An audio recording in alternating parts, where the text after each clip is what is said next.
moment. If you haven't already, if you can check in at the supervisors, the checklist over there to get your voting cards. You have those folks waving over there. They're amazing, aren't they? So if you can stop by and say hello, make sure you check in, and then we'll get started in just a moment. Find a comfortable seat, and we'll get started here in just a minute. Get started. I'll call this Deerfield, New Hampshire School District Deliberative Session meeting to order at 9:15 a.m. I appreciate everyone's patience this morning. Sure hope everyone's okay from that accident down the road. Please note there's no smoking anywhere in this building. Also note the location of the exits in the building in case of an emergency. There's two over here and there's two on the other side. Good morning. My name is Dan Holdridge. I'm your school district moderator for today's deliberative session. Appreciate everyone being here. So let's begin. In recognition of labor and sacrifice of those who created, defended, and refined the privilege of a democratic government in which we assemble this morning, please rise and join in our Pledge of Allegiance, and please remain standing for a brief meditation. I pledge allegiance to the flag of the United States of America and to the republic for which it stands, one nation, under God, indivisible, with liberty and justice for all. Please remain standing. This is a brief meditation handed down from a former moderator, Joe Brown. I suggest that we open this meeting by standing in silent meditation, asking guidance in all our conduct of this Deerfield town meeting that may prove an effective self-government for us all. Guide us in our voting by a sense of purpose and human understanding. In our hands today lie the business affairs of the school district for the future. Grant us the sense of fairness to allow all citizens to participate regardless of experience. Help us to express ourselves with restraint and dignity, that we may work together harmoniously for the well-being of our school district in the coming year. So let it be. Please be seated.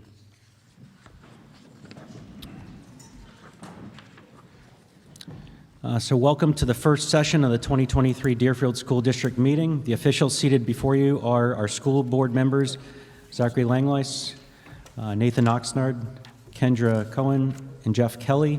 Absent is Andrew Royden. Our school district clerk, is Kayla Stankard. Also present are SAU 53 Superintendent Patty Sherman, our DCS Principal Kristen Withy, our DCS Vice Principal, Brian Grieve. Not sure if Brian's here today.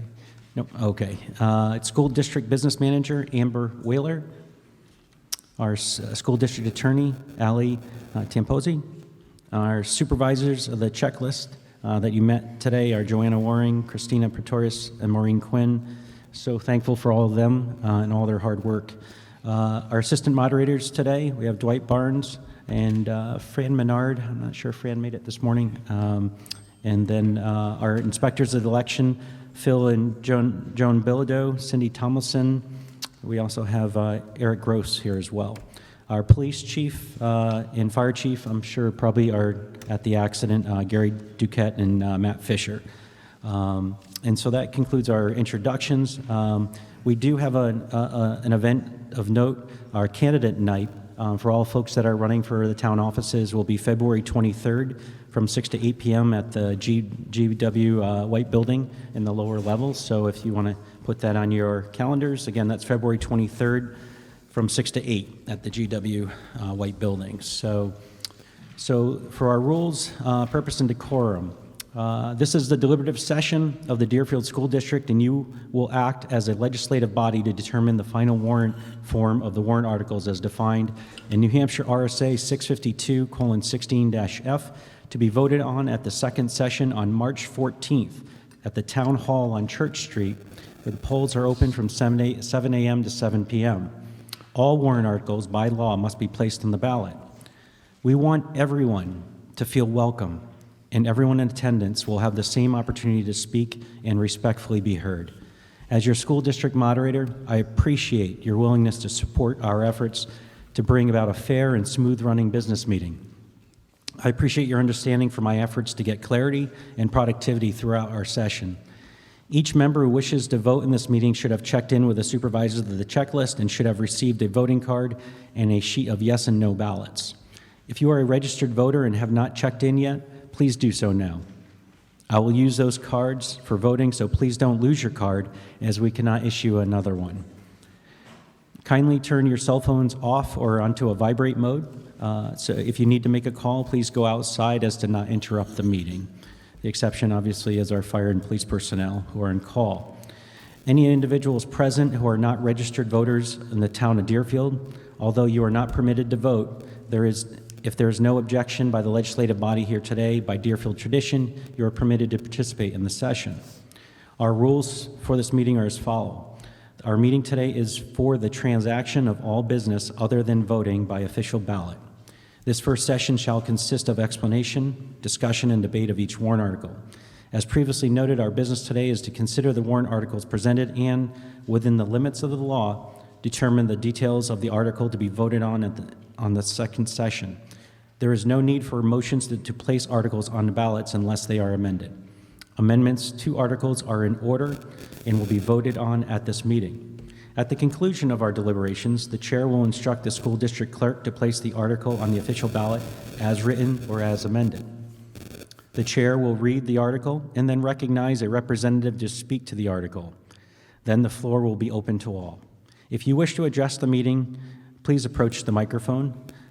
You speak clearly and loudly in the microphone, and the chair will recognize members at the microphone in turn. Please state your name and your address as you begin.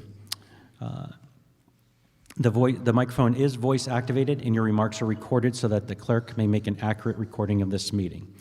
All remarks must be confined to the merits of the pending question or the questions of order or privilege, and all remarks must be addressed to the chair. I'm going to say that again. All remarks must be confined to the merits of the pending question or to the questions of order or privilege, and all remarks must be addressed to the chair. We have several articles in here that are going to generate a lot of discussion, and we want to make sure that's always the case that we stay focused on just the merits of the question itself. When recognized, please state your name and address. As we had mentioned, each speaker, if not the author of the warrant article who is presenting the article's information, will be allowed 3 minutes to express his or her views. You may speak as many times as you wish, but all members who wish to speak will have a first turn before any has a second turn. The overriding principle in all cases is fairness. A speaker may address the current pending question, or they may move to close debate, but may not do so in the same turn. This means that if a speaker argues for or against a motion, he or she may not then conclude their remarks with, "and I move the previous question." We adopted this rule many years ago, and with the support of the Assembly today, we will follow it in this meeting. If you are interested in making an amendment to an article that is allowable by RSA, kindly use the forms that are provided on the table in the back, right near Joanna Waring back there, they're provided on the table to fill out in advance of you making a motion for the amendment. When called upon by the moderator, you can read off your motion for an amendment. It must be seconded by a voter in attendance. Discussion will follow, and then the legislative body today will vote. A secret ballot per RSA 40:4-A must be conducted when requested by 5 members in writing prior to a hand vote. Such a request must be for a specific vote, not for all votes in this meeting or all amendments to this article. 5 members must be present and stand when called to verify they are in attendance. The secret ballot provision exists to offer secrecy and is not intended to be used as a tactic of delay. If you wish to request a secret ballot, please approach the microphone and when recognized, make the request. Then pass the written request to the moderator. The secret ballot forms are available on the side tables right near Joanna back there as well. Otherwise, votes will be by a show of voting cards. If the chair cannot judge a clear majority, he will move to a division. Likewise, if a member is not satisfied that the result announced by the chair is correct, they should request a division. Division will be a count of raised hands. 7 members who question any non-ballot vote immediately after it's announced may request a written ballot vote. If the margin of vote by division is narrow, the moderator may also move to a ballot vote. 5 voters may request a recount of a written ballot vote, providing that the vote margin is not more than 10% of the total votes cast. In this case, the recount shall take place immediately following the public announcement of that vote per RSA 40:4-A. If there is something you wish to accomplish here, but you are uncertain of how to proceed, please ask. You can do that at any time during the meeting at the microphone, or you can approach any of us during a recess. Similarly, if during the meeting something is not clear to you, please rise to a point of inquiry using the microphone and addressing the chair and ask for an explanation. As a legislature, we will be discussing the warrant articles before us. Those discussions will be respectful of everyone's opinion. We do not cheer nor applaud when someone says something you agree with, and we do not boo nor groan when we disagree with what is said. Please be respectful of all comments and opinions as you would want yours to be respected. To keep personalities out of debate, please use the terms such as the previous speaker, the select board, or the budget committee member. All questions and comments are to be directed to the moderator. There is no requirement that anyone must yield to answer a question posed to them. Finally, the role of the moderator is to fairly organize and regulate the meeting according to the rules agreeable to the legislative body in attendance. Rules of the moderator are subject to appeal by any member. An appeal must be made immediately following the ruling. A second is required. The ruling and the appeal will be explained to the legislative body. Then the members will vote either to sustain or reverse the ruling. We may take a break after lengthy articles. However, our goal is to conduct business efficiently for the respect of your valuable time here this morning. Also, this meeting is being recorded for viewing at a later date to be posted on the school district's website. Thank you for being a part of today's school district deliberative session and participating to help Deerfield become a bright future for generations to come. We hope to see you all again from 7 a.m. to 7 p.m. on March 14th for the election to be held at the town at our town hall. Thank you, we hope to see all of you there. So appreciate you coming to that. So we'll now move on to warrant article number 1.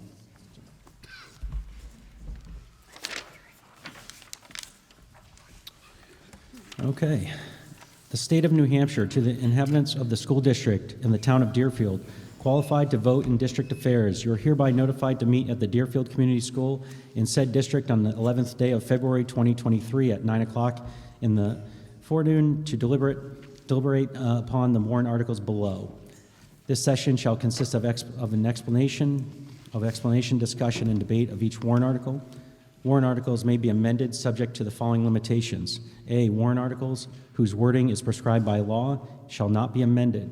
Warrant articles that are amended shall be placed on the official ballot for a final vote on the main motion as amended. And C, no warrant article shall be amended to eliminate the subject matter of the article. An amendment that changes the dollar amount of an appropriation in a warrant article shall not be deemed to violate this provision. Voting on warrant articles will be conducted by official ballot at the second session scheduled for March 14th, 2023 at the Town Hall, 8 Raymond Road, Deerfield, New Hampshire from 7 a.m. to 7 p.m. Okay, warrant article number 1.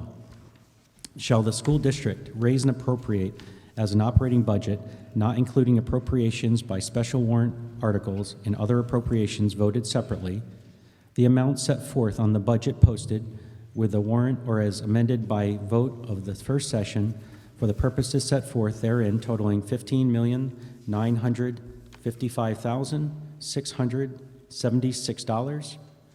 Should this article be defeated, the default budget shall be $15,823,174, which is the same as last year, with certain adjustments required by previous action of the Deerfield School District or by law, or the governing body may hold one special meeting in accordance with RSA 40:13X and XVI to take up the issue of a revised operating budget only. Majority vote is required. Okay, and so I'd now like to introduce our school board member who's going to speak on. I believe Terry Roy. Oh, we're going to have Terry Roy. Yep. So our municipal budget committee chair will be Terry Roy. Will be introducing this one. Thank you. Thank you. I thought I'd be able to go home there for a second. No, not that easy. The budget committee, as chair of the budget committee, I move the school budget the amount of $15,955,687. This budget came to us a little lighter than that. The Municipal Budget Committee actually moved and added $69,286 to the budget presented to us. This was for the purpose of adding an additional school bus route. Should such a driver become available, we felt that it prudent to add that to the budget so that it would alleviate the problem we have of a shortage of busing. And having said that, that's it. Okay, thank you. Is there a school board member? You need a second on that, I believe? No. No, okay. Nope. Would the school board member like to discuss the budget? Yeah, certainly. So this year's budget, the approach was the same as every year. So we always start with a zero-line budget, and then we build up to create the budget. Very similar to the years past. No significant changes as far as staffing. We're intending to maintain the same. There's some changes in benefits as far as costs and everything. But all in all, it's a pretty flat budget that we're presenting. The discussion around the school bus that Mr. Roy mentioned was a discussion that the board had. That was an increase on the NBC's part that we've had issues with over the past couple of years of properly staffing our busing ranks. So it was all done in an effort to create a more accurate budget, knowing that we're not going to be able to find the drivers. Outside of that, I would say we can field any questions that you might have. Okay, thank you. The article is now open for discussion and amendments. Would anyone like to come and speak on behalf of this budget?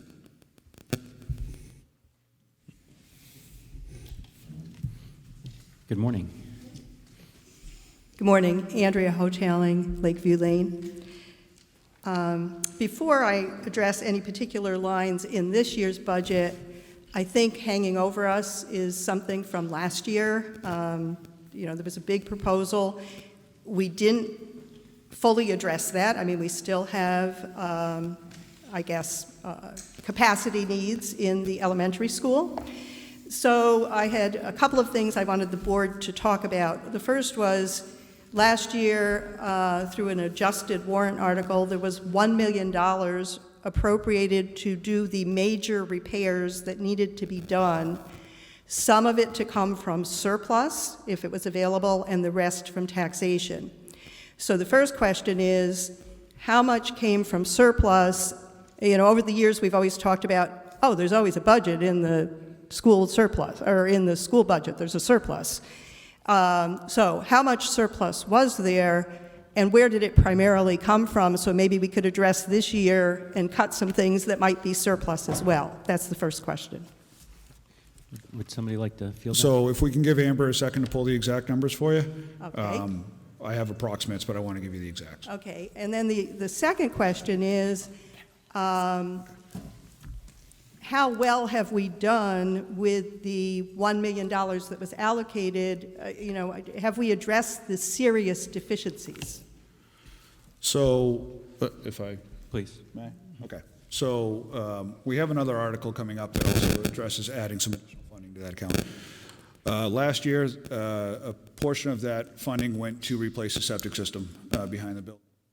We had a failure of the septic system, and it required a complete replacement. So there is 20,000 square feet of new leach field, an additional grease trap, as well as an additional septic tank that had been installed. Required an extensive amount of work. We had to tear the back parking lot up, replace all the pump chambers and everything else. So that took a fairly sizable dent into that account. We have the balance of the fire alarm project is going on right now. We will be awarding the roof project hopefully at our next meeting, which will be drawn off of those funds. And then that will leave a balance afterwards as we start figuring out for the next phase of projects. Okay, so at the beginning of the meeting, I asked for information about the trust funds, and if I look at the trust fund, it's projected on this document I'm looking at that the full $1 million will add to the trust fund, and there'll be $1.3 million in the trust. Is it just a timing issue of when these amounts get charged against that $1.3 million? Yes. Oh, I'm back. Okay. So yes, it is. So we will have a public hearing actually on Wednesday, this upcoming week, and that'll be when we start drawing the funds back out to pay for the projects that have been completed, which will be the septic project. Okay, which will be the septic project, and then as the other jobs are finished up, we'll be drawing those funds as well. Okay, thank you. So, do you have stuff? I have an answer to your first question as well. Okay. All right, so, No, that's April answered the first If I question. may? okay, May I? yes. To the first question, we had 866,475 of surplus that went towards the $1 million. So 133,525 was by taxation. Came from taxation, okay. And so that 866, what was it primarily consisting of? I know in other years, there have been tuition lines that have been overestimated. I just was wondering, you know, if there was that much room in last year's budget, and we kind of start with last year and then add and subtract some things, maybe there could be some subtractions. One thing that I guess confuses me as far as presentation is we see in our documents 2021 actual, I guess, compared to budget, but then we don't see where we are currently. And, you know, so I suppose I could look line by line on the, you know, where are we budget to actual, but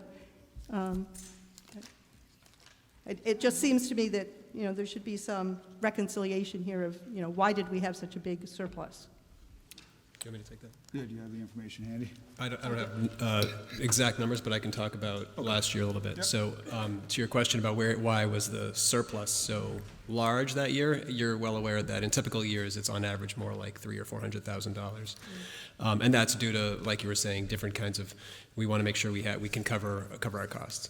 At the beginning of the year you're talking about, we were still in the tail ends of the pandemic. And so some of the things that I'm sure you recall or were aware of, that we couldn't get enough bus drivers, we couldn't get enough substitute teachers, we couldn't get enough paraprofessionals, we couldn't, what's that? Not enough classroom teachers. We had a serious shortage, and it was like we kind of budgeted for this, but we couldn't pay because we couldn't find the people to. That ended up leading to a larger surplus than expected. Okay, thank you. And then one final bit of information for you in regards to your second question about that million plus. After we spend out the pending projects, we're estimating somewhere around 135K as a balance. Yep. Okay, thank you very much. Thank you. Are there any other folks that would like to discuss or offer amendments for the warrant article number 1? Seeing none, the clerk will place article number 1 on the ballot at, Sorry, somebody else wants that's to all right. one, I'll be number 2 Okay. here. I just wanted one correction made on a line about the tuition. It's on the page 5, and I just believe it's a typo error. We have students at Co-Brown, but it says then student at Co-Brown 1. I think that might be a student at Pembroke. That's not a typo. There's a student at Co-Brown that's only there for 14,000. Correct. What makes the difference? Can we get them all there at 14? We can't talk about that. Okay. But we can't contract the rest for 14. No. Shucks. Okay, one last question then. I see a big disparity in number of students from one year to the next. And again, historically, we have over-budgeted the number of, in many years, we have over-budgeted the number of students at Concord. I see we are going from this year 186 down to 169. And I know the approach has always been, let's take 12th graders out and then throw in all of our 8th graders. You know, maximum, what do I say, being very conservative.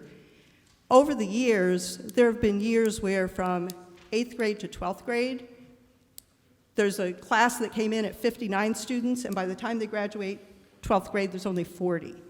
do you monitor at all what other choices students make? Because you say there's like 55 coming out this year. Where did those 55 go? Did they go to Founders Academy, which is a charter? Did they go to religious schools? Do they all end up at Concord? Is there any way of knowing and not providing for all of the 55 that are coming forward? Yeah, so we budget for all of our public high school students.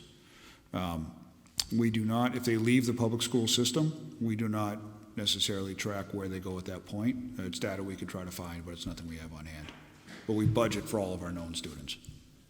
Okay, which invariably results in an over budget. I don't want to propose this year anything specific because I know some years it has been close, but I would like to say that there have been years when over a period of 4 years there's been 19 students that have ended up, they graduated here, and they don't end up in 12th grade.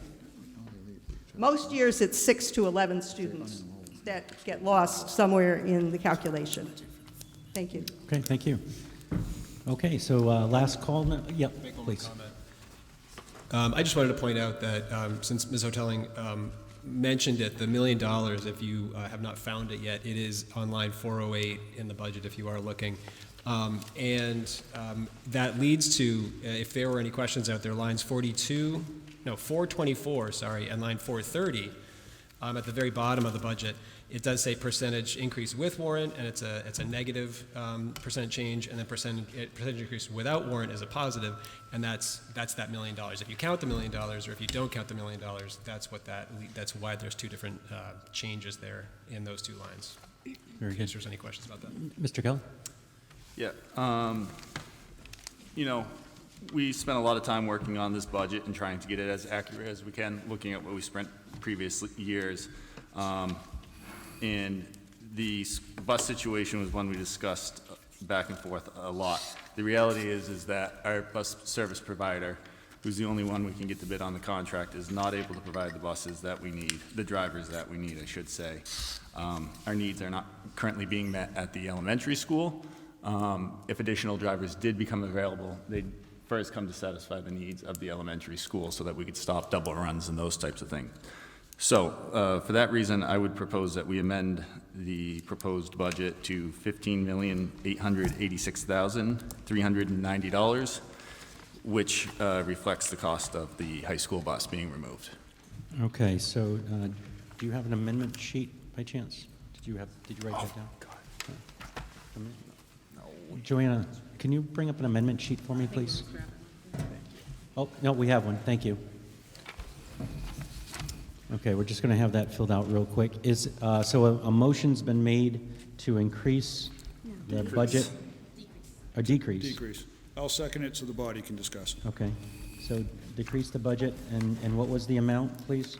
$15,886,390. Say that again. $15,886,390 would be the new bottom line.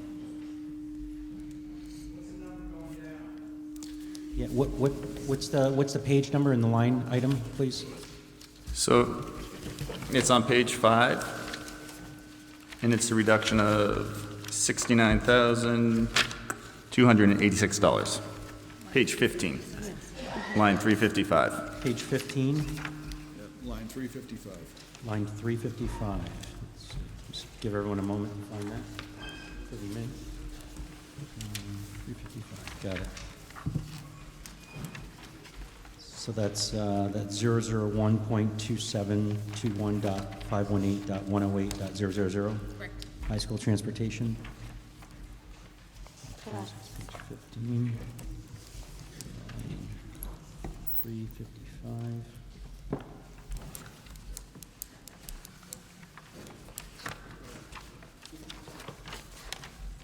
And it's a reduction. What was your actual reduction amount? $69,286. So 69,286 is the reduction, and that'll bring it to 15,880.390. Is that correct?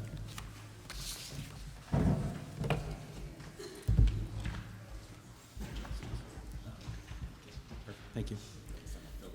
Okay, appreciate it. Okay, so there's an amendment on the floor, which is to amend our school district budget on page 15, line 355, to reduce it by $69,286, and that is the high school transportation budget line item. And there's a second. Now this is open for discussion, please. So, Mr. Verville. Thank you, Mr. Moderator. Kevin Verbal, McCarran Road. So I guess some people's crystal balls are clearer than mine because I can't see into the future like that. There is no doubt that there has been a shortage of school bus drivers in the area, in the state, and in fact nationwide. That is the problem, is the shortage of drivers. And it's the responsibility of the bus company to find the employees to fill those slots. What I know is people in this, not people, families in this community are desperate for more transportation options. The high school transportation is viewed by many families that have high school students as currently inadequate. It's very difficult to contract for another bus when you cut the money out of the budget, right? Making this cut guarantees, all but guarantees, that if the bus driver becomes available, we don't have the money in the budget, can't do it, can't have the bus. This proposed budget is so close to the default budget that one would think that making this small cut is going to make a small difference. But I'll tell you one thing. I will advocate strenuously for the default budget if this amendment goes through, because the default budget has that bus in it. It has the bus that parents and families want to get their kids to and from high school. Of all the places in this budget to propose a cut to the high school transportation line has to be the most reckless, the most irresponsible cut that could be proposed, in my opinion, Mr. Moderator. And for that reason, I would strongly encourage everybody in attendance today to vote no on this amendment and keep the high school transportation line fully funded so that if bus drivers become available, those buses can run those routes and we can provide the service that our families are begging for and deserve. Thank you, Mr. Moderator. Thank you. Okay. Other discussion, please. Mr. Berry. Steve Barry, North Road. Kevin, this is an odd time. I absolutely agree. This is not money that should come out. School bus, you might get a driver. I might come out of retirement. So that money you need to keep in there because you could find someone. It's very hard to find drivers, but as he said, the possibility needs to still be in there if somebody shows up. Thank you. Okay, thank you. Are there any other discussions on this amendment number 1? Yes, ma'am.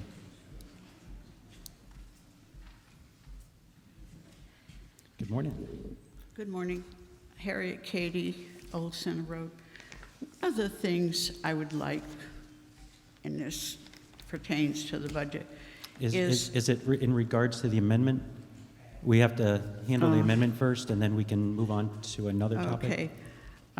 I absolutely agree. We need to provide transportation for the high school students. Thank you. Thank you. Any other discussions on the amendment? Yes, please. Tom Helm, I live at 97 Kinney Road. I'm a little confused. I'm sorry, this is my first one I've attended. So what you're saying, what I think it was Kevin Verville came up and said, or the previous speaker, sorry. He said that we are already paying for a bus, right, in the original budget. Is that true? Would you guys like to answer, please? Yes. So is there, I'm sorry, one real quick. So there's now an amendment, or there's something else that's saying we're going to pay for another bus? No. Or there's more funding for other buses, or? So if we kind of look at this from a different perspective, so that we have budgeted for 3 high school buses for a number of years. So that's the number that's been in the budget. The busing company, the transportation company, has not been able to provide us with 3 high school buses for years. We budget for 7 elementary school buses. They provide us currently with 4.5 buses. So we are already budgeted in the proposed budget with this amendment. We would be budgeting for the 2 high school buses and 7 elementary buses, so effectively 9 buses. They're currently delivering to us 5.5 buses. So when we look at the budget, we try to put the most realistic budget forward that we can. We look at places where we know that we're very highly confident that the busing company is not going to be able to provide us with an additional high school bus as well as the additional elementary school buses, because finding drivers and school transportation has been an issue across the country. It's been an issue across the state. We're not alone and unique. So all we're trying to do is put forward the most accurate budget we can, and that is a place where we are more than confident and comfortable knowing we can reduce that line. We know that if they start providing bus drivers, we can then triage it. We can move a bus driver from the elementary into the high school if we can make the routing work. But basically what we're really looking at is budgeting for 9 buses as opposed to budgeting for a total of 10 buses when we are currently receiving effectively 7 or 6.5. Okay, Can I add to that? yeah. Just even if we're budgeting for 3, currently, this current year we are, and Dale can only give us 2, they can only provide 2, we're only paying for 2, we're not paying for 3. Yeah. But that leads I to. would hope so, That yes. leads to the surplus that we've been taught, it contributes to the surplus. We can't pay what we've been budgeting because they can't give us the drivers. So that's part of the Okay, conversation. thank you. Thanks for coming today, too. Appreciate this being your first one. Good morning. Dick Bovair, Church Street. So as I understand it, the issue isn't exactly one bus driver more or less for the high school, but one bus driver more or less for the complement of all bus drivers. If a driver became available, would this amendment mean that the additional driver would have to be a high school, or would it be discretionary to the board? The board sets the routes every summer, and so if we had additional drivers available, we would triage the routes and see how we can best utilize the drivers we have to get the best coverage we can for the community. So effectively, you're short 3 drivers at this point from what you would plan to have? Yes. Yes. So the issue isn't whether or not someone comes out of retirement to be a bus driver would solve the high school problem. It would simply add 1 driver to the missing 3. To the So you had roster, 2. basically. So the issue is you're anticipating that you would not be able to find 3 bus drivers, not 1 bus driver. Correct. Okay, thank you. Thank you. Thank you. Ms. Katie? We originally had no buses to Concord. Then we voted to have a bus to Concord. Now I'm hearing 3. And I believe at some point we voted to have an extra bus that would be there for children who had extracurricular activities. We currently don't have a late bus to I'm Concord. sorry. We don't have a late bus to Concord. And I don't recall any vote for a late bus to Concord, if that's what you're referring to. So I'm just confused. We have 1 bus to Concord? We have 2 buses currently. And how many students in these buses? The buses are, it's fully utilized, we saw no? The buses are mostly, I guess, utilized. It's like 30 each or something. Yeah, 30, I think it's 30 or so each. 30-something? 30 students on each bus. And what is the Capacity? capacity? 77 is the number I have. High school is like 60, high schoolers with Good. Tina? Not for high school. High school, you can only fit 52. You can only fit 52, Harriet. 52 I have from a very, very authoritative source. 52. It's 3 to a seat for the elementary kids. It's 2 to a seat for the high school. So it's 52 kids. So how many students take the buses? I think we're seeing about 30, 35 per bus. So, And it varies depending on sports and everything else. So we're not fully utilizing both buses, I guess is the answer to your question. that's the point. So Yeah. we would have 60, 65 kids for 2 buses, Yes. but we've got 170 kids in Concord. Yes. So a lot of kids are driving themselves, or parents are driving them. They're carpooling or whatever method they use.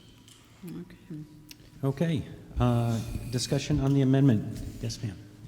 Hi, I'm Bobby Ann Dosty from Brown Road. I can empathize with the board for trying to cut costs and trying to save money. I also know that they've spoken about having a bus go to Concord or another high school, whatever high school of choice they have, for more integration. I know that we have a need with high school students that don't feel like they got to really integrate with the school. I know other high schools have shadow days, not nights. So we just got to speak to the amendment. The amendment, Yep. yep. So cutting that bus, they've spoken of having a bus drive the students. Other high schools drive the students during the day so they can integrate. I understand that cutting costs is beneficial, but if you cut that, could it cut the potential of integration for that high school opportunity? Does that make sense? Because you guys were saying So- having them visit more. That, as far as transporting, you talk about Like bringing our eighth middle school graders students up to high school. that's an entirely different thing. What bus budget would that be? Is that elementary bus? That's just just field trips. It's not a bus, it's field trips. Are you talking about the visits? Yeah, so, for example. It's like a field trip. That comes from a different line in the budget. So that would A be. different bus budget, line? Yeah, that's just a co-curricular, that comes out of co-curricular field trip expenses. Okay, thank you. Thank you. Okay. And we're visiting again on amendment number 1 regarding the reduction of $69,286. Thank you. Thank you, Mr. Moderator. So what I'm hearing is that we've budgeted for years a certain number of buses that we believe that would be ideal for transporting all of our students. And this year, for fiscal reasons, we have a sea change in how many buses we think we need to transport our students. So I hear an argument based on cutting pennies, because when you're talking about a $15 million budget, this is down in the noise for a cut, because we want to reduce direct student services, right? The things that actually go directly to the benefit of our students. That's where we're going to cut. Out of $15 million, we're going to go after 60 grand for transportation. Because when you cut that money, if those bus drivers become available, the money's not in the budget. That money is better off sitting there to come back to us as an unassigned fund balance, surplus, at the end of the year than it is to cut it now. For the kids going to high school from Deerfield, we should leave that money in for their benefit. Thank you, Mr. Moderator. Okay. Any final? Yes. The previous speaker spoke of a sea change. I'm not sure that I would call this a sea change, but I think that one bus out of 9 is worth looking at, because really, as a board, our job is to present a budget to the voters that will pass. We have not had a budget pass for a few years now. And when a lot of the budget is tied up with special ed costs, other things that we can't really change very much, this is one place where we do have some that would have an impact. I agree with the previous speaker that it's not a big impact, but it's an impact, and I think the decision among the legislative body right now is whether that change would make this budget more passable or not, is what this comes down to. In the end, the lines can be moved around by the board, as we discussed, to see how we can best fill the gaps when August comes along. Thank you. Mr. Kelly, did you want to say something? Nate got it pretty good. All set? Okay. Others, please? Jim Eves, 280 North Road. What I hear the issue with buses with the high school bus is the amount of time it takes kids to get to high school. So my question would be, how much time does it save to run 3 buses versus 2 for students when you look at 3 routes in town versus 2 routes? Thanks. We are a very spread out town, obviously. It probably would shave a little bit of time off, and it would reduce an hour-long bus ride, I'm sure, maybe down to 45 minutes. I can't say without looking at the routes. But what a third bus, if we could offer it, would accomplish I believe a previous speaker brought it up. If we could offer a late bus coming back from Concord, which would allow students to participate in sports, the clubs, there's an amazing set of opportunities that are available to our students at the Concord High School. And unfortunately, many of them cannot participate because of transportation issues. And so if we could actually get a third bus, which we've been working on for a number of years, that would be a great thing for our students and our community. But we've not been able to do it because of forces outside of our control. Thank you. Sir, please. Good morning. Josh Cresswell, 52 Range Road. Ironically, the previous gentleman that just was here kind of alluded to some of the things that I wanted to express. I wanted to offer a little perspective on the current busing situation, as I have two children that attend the Concord High School. My children have to get up at between 4:45 and 5 o'clock in the morning to make it to a 6 a.m. bus, which is half a mile away from our house. In fair weather, they can certainly walk themselves there and back as long as there's daylight and it's not snowing or raining or doing all those other things.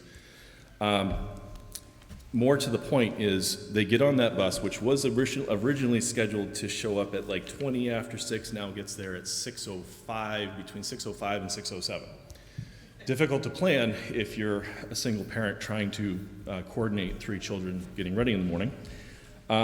However, they get on that bus at 6:05, 6:07, 6:10 in the morning, and they don't arrive at Concord until around 7:30. So to answer the question of how long it takes for the average child to get to Concord High School from a bus pickup, it's about an hour and a half. That's a long time to be sitting on a bus.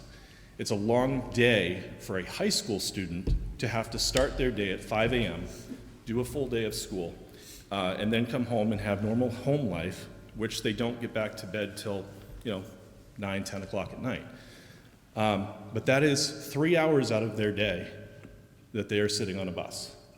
Any chance that we could, and I understand that this is a perspective thing, and hopefully situations change and staffing issues change. Staffing issues are being felt nationwide in every industry. I understand that.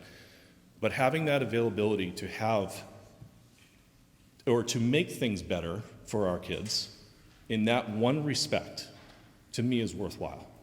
Thank you. Thank you. Appreciate that. Okay, next speaker, please. Hi, Nancy Shute, 50 Pleasant Hill Road. I strongly believe kids need to get to high school. Biggest thing for dropout is you can't get there. Totally appreciate that.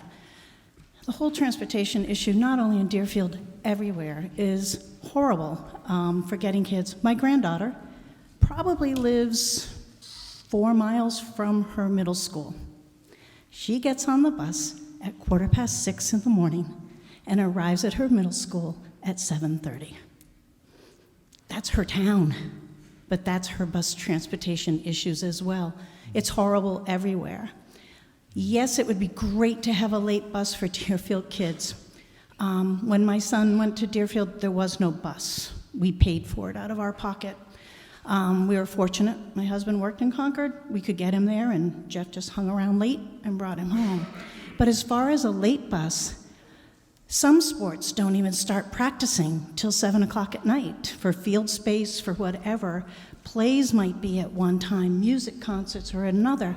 Yes, an after-school bus would be fabulous, but it's not going to solve the problem. It's not going to solve the problem for Deerfield kids. It doesn't solve it for Concord kids either. I think I read somebody said a relative of theirs was in Concord, and she's on the bus for an hour. So it's not an easily solved issue. I wish it was, but it's not. I'm not sure the extra bus is going to solve it for us. Okay. If there's no additional speakers, we'll take a vote on the amendment. Is there any additional discussion? If not, if you can take out your voting cards that you're provided. The amendment is to amend the line item number 355 to reduce it in the amount of $69,286. So the proposed new budget would be a total of $15,886,390. All in favor of passage of this amendment to reduce that amount of money, please signify by raising your voting card. Okay, and put them down. All those that reject the amendment for the reduction of the 69,286, please raise your hand. Okay, so that's too close to call, so what I'm going to have us do is just do a hand count of all of our voters. So if I can have Phil Bildo and Eric and if you want to help us as well, Dwight. What we're going to do is I'm going to have these folks and Cindy. We're going to have you guys raise up your voting cards, and we're going to have these guys go ahead and count it for us, and then we'll go ahead and get an accurate count of how many folks are for and against. So again, this is for amendment, warrant article number 1, for amending the budget to reduction of $69,286 in line 355. All those in favor, please signify, and please hold it high for us. Please signify by raising your card up, and wait until we're done counting, please.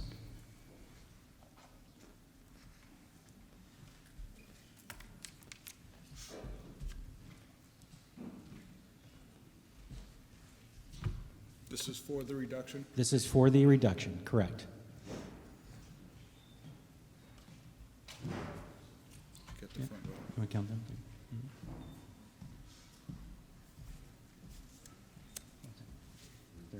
Okay, and Dwight? 4. Okay, and then those opposed to the amendment of the budget, please raise your hand and please keep them high for us, so we can be sure we count them all. That's what makes Deerfield great.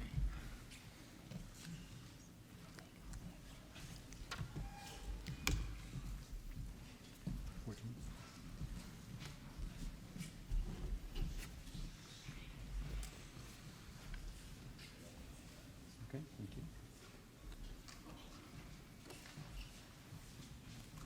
Okay, so the count is for in favor of the amendment budget for the reduction of 69,286 is 45 voters, and to reject the amendment to the budget of $69,286 is 31, so the motion passes. So the new budget for the proposed budget is now $15,886,390. $390, yes, that's what I said, yep. Correct. 390 then. I said that. Oh, they said 890. No, no. Oh, sorry. Okay, and, yes, sir. Thank you, Board Mr. back- Moderator. Kevin Verval, McCarran Road.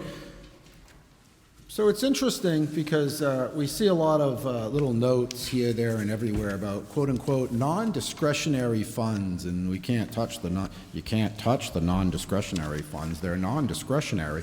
You know what's interesting about non-discretionary funds is actually the vast majority, if not all of them, are quite adjustable. In fact, the school board made a reduction in special ed spending in the proposed budget that's in front of you. That's when they looked into their crystal ball and are trying to predict what we're going to need next year. A difficult job indeed. I don't discount that. So they cut about $100,000 out of special ed. And yet, just in case they got it wrong, you'll notice Article 7 is for $100,000 to be put into the special ed trust fund just in case they got that budget cut wrong. So while the school board member from Mountain View Road says, well, you know, there's non-discretionary line items that can't be touched, like special ed, they in fact touched special ed. They had touched special ed down $100,000, give or take, and they are so confident that they're right that they floated a special warrant article number 7 for $100,000 in case they get it wrong. So we should be careful about our use of language about what's discretionary and what's not discretionary. While we can attack particular line items in a budget, at the end of the day, it's a bottom line budget, and the school board can use funds from that bottom line in any way they see fit. Thank you, Mr. Moderator. Thank you. Any further discussion on warrant article number 1 as amended? Seeing none, the clerk will place article number 1 on the ballot as amended, please. Warrant article number 2.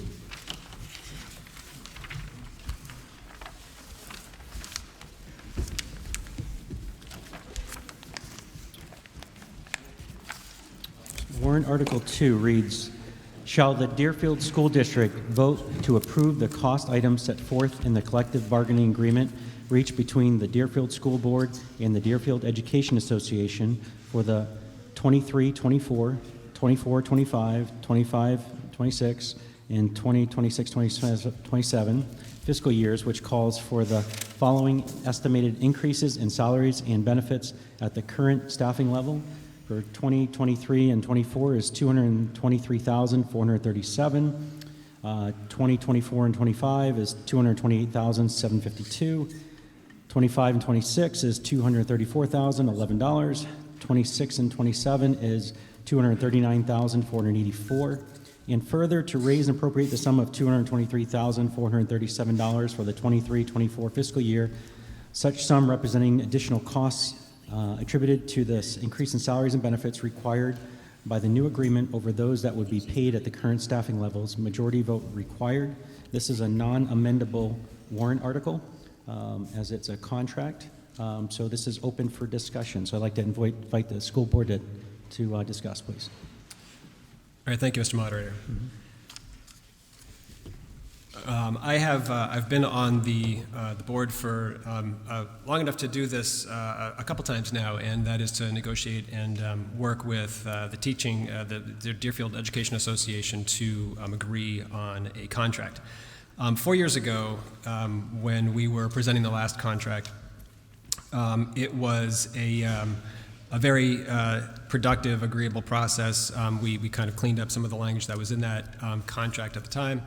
But one of the things that, thinking back, I think we were most pleased about from the board's perspective was that we were able to work on the salary schedule to be able to bring it up to more in line with neighboring towns, other parts of the region, and to make our school and our faculty here, I think, a more appealing place for people to work. And so fortunately, the town agreed with that and passed that contract 4 years ago.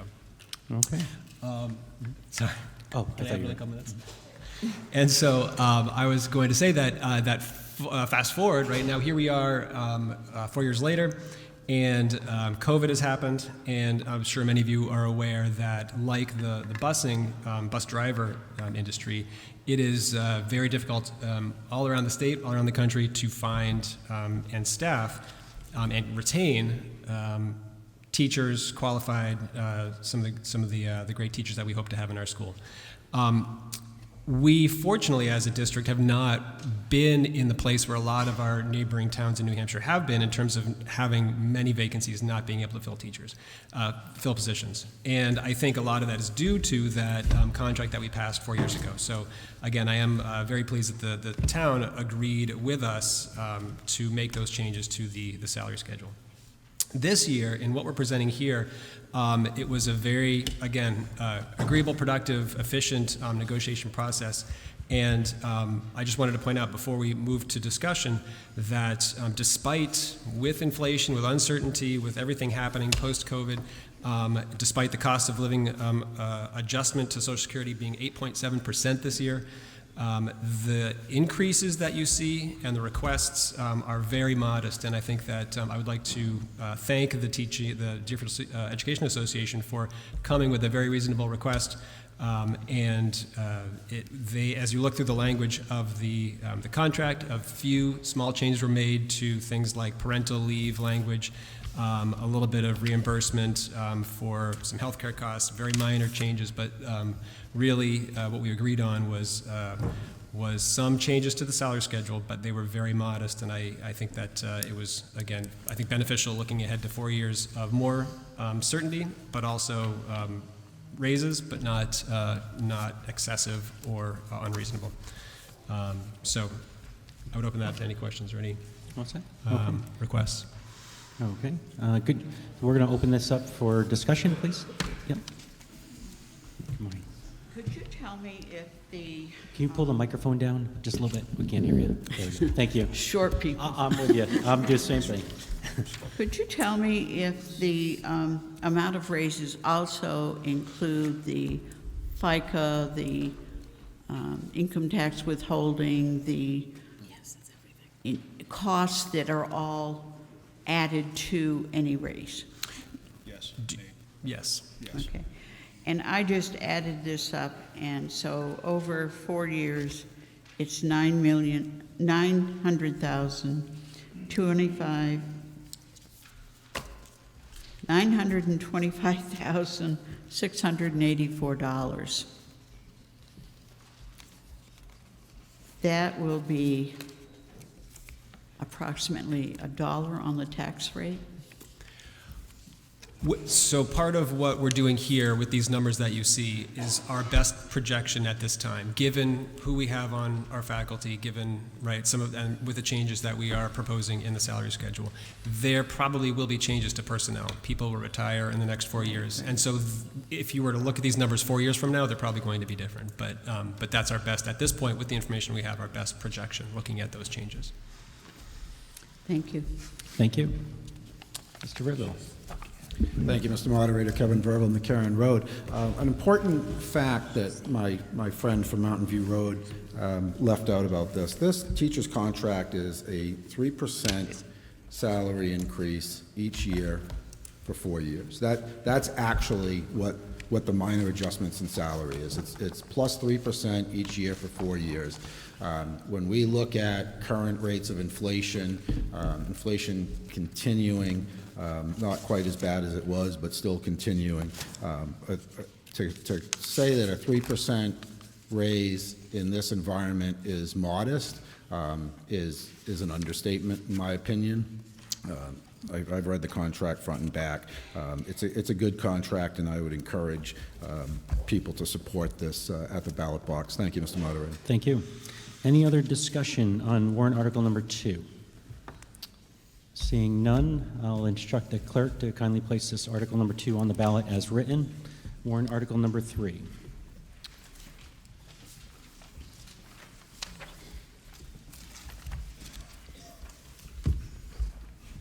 Number 3 reads, and this is a statutory language, so it also cannot be amended. It's number 3 is, shall the Deerfield School District, if Article 2 is defeated, authorize the governing body to call one special meeting at its option to address Article number 2 cost items only.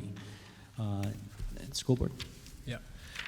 Just as a follow-up, this is there just in case, in the event that the contract is voted down, instead of asking our teachers to work for a year without a contract, this would give us the opportunity to renegotiate and bring a modified contract to the voters one more time by holding another special meeting. Great. Okay, so we'll open this up for any discussion. Any discussion? Okay, seeing none, Article 3 will be placed on the ballot as written, please. Article 4.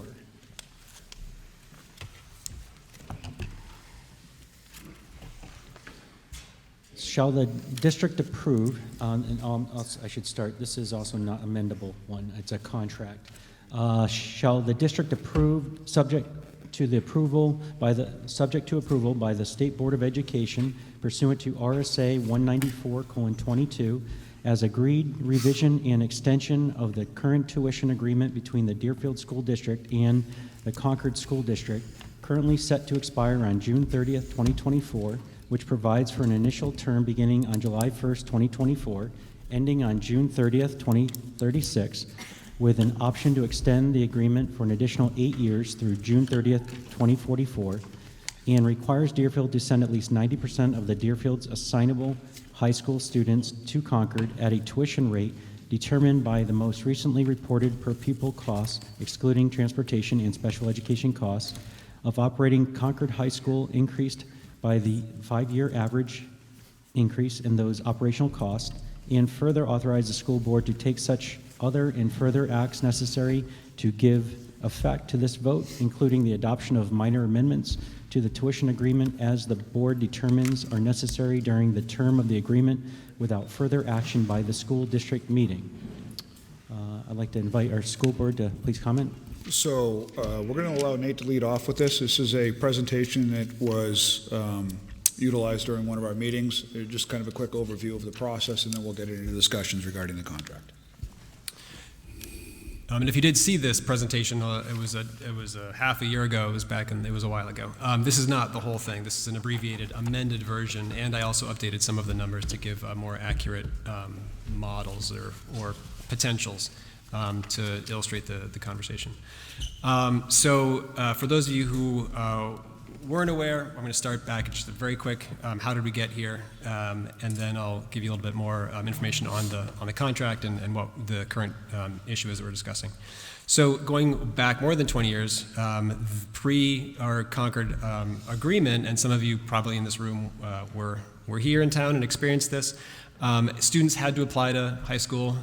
It was a time for 8th graders to be applying. Usually we think about that as a high school, as a pre-college kind of phase of life, but this was for 8th graders.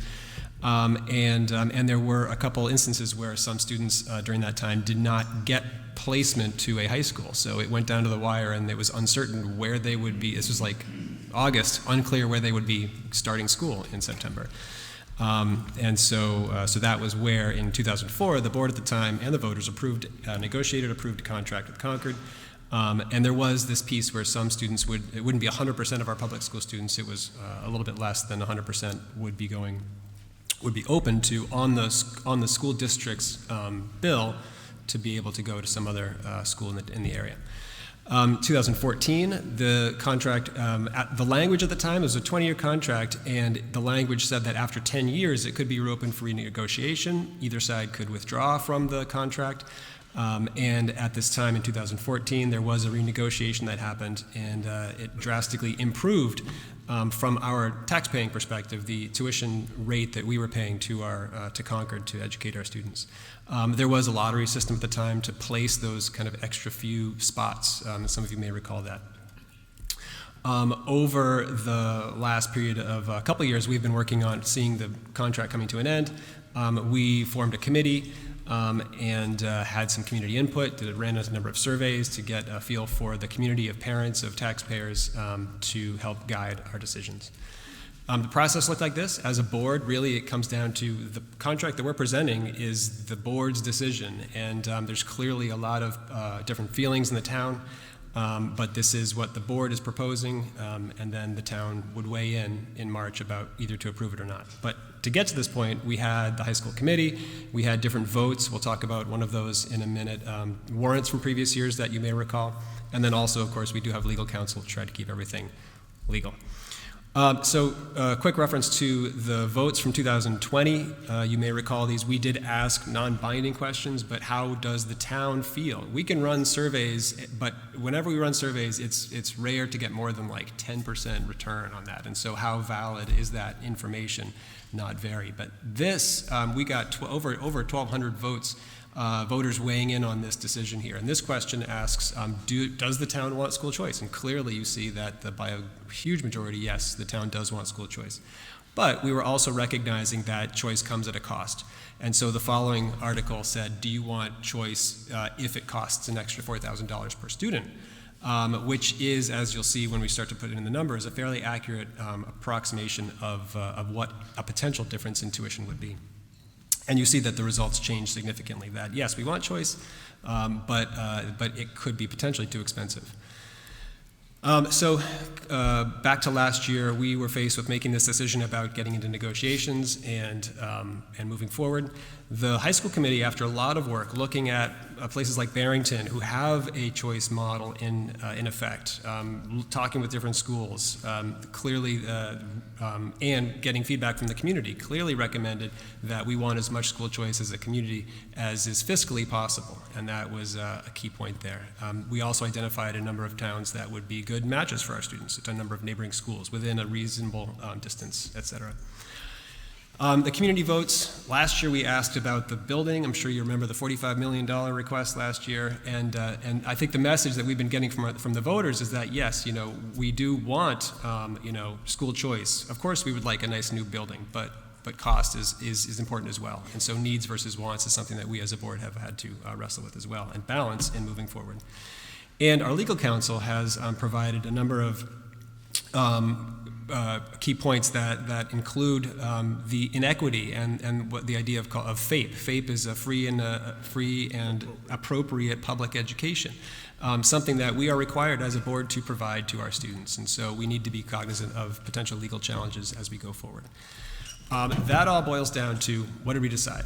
When we look at tuition numbers, that really, the community has told us we need to pay attention to cost. And so when we look at cost, these are the differences as are currently budgeted in your budget we just discussed for tuition next year. And so that is a key part of this as well. We entered into negotiations with Concord, and what I would like to get into is some of the language and some of the details in the contract so that you can see what, with potential numbers, how that might play out. These are hypotheticals. Nothing is, especially because it would be 2 years from now. It's not for next year. So we're sort of doing the best we can. At the same time, it's not probably, if we entered a choice model, it's not going to be 100% that would all choose to go to Pembroke Academy or to Co-Brown or to Concord. It would be some sort of a balance. And that's what Barrington has achieved. Barrington has been able to have a system where they do that. However, they budget a lot more money than we currently do, but that's also part of our subsequent conversation. So hypothetically, if, here's just some numbers, if all of our students chose to go to Co-Brown, a little bit less than $4,000 per, $3,300 per, that would lead to almost a $1,000 budget increase. Again, an extreme, one extreme of the possibilities. However, what our contract does, the language in our contract freezes the first year of our tuition. It also removes what's called the capital fee, which is something we've been paying Concord for building updates and things like that. And if that language were to, again, hypothetically be superimposed, we would actually be seeing a $325,000 decrease. And so there's a swing possibly. We're dealing with a range of almost $1 million of sending everybody with this contract to Concord is at one extreme. The other extreme would be almost $1 million, $900,000 more. And we as a board have to budget for, if we're in this choice model, then what do we do? And we have to budget, we have to cover the costs. And so that would be some of the uncertainty that we'd be wrestling with if we go forward without a contract.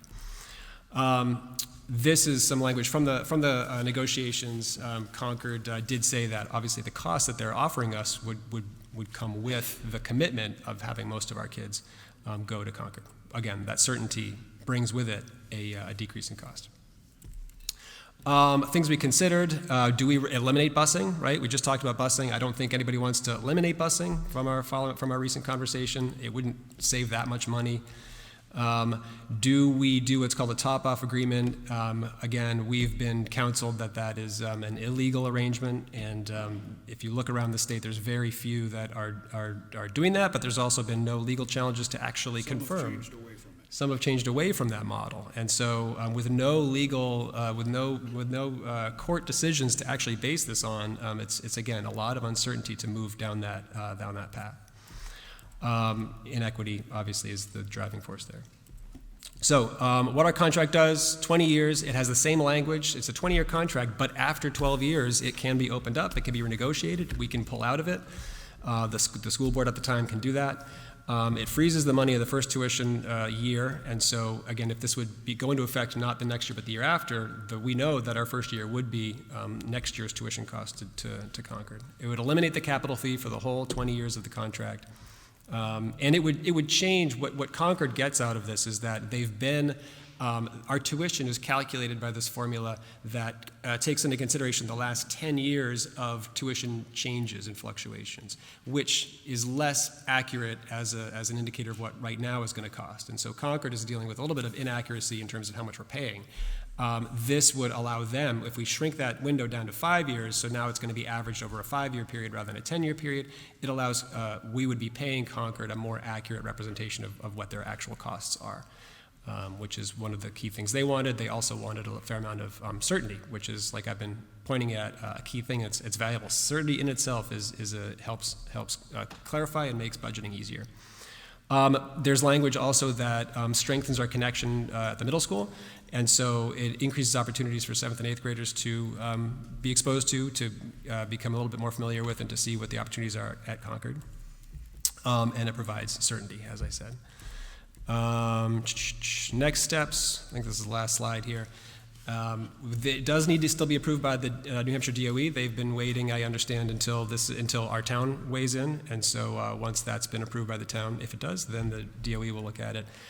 If it's defeated, then some of these are kind of questions. There's a lot of uncertainty. So what do we do? Starting next year, if we don't have a contract that's in place, than our school of record, which is a term that's used, which means basically our 8th graders don't have to apply. They know they're going, if they don't pay or get in somewhere else or find a tuition or find a scholarship or something, they would be going to Concord. So that is, again, a certainty, and that's what a school of record would mean. 8th graders need to start applying next winter, or whenever that, I don't know when that starts, because my children have not gone through that, but that would be, our 8th graders have to consider that. As a board, we would have to budget for this uncertainty. Do we budget an extra $1 million just in case people all want to go to Co-Brown? And then do we end busing because we don't really know where we're sending our students? And the budgeting period obviously starts in November. So that uncertainty does have costs that we'll be wrestling with starting pretty soon if the contract fails. I'll turn that to Mr. Langlois for the follow-up. So I think Nate covered a significant portion of it. The priority of the board was to ensure that every one of our students continued to have a placement for high school. We have heard a lot of people say Deerfield doesn't have a high school, we want choice. Deerfield certainly has a high school. It's had a high school for the last 20 years. Concord High School is our high school and has been for some time. And I think we need to, be aware of that. 20 years ago, students were placed all over. Students didn't have placement. They didn't know where they're going to high school, and it created some awful situations in this community. So the board's priority has been, this board, the board 10 years ago, and the board 10 years prior to that, has been to ensure that every single one of our students knew and had a place to go to high school. They knew where it was, and they knew what direction they were headed in. From there, I suspect we're going to have a lot of conversation about this, so turn it over to you, Dan. Okay, thank you. So now this warrant article has been read and discussed. We'll open it up for discussion with the community. Again, this is it's a very personal subject to a lot of people. It means a lot to all of us. My own son goes to Concord, so I just ask that when we visit about this, let's be respectful for each other and really appreciate where everyone may be. Even though we have differing views, we can always respect each other. So let's do that today in a Deerfield tradition. So, good morning. Andrea Hotailing, Lakeview Lane. I realize the difficulty of negotiating this. I guess I'm disappointed that we end up with such a lengthy contract. In 21-22, Concord did a demographic study, Davis Demographics, and what it shows is over the next 6 years, even with Deerfield students there, there's a 12% decrease in enrollment. Again, across the state, enrollments are going down. Somehow in Deerfield, at least at the elementary level, that hasn't impacted us yet. If we took Deerfield out, in other words, that's what they would have to be looking at if Deerfield was no longer there, they're looking at a 21% decrease in enrollment. A 21% decrease in enrollment at a high school would have to impact their per student cost. Even a 10% decrease. If our contract says we're paying them their operating costs per student, our costs will necessarily go up as student enrollment goes down. It seems to me we're operating from a situation where you might in accounting call it a special order sort of situation. A special order says, don't worry about covering the fixed costs if I were Concord. Instead, looking at it from a perspective of, gee, if I can get something, it's better than nothing. So I guess what I'm concerned about is I think we could have negotiated a little better. I don't think I can support the contract out there for a 12-year period with such declining enrollments, which imply increasing costs. So, I know it's difficult. I would like some of our students to have more choice. I don't like the 90%. Again, a bunch of things in the contract that I think maybe we could have negotiated better. Thank you. Thank you. Others, please.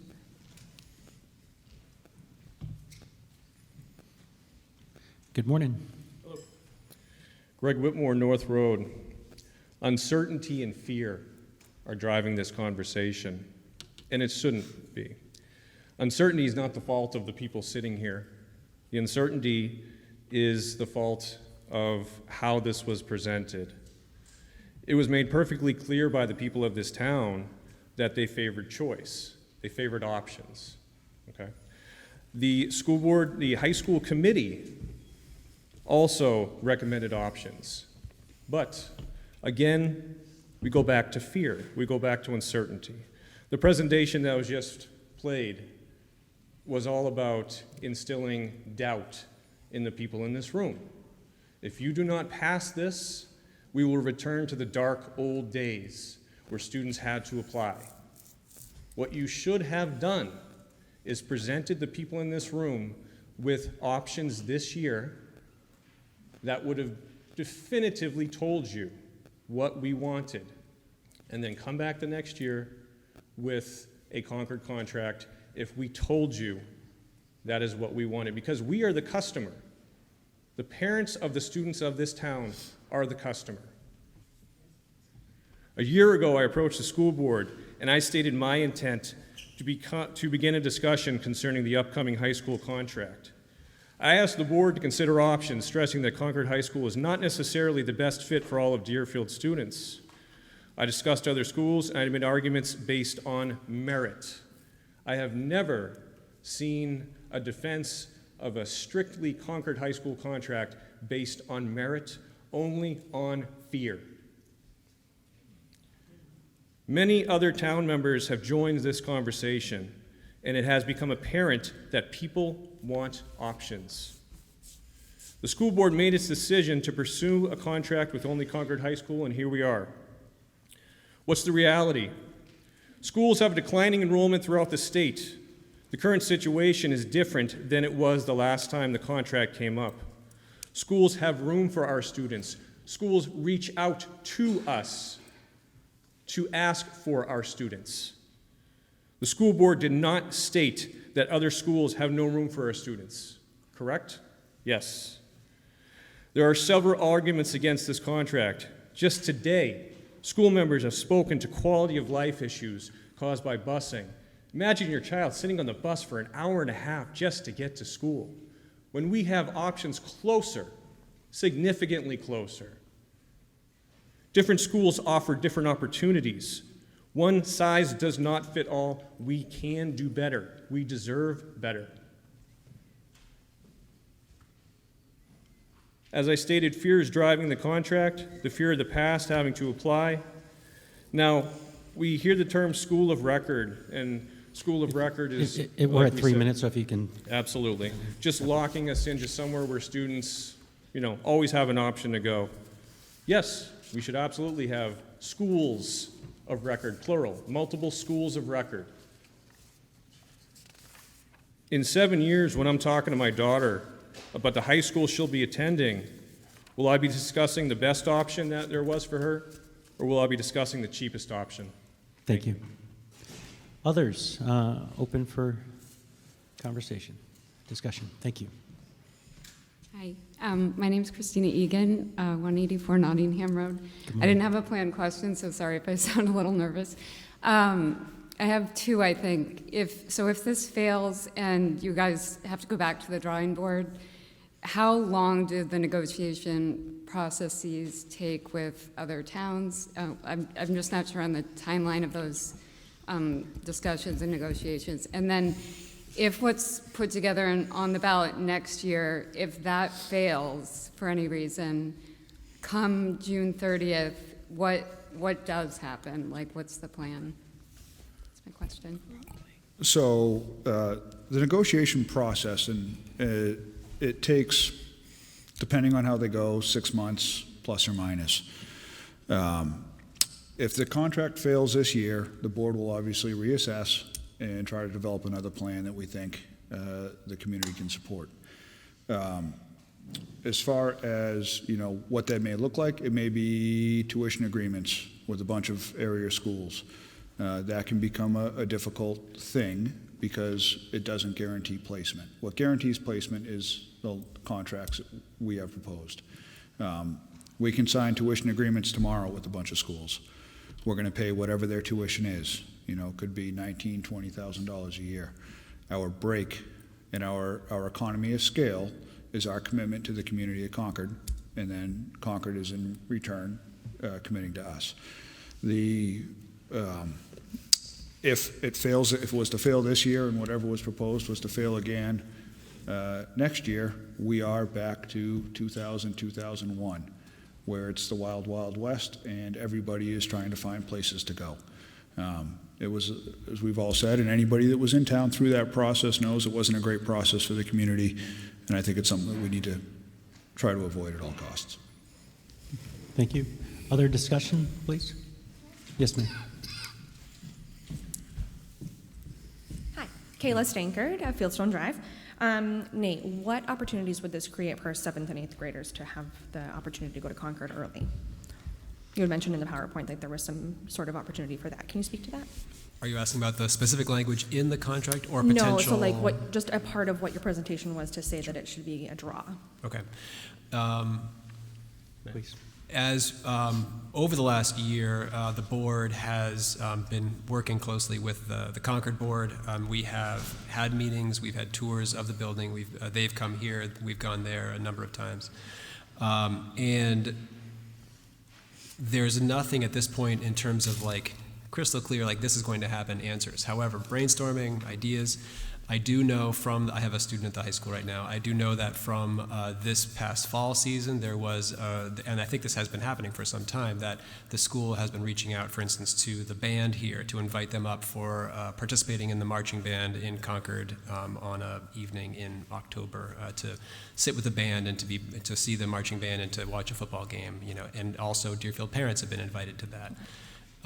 There have been ideas about things like having some of their sports teams come down and maybe run sort of coaching or practice sessions with our students in the middle school.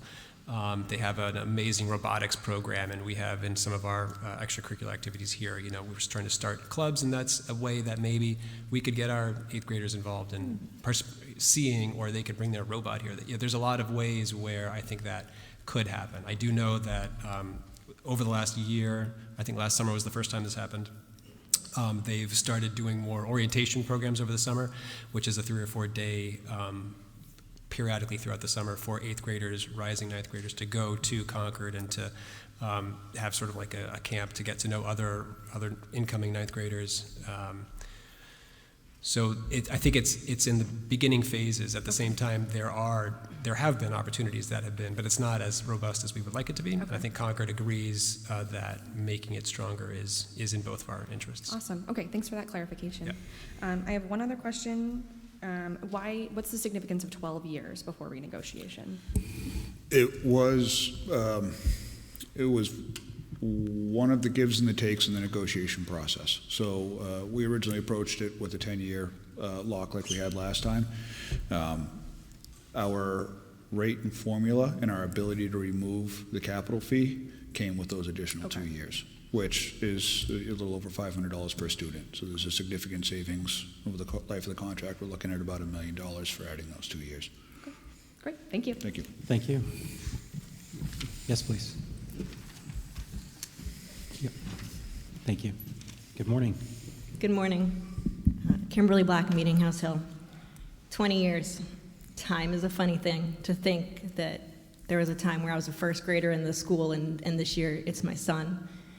To think there was a time my mom was standing over there speaking to a 20-year Concord contract. Some may think our history is lost on me, but I can assure you it is not. I didn't agree with a Concord contract when I was 17 years old after going through the application process, and I can't agree with it now. Especially given the significant decrease in enrollment numbers and the amount of schools willing to take our entire high school community. It's a much different time today than it was 20 years ago. With this Concord contract, there's a real possibility that my children won't have the same opportunity that I had, and I can't begin to put words to the explanation of the kind of sadness that brings to me to not be able to provide my children the same opportunities that I had. What I hear a lot about is tuition costs and transportation, and I respect both of those arguments. But what I need everyone to imagine today is that education is just more than dollar signs and school buses. If you've seen the drop-off line at the school, most people have already committed to transporting their children at elementary school. And while I agree we need transportation publicly, there's a lot of people that concern is just not in their scope of worry anymore. I imagine that everyone in this room is just as equally different as we are the same. Some of us will leave here today feeling accomplished. Some of us are going to leave here today feeling defeated. We're all in the same meeting, so that's fair, right? For whatever reason, sometimes the outcome just doesn't work the same for everybody. I don't tend to speak to a school's performance. My concern is primarily about the experience of each student. The things I learned from school, I will carry with me for a lifetime. Many lessons within these walls and with a few teachers sitting behind me. Experience is not insignificant in the equation of education. For me, being a student in a smaller school is where it was best for me. Being part of a school invested in agriculture is where I belonged.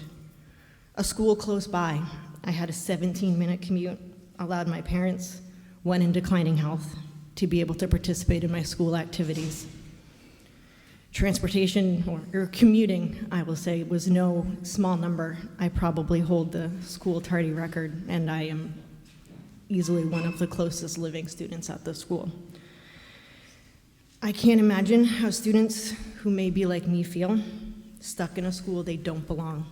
They're probably performing fine, but how does that weigh on their experience? We need to support our students better than we have, and by defeating this Concord contract and replacing it with multiple contracts or a long-term tuition agreement, we can do that. We're at the 3 minutes, so we just wrap it up, please. High school is not dollar signs and school buses. It's a lifetime, and it's worth the financial compromise that this community is going to have to make to achieve it. Thank you. Thank you. Okay, next. Good morning. As a parent who came to Deerfield and there were no Concord students, but there were no contracts, and I was the one who broke the custom and brought my daughter to Concord High. She graduated in 3 years with high honors. She went on to go to Rutgers, graduating with 2 degrees, Phi Beta Kappa. She got a good education at Concord, and that's why I like it. But I also know what the other parents feel in this town, because I was one of those that went up against, you all got to go to Central, and went to Concord. Thank you. So I really feel that the school board should maybe look at how many students have a preference to go to other high schools, take a census of the 8th grade, or all the students, I don't care, and see what schools they want to go to. Maybe we need to say to Concord, we'll give you 75% of our students. Maybe 80, I don't know. But if there aren't that many that want to go somewhere else, we can cut the amount we would send to Concord by contract. That's part of negotiations with contracts. And I think they would, with their loss of students, want the 75% rather than nothing. So I think our school board should be looking at first taking a census of the students and see how many others want to go to other schools, and then take that total population and look at Concord and say, we will give you 75%. Thank you. Thank you. Yes, please. I would agree with previous speakers that the presentation was mostly about cost, but to respond to this comment, there was a lot of work done by the committee, a lot of surveys sent out to current Concord students, recent Concord graduates, parents, younger students in Deerfield, and we didn't get the same response rate like the pie graph I was showing about the question on the warrant a couple of years ago. But the responses that we did receive were consistent with responses to a survey put out by the Deerfield School Board back in 2009, I think, which was a few years into that contract. And the results we get are consistently that students who have gone through, yeah, I agree that it's not a perfect fit for everybody, but looking at those results, by and large, very positive, huge number of opportunities, and the positive rate of the responses to those surveys give us the information and I'm sorry for not sharing that today, but it's a very positive response to students and families who have gone through this program. Thank you for bringing that up. Thank you. Mr. Bover? Dick Bover, Church Street. If I'm correct, we were informed that this warrant cannot be amended. Is that true? Correct. So we're basically speaking. This is a more discussion broadly. on it, please. And is it also correct that up to 10% of the Deerfield students could opt to go to other schools that were obligated to send 90%, not 100%? The current contract and the proposed contract requires 90% of our public high school students to attend Concord. We currently have the ability to reassign 10% of the public high school students through manifest educational hardship or the best interest of the student policy. At this point in time, what is the percentage of Deerfield students that do go? In other words, how many students would fall into that 10% category? Actually, I can appreciate it's a difficult number to get, but is it 2%, a full 10%? First, you use the word opt. It's not an opting situation where students can just choose to go somewhere else. It is at the discretion of the superintendent and the board to reassign students based on, like Zach the mentioned. adoption to petition. Hardship. Yeah, there's a couple. There's policies about why that would happen. For a feel for the numbers, if you look at the budget, we are budgeting for the students who are not in the Concord line. Those are the students who we are reassigning to other schools. Is it 8%? Roughly 5%. Okay, thank you. Thank you. Next, please. Good morning. Hi, Christina Pretorius. I'm Bloomfield Road. So my question is purely logistical. So if the town votes no on this, and we go to a tuition agreement model, or we do whatever it is, do other towns also have to approve those tuition agreements? Do we have to approve those tuition? Like, what would next year's ballot look like? Would it be a bunch of warrant articles that have 4 schools on them with tuition agreements that we have to agree to? So if it's tuition agreements, it basically becomes a year-to-year agreement, and it would be between our board and the Okay. boards in the other towns. Okay. And if we were to go back to Concord and say, there were a couple of suggestions about lowering the percentage or whatever it is, the Concord School Board would have to approve that to be that school of record, right? Yes, and every suggestion that's been made about how we should have approached the negotiations with Concord, we have already tried with Concord. We had a number of very long and difficult conversations with them, and we made every single attempt we could to be responsible fiscally to the community while trying to change that contract. And it was either at a great cost or at producing a contract that is as fair for the community as possible. And just as a kind of a clarifying factor, our rate with Concord is effectively what the city of Concord incurs for costs for their high school students. It's an unreasonable expectation for the community here in Deerfield to think that we should pay less to educate our kids than the community pays that they're being educated in. So our cost is effectively Concord's cost. There is no premium. It's a very good contract fiscally for our community. It creates certainty in a very uncertain economic time, and it creates consistency, and it continues the tradition of Concord being our high school, which is what it has been for the last 20 years. And generally, if you look at tuition rates, it's not going to be the at-cost tuition that we're paying with Concord, or that we're proposing. It would be elevated, inflated a little bit to cover other costs of that district that we would be tuitioning with. That rate will go up if we don't pass a contract and we just enter into a tuition agreement with Concord. The rate will go up, and we cannot guarantee the placement of every one of our kids. Okay, and sorry, just as a follow-up, so if we vote this down but we still want Concord as our school of record, somehow, I don't know, the board agrees to, the Concord School Board still has to approve if we have a school of record, right? And that has to be done, what, November-ish, We right? would have to if the contract as presented fails, we're renegotiating a contract. We're renegotiating something next year. We are still under contract with Concord next year. Okay. So the board very deliberately got a year ahead of this because we didn't want to be contracting or negotiating with our backs against the wall. That's an unfavorable position for us to be in. Okay. So we started this process a year in advance. If it fails this year, then we will have to reassess how we approach it.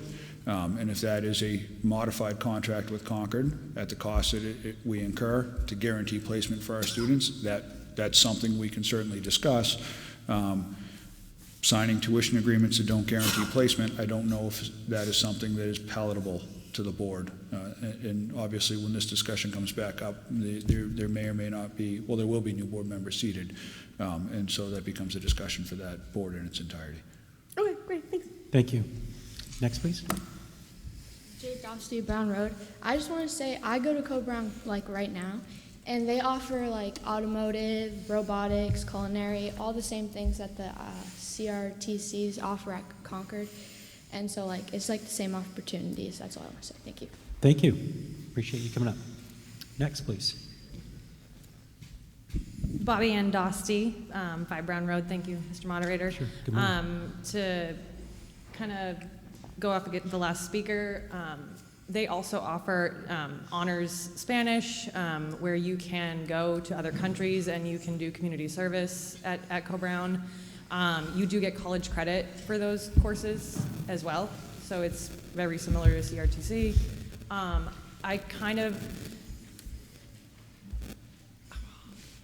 have a question about like your legal counsel and saying top off is not advised. Top off agreements, there is no law against top off agreements. You could potentially have no increase to taxes if you were really looking at your fiscal impact on your community. You already know that. But also too, approximately, our students that go to DCS, we pay about approximately $19,000.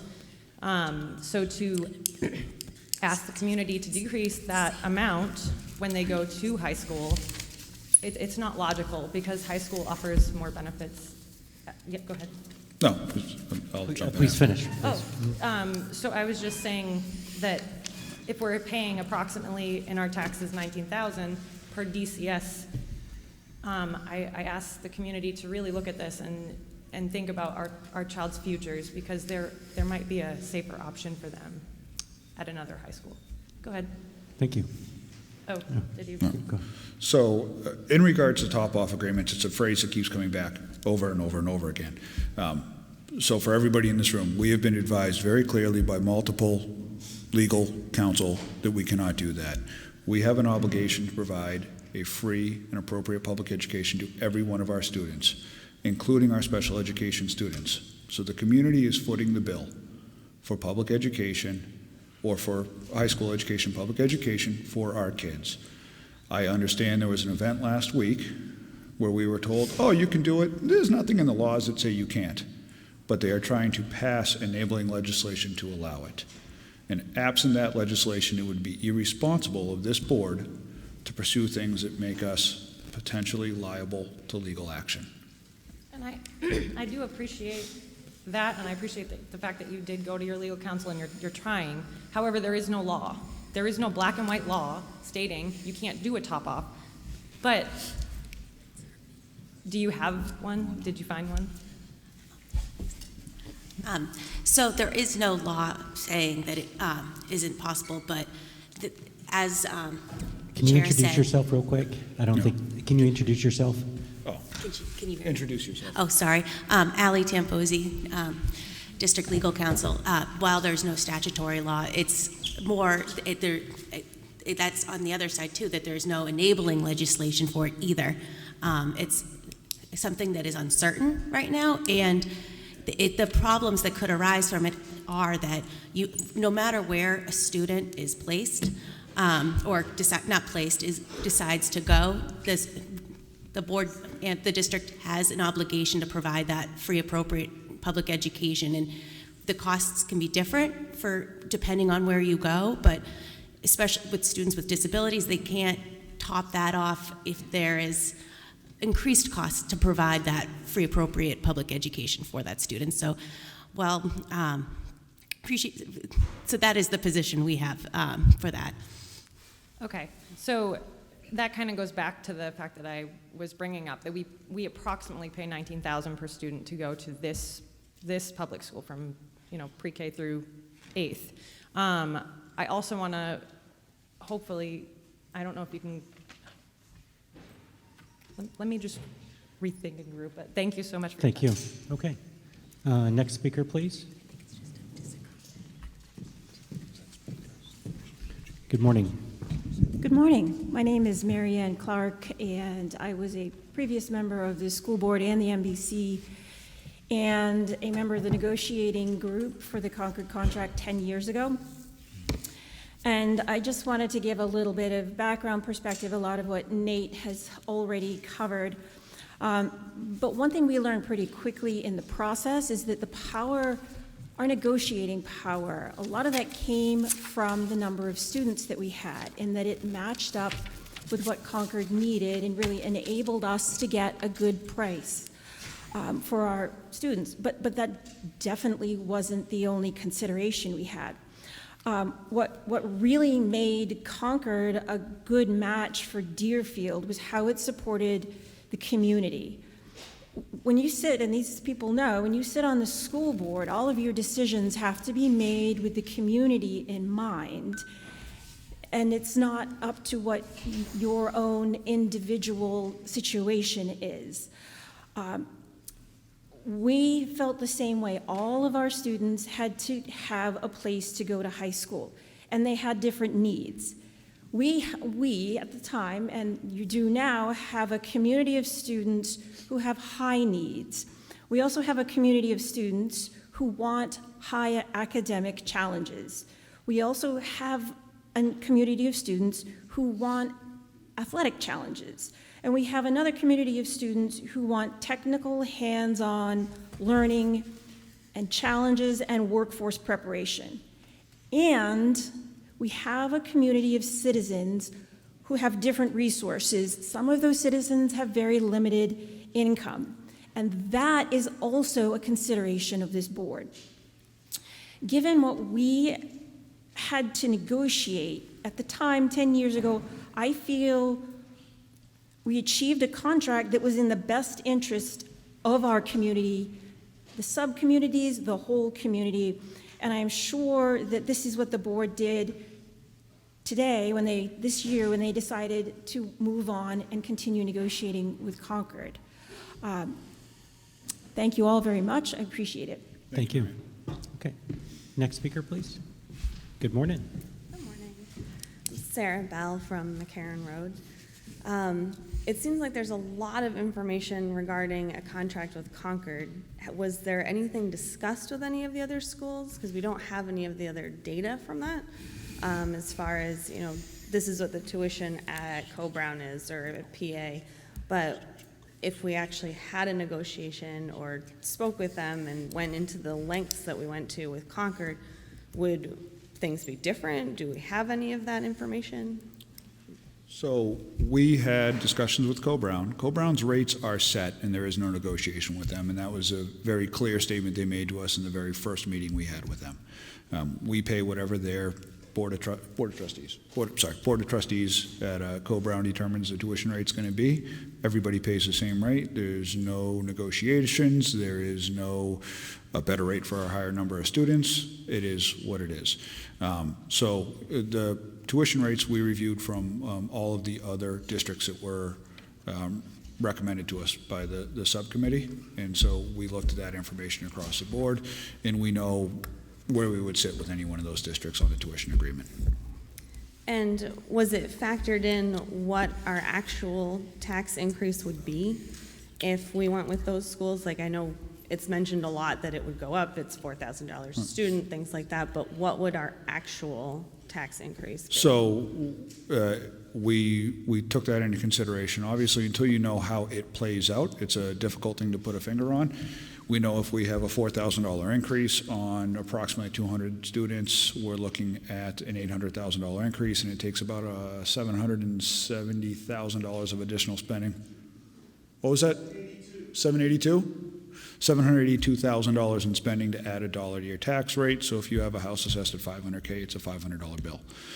Now, if your kids are in the schools and it's $500 for you while your kids are going through the schools, you say, okay, that's great. But 70+% of this community, their kids have either come through the schools or they don't have kids in the schools anymore, but it's the community's resource, right? So It's all of our responsibility to care about everyone else's education as well. Yeah. So, I mean, we looked at all of those factors when we were kind of reviewing our options. When was it that you spoke with Co-Brown and PA? Like, how long ago was it? It was over the winter. It was last winter. Yeah, it was last winter. I certainly don't have the dates handy, but it was last winter. Okay. I just think it's very important that we consider options and choices, and I don't think that Concord High School is the wrong choice, but I think it should be just that, a choice. There's a lot of other options out there, and there's a lot of towns that make it work, and I think that we're doing a disservice to our students in our town and our kids in our town by making it only one option. Thanks. Thank you. Next speaker, please. Marjorie Whitmore, North Road. So I don't know what my kid is going to do in 7 years. I don't know what she's going to do in 20 years, right? But I'm trying to raise her to be a good, responsible kid and a person. With that being said, again, I don't know what she's going to want to do in 7 years. I don't think it's fair that we pigeonhole our students to just one school. I will say, too, as a business administrator, I have billed top-off agreements. Nothing ever came of it. We collected the money, and that money went towards the tuition to the other school. I have talked to my auditors significantly about this. Many schools do it, and it has never been an option. So I think if it's fair for a parent to want to pay for their kid to go to a school that their kid wants to go to, I think it's fair. You may also be surprised that maybe if they don't choose one of those other schools, maybe it will be a lesser amount wherever they go. So you may see savings as well. Thank you. Thank you. Next speaker, please. Good morning. Hey, thanks. Marty Pegnam on Middle Road. And I am a little confused about one thing because the other day I did watch the video of that panel, and they said 2 schools do top-off agreements. So, but then I've heard other people say many, so. What was indicated by the Commissioner of Education was there was 2 districts that he was aware of. Okay, perfect, thank you. So I just wanted to go back to a couple of things. I know people had talked about uncertainty and fear, and I feel like for a lot of the younger families in town, the people who want school choice do use that against Concord because it seems so big and it seems so far away. I was a member of the 2014 parent committee because I was also afraid of Concord, but have been really happy since my kids have gone through there. And a couple other things people have mentioned is quality of life. I actually live closer to Concord than Co-Brown, so I think Deerfield being so big, we can't assume that any school is significantly closer than others. I think wherever we go, it's at least half hour, 40 minutes. But the other thing that I think about with top-off agreements, when my kids were in 8th grade, they lived through the lottery system, and it was super stressful for those 6th, 7th, 8th grade years for them to say, oh, you know, we're going to win the lottery or we get to go to another school. So when you have kids in those grades who are saying, well, my parents can afford to pay the difference for the extra school, it does create a lot of stress for them younger. I feel like my kids were more stressed going through that than actually getting to Concord.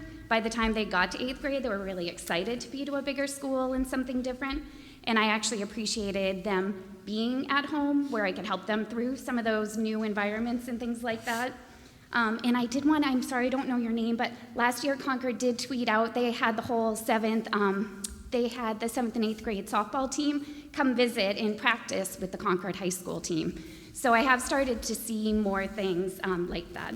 So the last thing I want to say is that I appreciate the challenge. I've gone through several school boards, and I appreciate the challenge you're in doing what's best for the majority of the town and the students.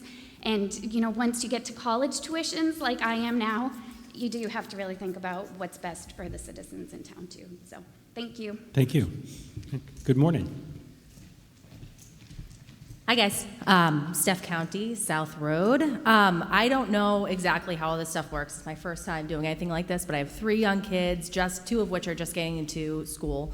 So my question is, based off of timelines, obviously if everyone's going to a different school, if we do end up with school choice, tuition costs are obviously gonna be different all across the board. I don't know when kids need to decide that, but based off of like tuition costs, say it ends up being way more than the budget allots, just based off of what it is, if everyone picks a much more expensive school. If that happens, where would that extra money come from? I don't know timeline when things need to be decided, but if it ends up being more, could that possibly eat into other budgets like the DCS budget? Which, again, I know high school, it's a big thing, but we also have to think about the school that's in our town for pre-K through 8. So would that be an issue, or not so much based off of timeline? Yeah, yes, that's it. The short answer is yes, we would have to find a way to do that somehow. And that's where this uncertainty piece comes in, is how do you budget for that if you have no idea where your students are going to choose to go. The way that Barrington does it is that they have 3 schools that are effectively schools of record. So that means that their students just choose and they can go to whatever. But that does mean that the board covers it, or the district covers it. And so how do they budget for that? They have been doing it for a few years now, so they have a pretty good sense. They have enough of a track record to have an accurate prediction. However, there are fluctuations in their years where it changes a little bit. They budget the best they can, which does mean more. They've got their schools are Oyster River, Co-Brown, and Dover, and so both Oyster River and Co-Brown are in the $19,000 range for tuition, and then I think Dover might be a little bit less.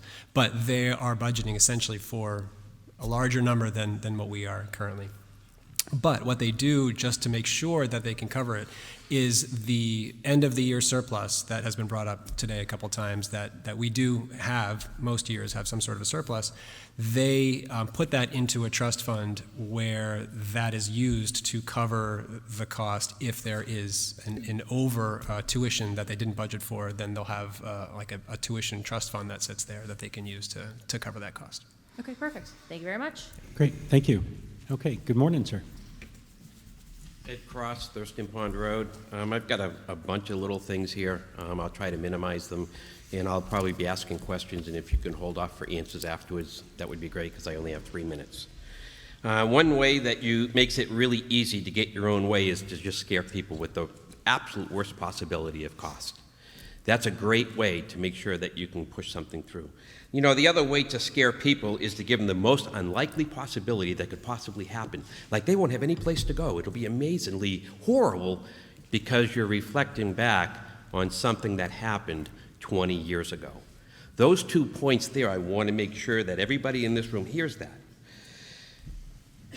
The wild, wild west, I hear a comment like that made. Okay, you know what? I like that. Okay? If I have the ability to have a choice, put me in there, because I want to be able to put my kids in the place that I think they fit best. Now, with that being said, my wife and I have 7 children, 4 of which have graduated through high school, none of which went to any of the public school options that were here, because there was only one option. And it was a terrible option for us, so we chose not to. 3 of them are currently in high school right now. None of them are going to Concord. We've chosen to do what we wanted for our family's benefit and for where our kids place best. So even going through this process and me standing up here and arguing, I won't even be able to take advantage of that option, except for one kid for 1 year. So I'm not saying it for my own benefit, I'm saying it for the benefit of the community, that it is really a dissatisfied feeling that we're choosing a school for everyone simply from cost, because that's the major thing I keep hearing. or you won't have any place to go. The option of being able to negotiate on a one-to-one basis is available to parents. So don't tell parents they don't have that option. It may not be in a public school setting, but it could be in a private school setting. And by the way, just for numbers, if in fact my school that I use for my children was acceptable to the school and we were paying tuition, our family would have saved you between $4,000 and $5,000 a year per student. So there are other options out there. And it's one other thing I want to make sure that you state is the 10% of the kids who have the ability to not go to Concord, that's a hard option because it's not guaranteed. You can't just make that decision. It has to get approved by the board. And we know it's a really hard option because 10%, according to the numbers I'm looking at in this report, it's never reached 10%. It looks like about 5 or 6%. Now, I might be wrong, and maybe I'm reading the report wrong, but it's not easy to just get out of going to Concord. It's not. You all have to approve it, which means we have to do whatever we can to try to convince you to let us do what we think is best for our kid. And as far as the legal action or possible legal action of a top-off, You're at 3 minutes, so we wrap it up. neither top-off side or non-top-off side has been argued. There's not a law for or against either one. Both of them are up for legal action against, not just one. So just because you think that top-off is not legal by your counsel's advice, there's other counsel out there that would disagree, which means both sides can go to court. Thank you. Thank you. Mr. Rivell. Thank you, Mr. Moderator. Kevin Verville, McCarran Road. You know, the most interesting thing about all this discussion, both here today and up until today publicly, I have not heard anybody, not one soul, advocate against a contract with Concord. What I hear people saying is, I love the Concord contract, it's awesome, except for the clause in Section 8 where it guarantees 90%. Concord's an awesome school. It's a great school. Why wouldn't kids want to go there? If kids want to go there so bad, why do they need the 90% clause? Our kids should be flooding there. Heck, we even provide transportation. We're not even saying multiple contracts. We're simply saying get a contract with Concord without a guaranteed minimum, and then if parents want to send their kids somewhere else, allow that money to follow the child to where they want to go. With all due respect to the legal counsel, it's an opinion. There is long precedent. The Commissioner of Education was going off memory. He didn't have the list in front of his head, in front of his face when he gave those numbers. The other thing is, well, some communities did it and now they don't do it anymore. That's true. That's true. So these communities are flexible. They're moving in and out of programs as best suits the kids in their area. And that's what we should be doing. There's long precedent that that is perfectly okay. And the fact that there's a bill to clarify the fact that it's legal has no bearing on the fact that it is illegal, right? There's nothing that says it's illegal. Interesting enough, when we look at the warrant, there's no recommendation. There's no recommendation. The school board's got a recommendation on almost everything except for this. The Budget Committee had a recommendation. The Budget Committee voted 5 in favor, 5 opposed, and 0 abstaining in favor of this contract. That's an important thing that should be stated. I got dollars to donuts, that when this contract proposal fails in March, Concord is going to have a real change of heart about that 90%. They have rapidly declining enrollment. They desperately need our kids. They desperately need our money. They are going to do anything and everything they can to hold on to those kids. There's no doubt about that. I hear about equity. You know what I hear equity. Nobody defines it. Nobody says what it is in the context of this meeting. But my interpretation is if we shove every kid from Deerfield under the same roof, that's equitable because they're all trapped in the same box, right? I don't know much about educational placement for children other than my own. I'm not here to tell you how to raise your kids, educate your kids. But what I think I know is picking an educational provider based on the lowest bid is probably the most unsound method of selecting the best educational provider for any child. We're at 3 minutes. Thank you, Mr. Moderator. Thank you. Okay, we'll have the last couple of speakers, and we'll need to continue to move on to the other warrant articles here, so appreciate your time. Good morning. Steve Barry, North Road. Through you, Mr. Moderator, can I ask the school board, has Co-Brown communicated to the board in any way that they're willing to take more than they already have? Would you like to respond? Please. So annually, Co-Brown sends a letter to the school board informing us that they would continue taking Deerfield students. In the conversations we had with Co-Brown, they informed us they would need a number of years to prepare to take all of Deerfield students if we wanted to pursue a contract with them and for the entirety of our students. If I may, Mr. Moderator? Please. When did that exact conversation occur? When we had our conversation with them last winter.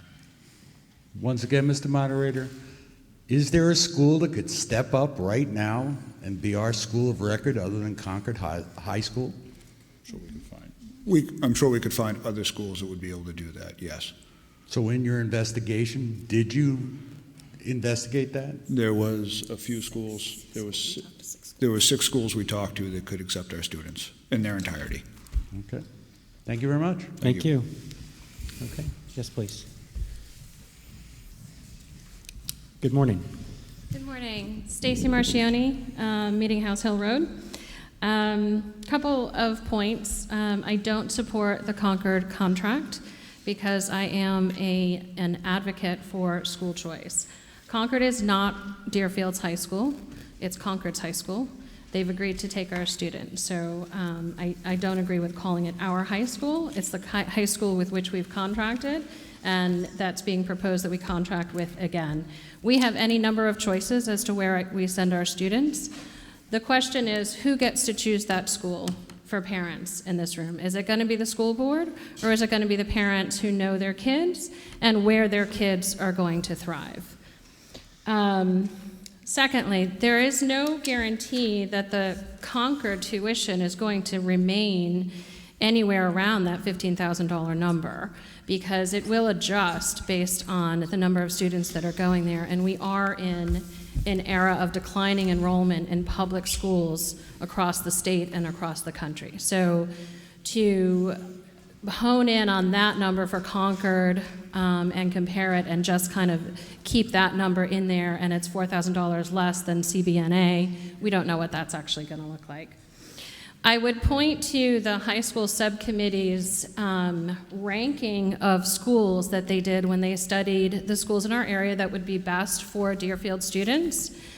They included in that ranking tuition, and along with distance and several other factors, scores on ELA, their assessment scores, a lot of things, and a lot of work was done by that high school committee. When they ranked the schools in order, which included the tuition for all of those schools that they looked at, number 1 was Co-Brown as the best fit for Deerfield. That included an assessment on the tuition at Co-Brown. Number 2 was Bow, number 3 was Pinkerton, and number 4 was Concord. So how we come out of an assessment like that, that includes a look at tuition, and contract with Concord for another 20 years, I don't quite know. It flies in the face of all of the work that was done by your own subcommittee. And again, that included a weighting on tuition. As to top-off agreements and whether they are considered inequitable or illegal, there are differing legal opinions, clearly. And Attorney Richard Sala, who was here last week, spoke to this issue in particular. He's a law professor at the University of Vermont and has studied this issue, has dealt with this issue extensively. He has advocated for tuition agreements in his own town. And as he very succinctly and accurately put it, every time I step out of... We're at 3 minutes. Thank you. Every time I step out of my door, I subject myself to a lawsuit. And I think that's a fair assessment. And lastly, I would just say busing. You indicated in your presentation that not having this contract could mean an end to busing. That I don't understand that. It would only mean an end to busing if you chose not to transport to any schools that were chosen. Thank you. Thank you. Thank you. Okay. Next speaker, please. Kimberly Black, Meeting House Hill. I had heard a few people speak to the application process that was pre-20 years ago, and I certainly understand that that was not an ideal process for students at that time, or for maybe most or many, I don't know. But I can tell you that I didn't find it all that much of a challenge or a struggle. The teachers and the staff in this school were absolutely monumental in assisting the students at that time to go through that application process. I absolutely adored visiting all of the schools that bused us to the school to do a walkthrough. And I loved the nights where they came and presented their tables and said, this is what we can offer. I understand that definitely feels very college-esque, and perhaps it did, but for a moment I felt a little bit older than the first graders in this school. And I think that gave me a leg up in high school when it came to completing our college applications, because I was like, heck, I just did this 4 years ago. This is no problem. I mean, I did it on a typewriter at first and then was able to use the school computer. So we're at very different times. And I don't think that application process would even be coming back because of so many schools that have slots for our students in the future. At my time, between the 5 schools, there still wasn't enough spaces to fit the 67 students in our class. And now we have more than one school, I believe up to 5, that have said they can eventually, if not immediately, take our entire class. So with that said, even if we went back to an application process, I don't think it would be the detriment of the entire school like it's been proposed. Thank you. Thank you. Okay. Mr. Rhodes, please. Good morning. Good morning. Errol Rhodes, Church Street. So part of the logic I heard earlier was that you had the 2020, I guess, was it, questions about choice and cost. And given your familiarity with the Barrington model, I have a simple question. What drove you, what was the logic behind not presenting this town with the Barrington choice rather than making a single choice? Because you knew what it was about, you knew how it worked. Why not give the legislative body, the town, that choice rather than making the choice for them? Was there some logic behind that?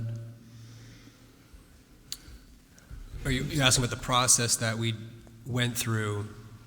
Why did we choose to negotiate first and present a contract rather than asking another sort of poll type question to what does the town want? Not another poll question. You know how the Barrington system works, where they have put a higher cost, which didn't seem like it's higher than our current cost, but higher than the Concord cost.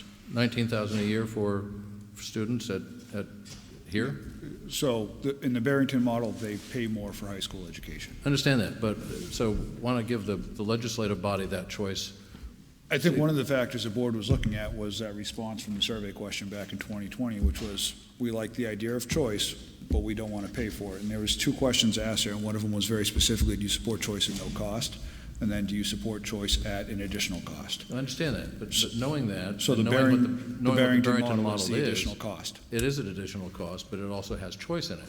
So I'm wondering why you chose not to use the Barrington model here, give the voters the choice on that, rather than making a decision for the voters. I think we were looking at the responses from those questions in 2020 and understanding that they were very clear about not presenting a choice with cost.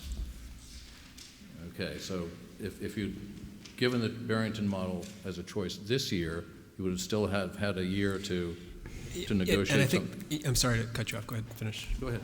I think part of we were presenting the way that Barrington went through this in terms of the actual step by step. I don't think that they negotiated 3 contracts with 3 different schools, and then the town they presented 3 separate contracts to the town to vote on, right? And so it was a. I can't remember the exact. They certainly had different circumstances to begin. I cannot exactly remember how they got to this point. Right. But when we are looking at a year until the end of our contract, part of it is we wanted to present something that we can move forward with. And what you're proposing, I think, is to is to negotiate three different. I'm not proposing anything. Sorry to cut you off. I'm not proposing anything. I'm asking what the logic was for not proposing it. Yeah, I speaking for myself, having a package that the town can vote on and either approve or not, and if not, then we will address and readjust. But part of this is the legality of the process. Mr. Kelly? I think one important thing to keep in mind when, in reference to your question, is that there's a very, very clear and important data point that we looked at when we were making this decision, which is that graph from the 2020 election that says we do not want choice if it's going to cost more. We know that choice is going to cost more. So when we're making this decision, coming to our solution, to say that the board was not listening to the town, yes, the town very clearly said we want choice, but the town also very clearly said we don't want choice if it's going to cost more. So to frame it as not listening to the town, I would frame it as we're listening to exactly what the town said, which is pay attention to cost. Not listening, but not giving them the choice. We had to present something. All right. And so what we presented was what the town indicated they wanted. In your view? Based on the information we had in the largest sampling we can get from the town. And that question was placed on there in advance of this contract negotiation, and knowing that process was coming. Yeah, in our view, and you're right, that this is the elected body to try to make these decisions, to speak for everybody in this town. There's 4,000 people, and so that is one of the challenges that we are elected to handle is to, yes, we do have to make some decisions, and based on what we had to go on, that was the decision that we made. I appreciate that. Yeah. Thanks very much. Thank you. Thank you. The next speaker, please. Joan Bilodeau, Nottingham Road. Just a few observations. They're talking about like what school would take all of our kids. If you make a contract with another school, that's not choice. That means everybody would go to Co-Brown. Am I understanding that right? Potentially. Which sounds to me like they're kind of leaning that way. I like Co-Brown too, but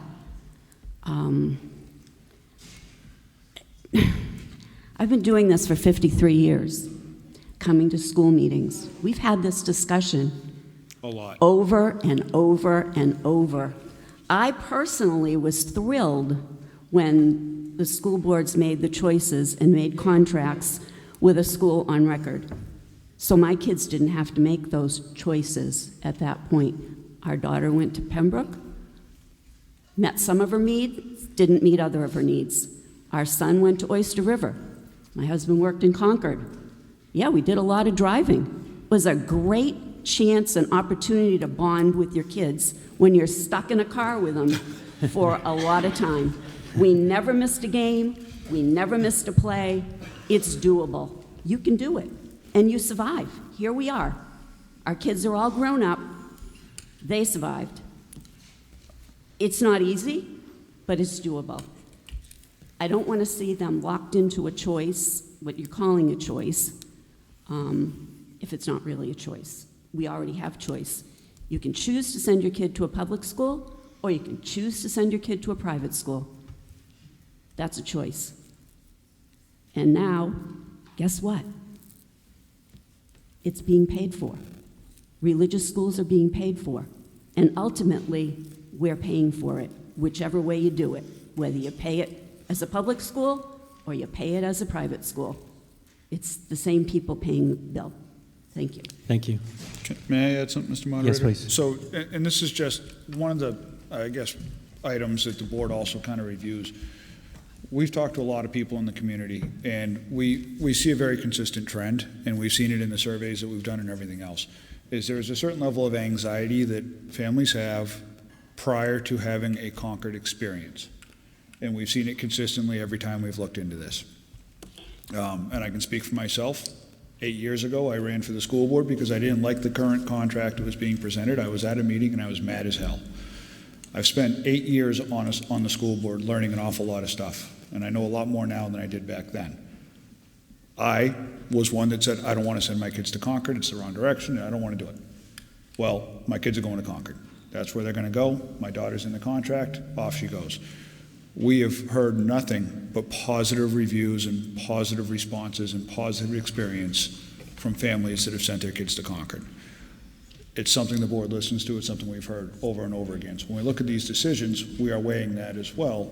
The experience and the feedback from the families that have had their kids go through Concord has been, by and large, incredibly positive. Okay, thank you. The next couple of speakers, and then we'll see if we can wrap this up. We've got 6 more warrant articles to still go through, so please. As to our students already having choice, they only have choice right now to go to a public or a private school if they come from a family of financial means. Not everyone in this town can afford a private school education, so therein is not choice. And that goes to equity as well. When we talk about equity, equity means opportunity, giving everyone the same opportunity, not the same outcome, the same opportunity. So when you allow tuition dollars to follow students, that is equity, providing them all the same opportunity. Families who can't afford private school don't have that opportunity. So when we discuss equity, I think we need to look at opportunity and not outcome. So if they all go to Concord, they all come out with the same outcome. Thank you. Next speaker, please. Good morning. Greg Whitmore, North Road. So you can pick the microphone up a little bit, please. There thank you. It comes down to the 2 questions that were asked.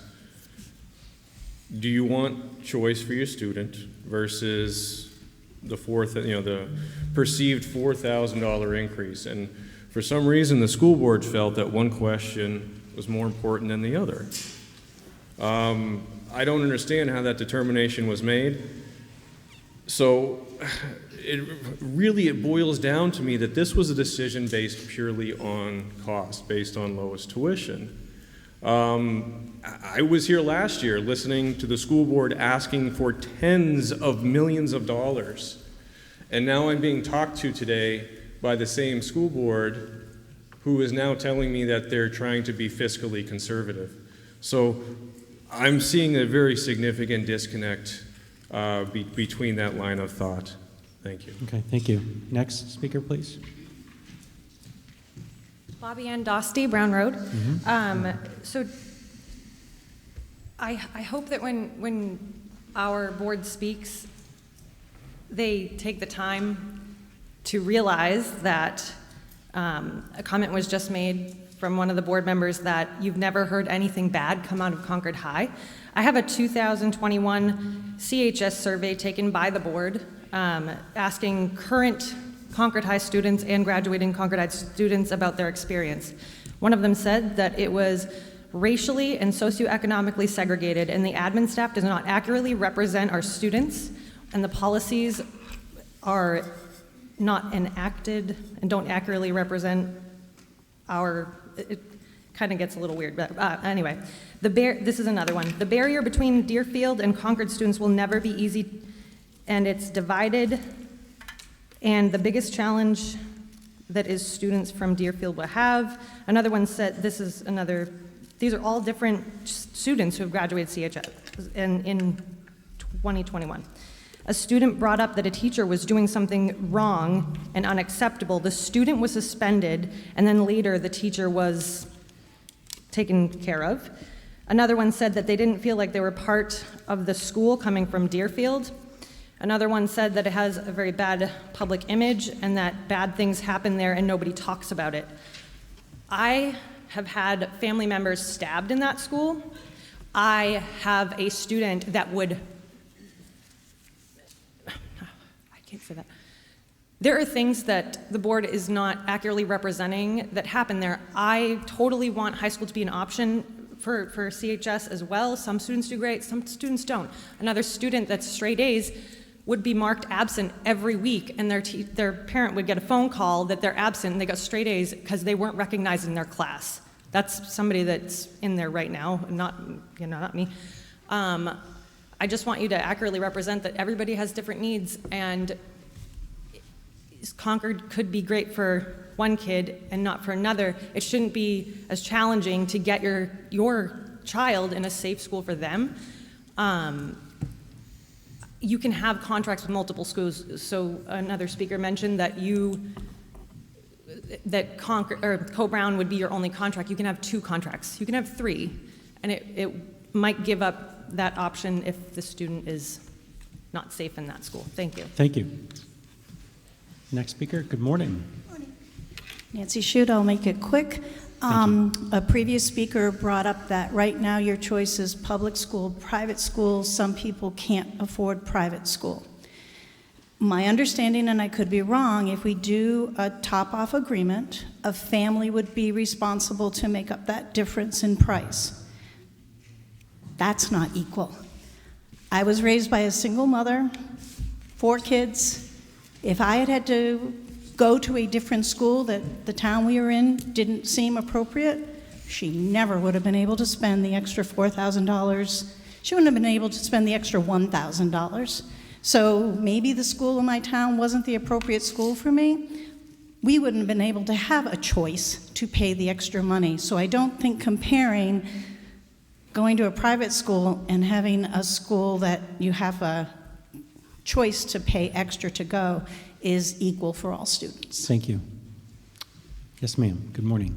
Good morning, Marjorie Whitmore. I don't want to be here all day. I move the question. Thank you. Okay. And the question's been moved. Seconded? There was really no question. It was just discussion. Okay, no discussion. All right. The clerk will go ahead and place article number 4 on the ballot as written. We'll move on to Article 5, and before I go to Article 5, just so you know, if you need a restrooms, they're in the back over there. It's been a couple hours since we were on that one, so please feel free. There's services there, and then if you need water, there's the water fountains out in the lobby there, so help yourself to that as well.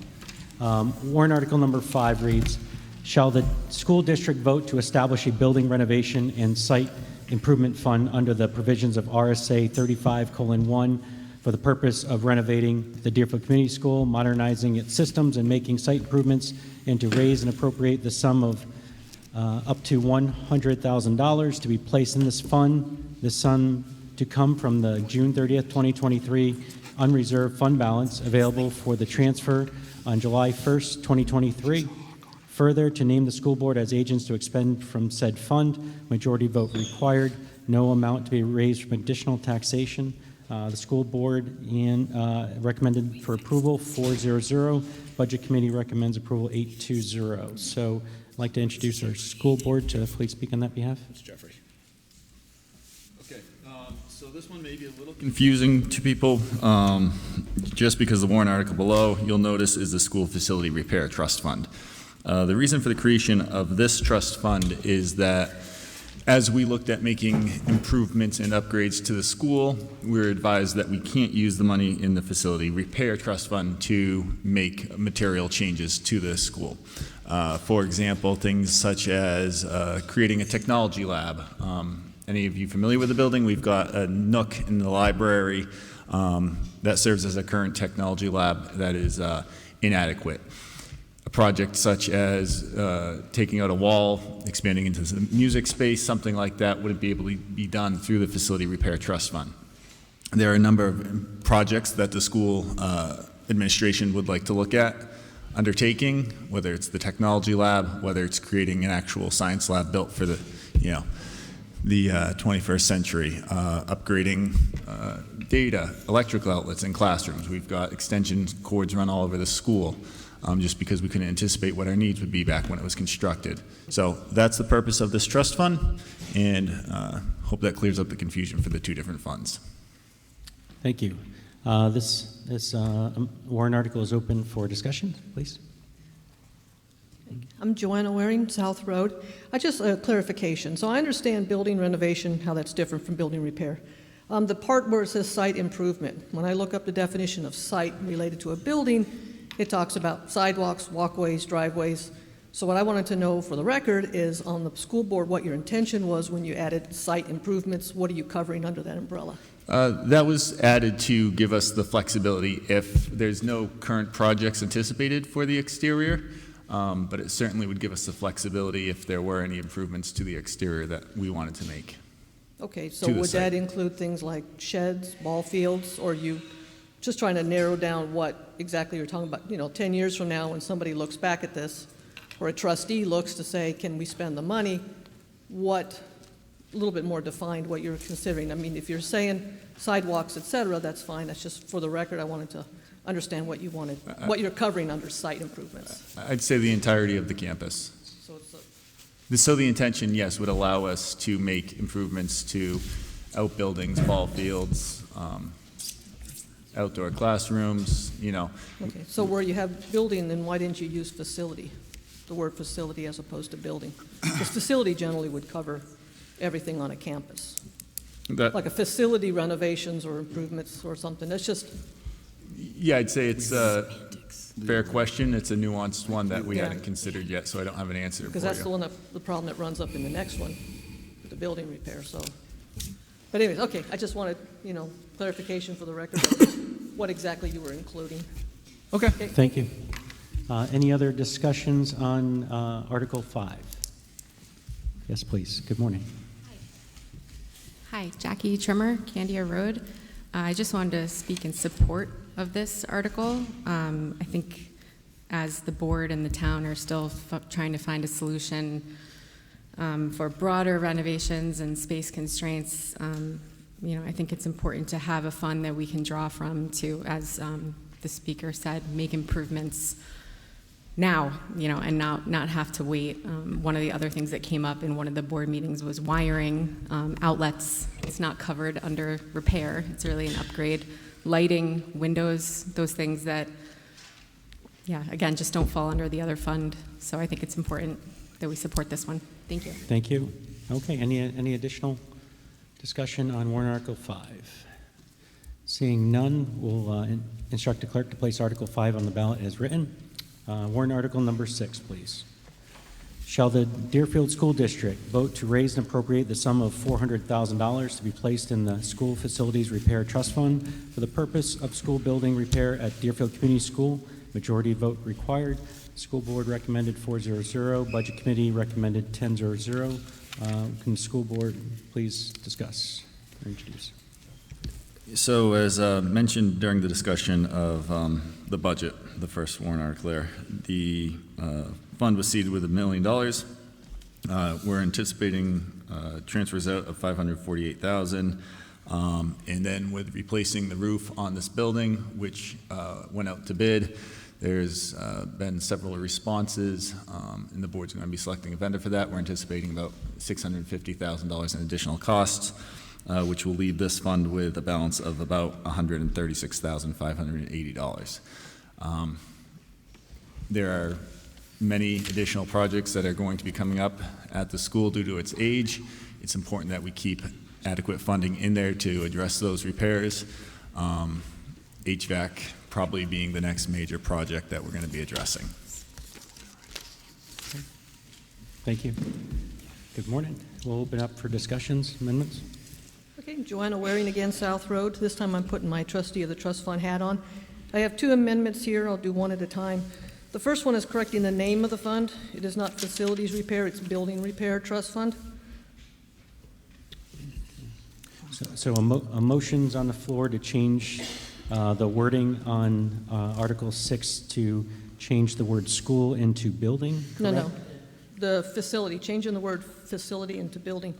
Okay, so school building. It's a, Gotcha. School building repair trust fund. Okay, and there was a second, and I heard Mr. Verville. Thank you. So we'll open up for discussion. Okay, do you have your amendment slip there? Thank you. Okay, so the amendment is to correct the name of the trust to the words School Building Repair Trust Fund. Is there any further discussion on that correction there, that amendment? Seeing none, if you can get your voting cards out. All in favor of correcting the wording in Article 6 to now read this School Building Repair Trust Fund, signify by raising your card. Okay, thank you. Any opposed? Okay, motion passes. So warrant Article 6 is amended. And so that, let me just write this down. Okay, and Joanna, you had a thing? Yeah, so the second one, again, this goes back to the trustees. This trust fund was created back in 2004. It was kind of worded a little awkwardly. It was done at a town meeting. So where you've got, for the purpose of school building repair at Deerfield Community School, to bring this into alignment with the original warrant article that was created, I propose an amendment to say the purpose, says for the purpose of school building repair and future replacement at Deerfield Community School. The original warrant article that created this did specifically say the purpose was for future replacement. So I just propose that rather than changing things over the years, that the word "and future replacement" be put after building repair. Okay, it's been properly moved and seconded. It'll be open up for discussion. Okay, so the amendment is for the amended warrant article number 6 is to add the verbiage. Can we, I'm sorry, Dan, can we pause for, or take like a 5-minute recess just to consult with Ally real quick? Sure. If we can. Okay. Just need to check something real quick. Okay, so we're going to take a 5-minute recess real quick, and then we'll go ahead and reconvene at 11:54, 11:55. You find your seat? Hope you're able to stretch your legs a little bit. Are we okay to leave the amendment? Yes. Okay. Yeah. It's Did you tell Dan that? I don't know. Did you tell Dan? All right. So we're going to reconvene here our school deliberative session. Appreciate your time this morning.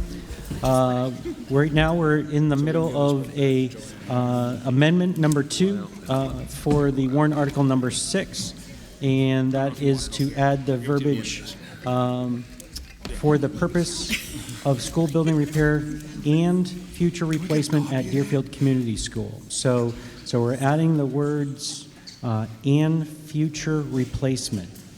And future replacement. Just clarify that. Onto there. We're open for discussion, please. Yep. Any discussion on this proposed article? Okay, seeing none, if you could get out your voting cards, please.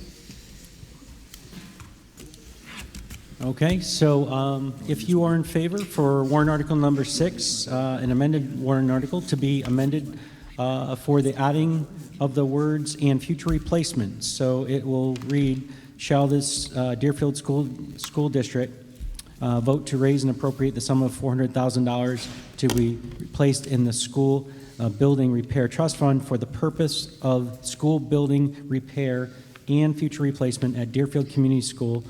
Majority vote required, and that's the verbiage that was originally had. So all in favor, please signify by saying, raising your card. Thank you. Any opposed? Okay, motion carries. All right, so we'll have an amended article with that. We're open for further discussion on amended warrant article number 6. Any further discussion, amendments? Seeing none, I'll instruct the clerk to place the article number 6 on the ballot as amended. Just a moment.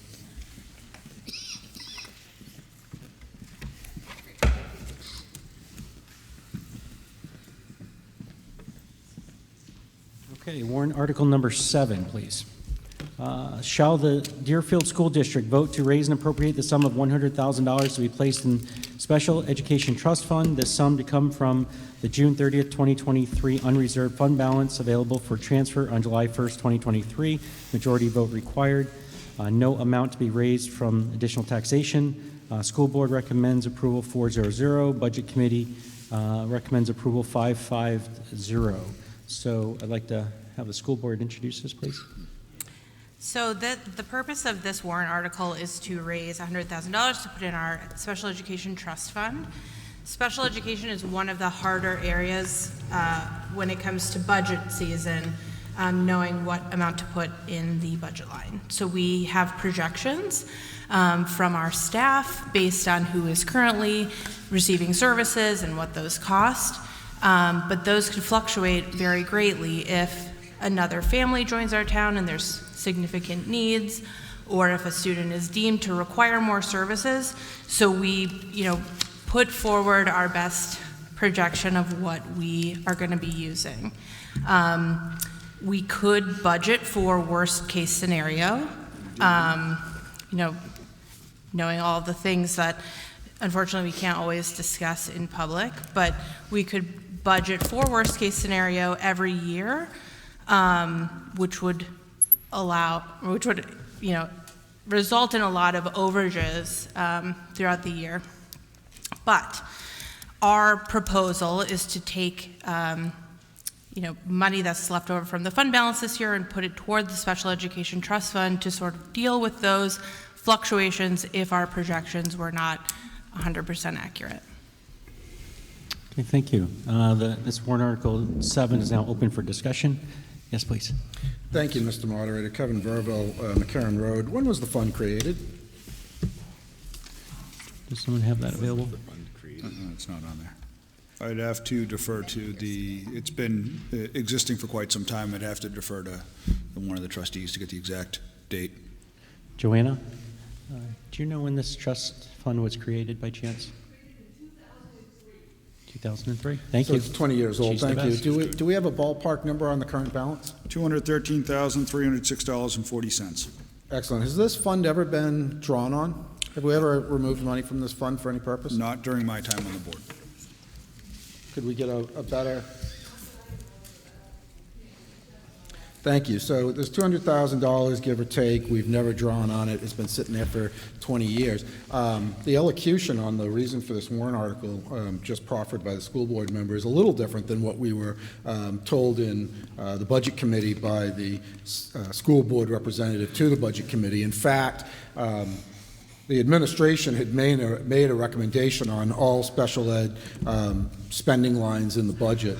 The school board, in its infinite wisdom, chose to reduce some of those lines to almost $100,000 as a best guess estimate of what they think the cost might be, but they're not quite certain. And so what we were told was to, just in case they were wrong about removing that money from the budget, they wanted to have a backup emergency fund so that we didn't find ourselves in trouble, and that's what precipitated the $100,000. You can go back and watch recordings of the budget committee meeting if you're unclear about that. And that's why the budget committee was split 5-5 on this question.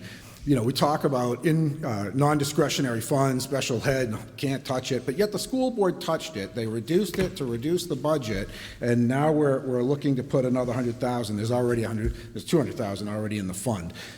It's bad budgeting, it's bad precedent, it's bad mojo. And I got to admit, I'm not very impressed with this way of budgeting. Thank you, Mr. Moderator. Thank you. Okay. Other discussion, please. Good afternoon, sir. It's afternoon now. Is it? Steve Barry, North Road. Remember the funniest thing about school board budgeting?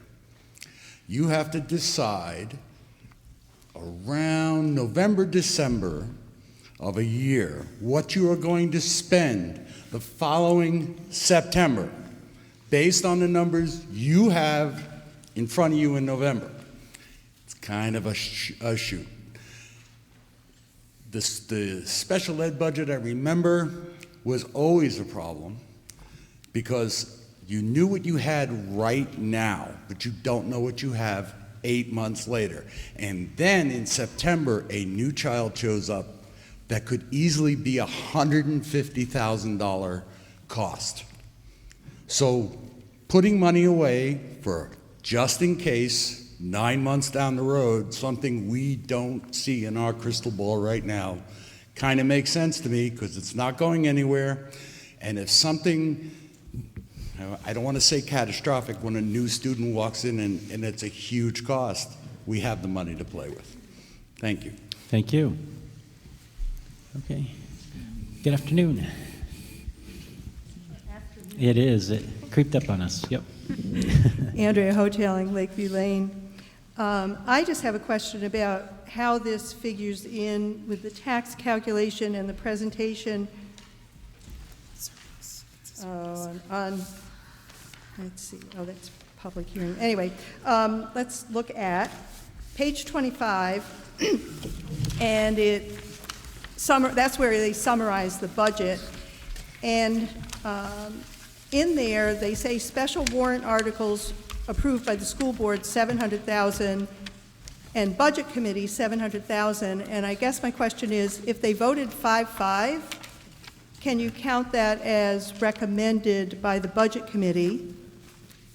And if it's not, should it also then not be in the default budget? Which line items, I'm sorry? It's line item special warrant articles, the second line on page 26, excuse me. Oh, all right. Yeah, without my glasses on? I That's can't read okay. that. No, Okay, 26. I was squinting, seeing if I'm missing something. Special warrant articles. I got you there, yep. School board approved 700,000. That's the 3 individual $100,000 items and the 400,000. Budget committee, 700,000. It would be the same for warrant articles. And my question is, if they voted 5-5, they didn't really recommend it. Would somebody at the school board like to respond, please? Just one. Did you want to respond, please? So if I understand the question right, and maybe Kevin Verville, McCarran Road, member of the Budget Committee. So there's 2 votes, right? So if a motion is made in the Budget Committee, then you have to get a majority to have it prevail. If you don't have a majority, or if it's a tie, the motion fails. There's another type of vote, and the other type of vote is like what we see in the warrant before us. The Budget Committee recommends approval. So of the 10 people that were there, 5 people thought the voters should approve this. 5 members of the Budget Committee thought that it would be more prudent that the community not approve this $100,000. So there's a difference between a vote to move an amendment to change something versus what the recommendation on the ballot is. Thank you. If that answers your question. If it That's a doesn't, great explanation. Thank you. Thank you. So you're saying, excuse me. So you're saying that the actual vote at the MBC voted to approve this? 5 people approved it, 5 people didn't. But it's a recommendation. No. So the warrant is produced by the school district. The school district brings the warrant forward. The Budget Committee is tasked with making a recommendation to the voters that appears on the warrant for any warrant article that has a spend. And so because this has a particular dollar amount, RSA requires both the school board vote, whether they recommend or not recommend, which usually they do because it's their warrant, and then the Budget Committee also gets to weigh in, which is different than, so we can't, typically we don't amend these types of articles at the Budget Committee. All we're doing is either recommending people vote for or vote against those articles, if that answers the question. Thank you, Mr. Moderator. Thank you. Thank you. Okay, that's helpful. Yep. Ms. Black? Kimberly Black, Meeting House Hill. I'm sorry, I missed the first part of this. I was just wondering if transportation can be drawn from this fund or if it's exclusively services. Could you? If it's special ed cost.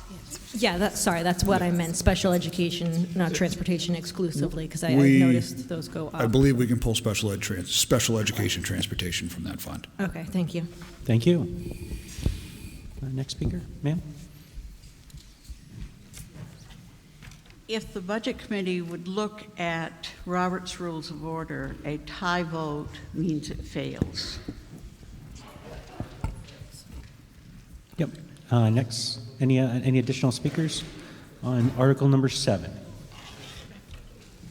Okay, seeing none, Article 7 will be placed on the ballot as written by our clerk. Thank you. Article number 8. Shall the Deerfield School District vote to raise and appropriate the sum of $100,000 to be placed in the school facility paving trust fund, this sum to come from the June 30th, 2023 unreserved fund balance available for transfer on July 1st, 2023. Majority vote required. No amount to be raised from additional taxation. School Board recommends approval 400. Budget Committee recommends approval 1000. School Board like to introduce, please? So the main idea behind adding more funds to this trust fund is so that we can finally finish paving the upper parking lot, which I'm sure many of you are parked in right now. We really need to get it paved, and since we're now doing things sort of piecemeal. We want to add some more funds to that trust fund to ensure that we can get it, that we have enough money to finish the paving project. We are working with the Conservation Commission, who may add some additional stipulations to the paving project. So we want to make sure that we have enough money in the paving trust fund to get everything installed. And if there is any surplus in the trust fund, we do plan to use it for paving repairs or any other paving projects on the campus. Okay, thank you. So warrant article number 8 is now open for discussion amendments. Joanna. That's me again, Joanna Waring, South Road, trustee hat on again. Again, another correction to the name of the trust fund. The correct name is the School Facility Paving Plan Expendable Trust Fund. It's a little, always trying to make sure we're keeping the same name year after year. Thank you for doing this. That's important. Okay, so an amendment was moved by Ms. Waring to add the word plan. Second. Plan expendable trust fund. Okay, and there was a second. Who seconded, please? I did. Oh, is that okay? Thank you. Properly moved and seconded. It's open for discussion. Discussion on an amendment for warrant article number 8 to correct the trust name to School Facility Paving Plan Expendable Trust Fund. Is there any discussion on that?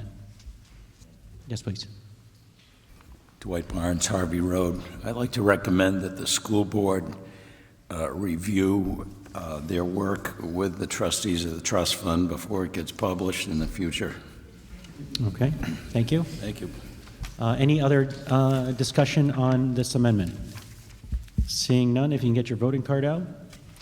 All in favor for warrant article number 8 to be amended to change the name to School Facility Paving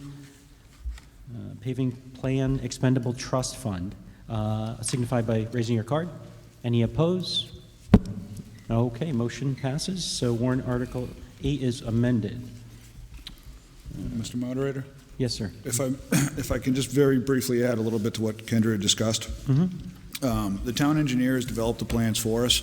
He's aware of the warrant article that passed in 2015. I believe it was 2015 that included the language about environmentally sound practices being used in the paving of that upper lot, and he has designed a system to address those concerns.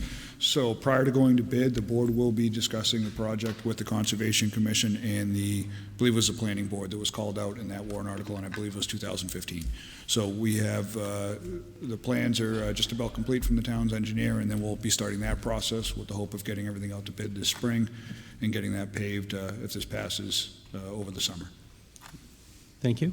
Okay, if there's no other additional discussion on warrant article 8, we're going to, clerk will place article number 8 on the ballot as amended. So warrant article number 9, shall the Deerfield School District vote to rescind the provisions of RSA 40:13, known as SB 2, adopted by the Deerfield School District on March 8th, 2005, so that the official ballot will no longer be used for voting on all questions, but only for the election of officers and certain other questions for which the official ballot is required by state law. 3/5 majority vote required, and that's statutory wording, so that cannot be amended. So the school board like to please visit? So this is creating an opportunity for the community to decide how it wants to continue with the self-governance. We've been an SB2 town for 18 years. We often hear people reminiscing about the days of town meeting. The only opportunities that we have to go back to town meeting is for the community to decide if it wants to do so, and that requires a warrant article. So this simply has been placed on the ballot so the community can decide how it wants to govern itself. I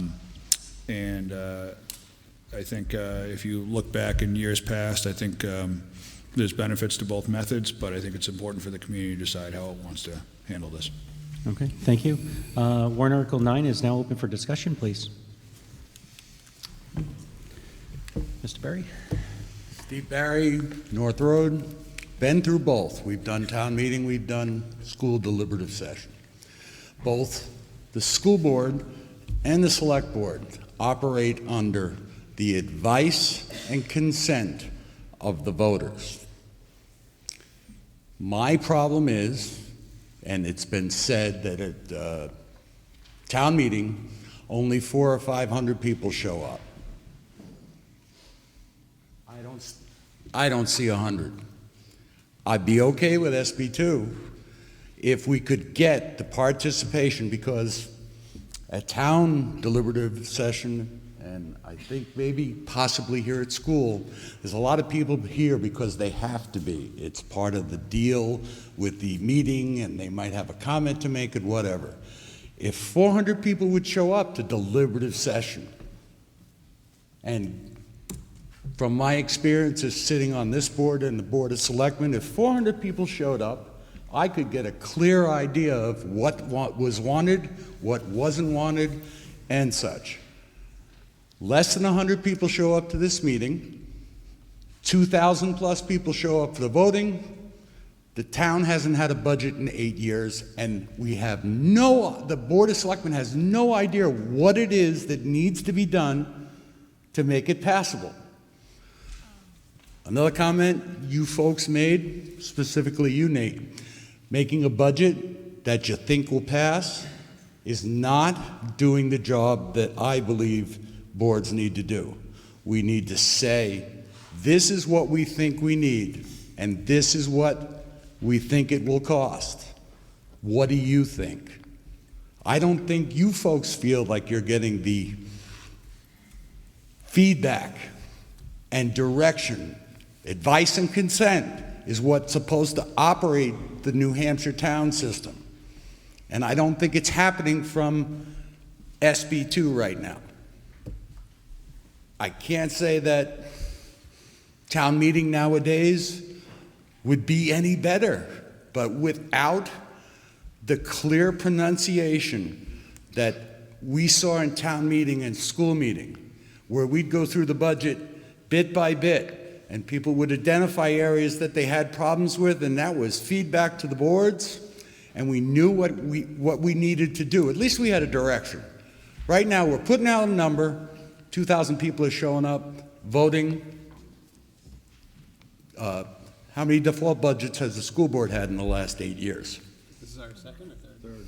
Third. We're on number 3 in a row, if I recall correctly. Do you feel you're getting the information that you need to make decisions to change that? Thank you very much. Thank you. Okay. Mr. Riville, please. Thank you, Mr. Moderator. Kevin Verville, McCarran Road. So facts are funny things because they're pretty persistent. To the best of my knowledge, Deerfield has never been without a budget on either the school side or the town side since the King's Grant. We have had a budget at the school and at the town every year. So let's not say we've been without a budget. We all have a budget. We often hear the term voter disenfranchisement. So you're talking about, gee whiz, I don't like what the 1,000, 2,000 people tell me every March. So instead what I want to do is force them to give up a Saturday, spend all day listening to Verville rant and rage about this, that, and the other thing before they get to vote. That's a very high burden, and I don't blame them for not showing up, but I'm happy they watch it on TV later. This is our town meeting. This format provides for no absentee balloting, so if you can't make it for whatever reason, you don't get to participate. There's no absentee balloting. A lot of people hate this. They hate it, right? I got to vote in front of all of you guys. You all get to see how I vote. One of the pillars of the American democracy is the secret ballot. And if we did every vote by secret ballot, you think we've been here a while now? Let's get 500 people in this room. Let's get more people talking. Let's have secret ballots. We'd be here until June. So voter turnout is a big thing. A lot of people can't stay all day. A lot of people can't make the day. And honestly, we don't have the space. This is a nice-sized room, but if 1,000, 2,000 people show up, I assume the fire chief would come and tell us we're over capacity. So that's not so good. I'm not quick thinking. I am not fleet on my feet. I like to absorb things. I like to think about things, and I like to ponder them. And the beauty of the SB2 is we get to have our deliberative session, and then a few weeks later, we get to vote. vote. So I can listen to all sides, I can weigh that, I can have conversations with my friends and neighbors, and really make sure I'm casting an informed vote instead of hearing a vocal amendment to something and then having to vote right away. We have the video so people can watch later if they can't be here. We have talked about this for years. The voters of Deerfield have made this decision 3 times. They made the decision when we went SB2, and this same question has appeared on the ballot twice before since then, and I suspect that this year we will get a similar result as we have the last 2 times we've tried to repeal, that this is going down like the Titanic. People like to be able to hear the debate, see what's going on, and then they like to be able to vote in private. It gets more people participating, more people voting. If you don't know what the voters are telling you and they're rejecting your budgets when you come 15% a year above again, and again, then it's not shame on the voters, it's shame on you. The voters' job is not to pass the budget we bring. Our job is to bring a budget that the voters will pass. Thank you, Mr. Moderator. Thank you. Okay, we're discussing warrant article number 10, or 9, sorry. 9, please. Yes. Kimberly Black, Meeting House Hill. I appreciate this question on the ballot because it makes me think. This is the only question that is proposed that I don't know how I'm going to respond yet at the voting box. I was here when we used to have the whole town in this room. I agree with the limitations that brought forward. I also see the limitations with the town just voting at the ballot box because the voters aren't participating, and I do think that both the school board and the select board need that engagement, and people are going to have to speak. So there's definitely a two-sided coin here, and I don't think it's legal, and I spoke to this at the town meeting, which is why I'm speaking again today, because it's actually not entirely the same crowd, surprisingly.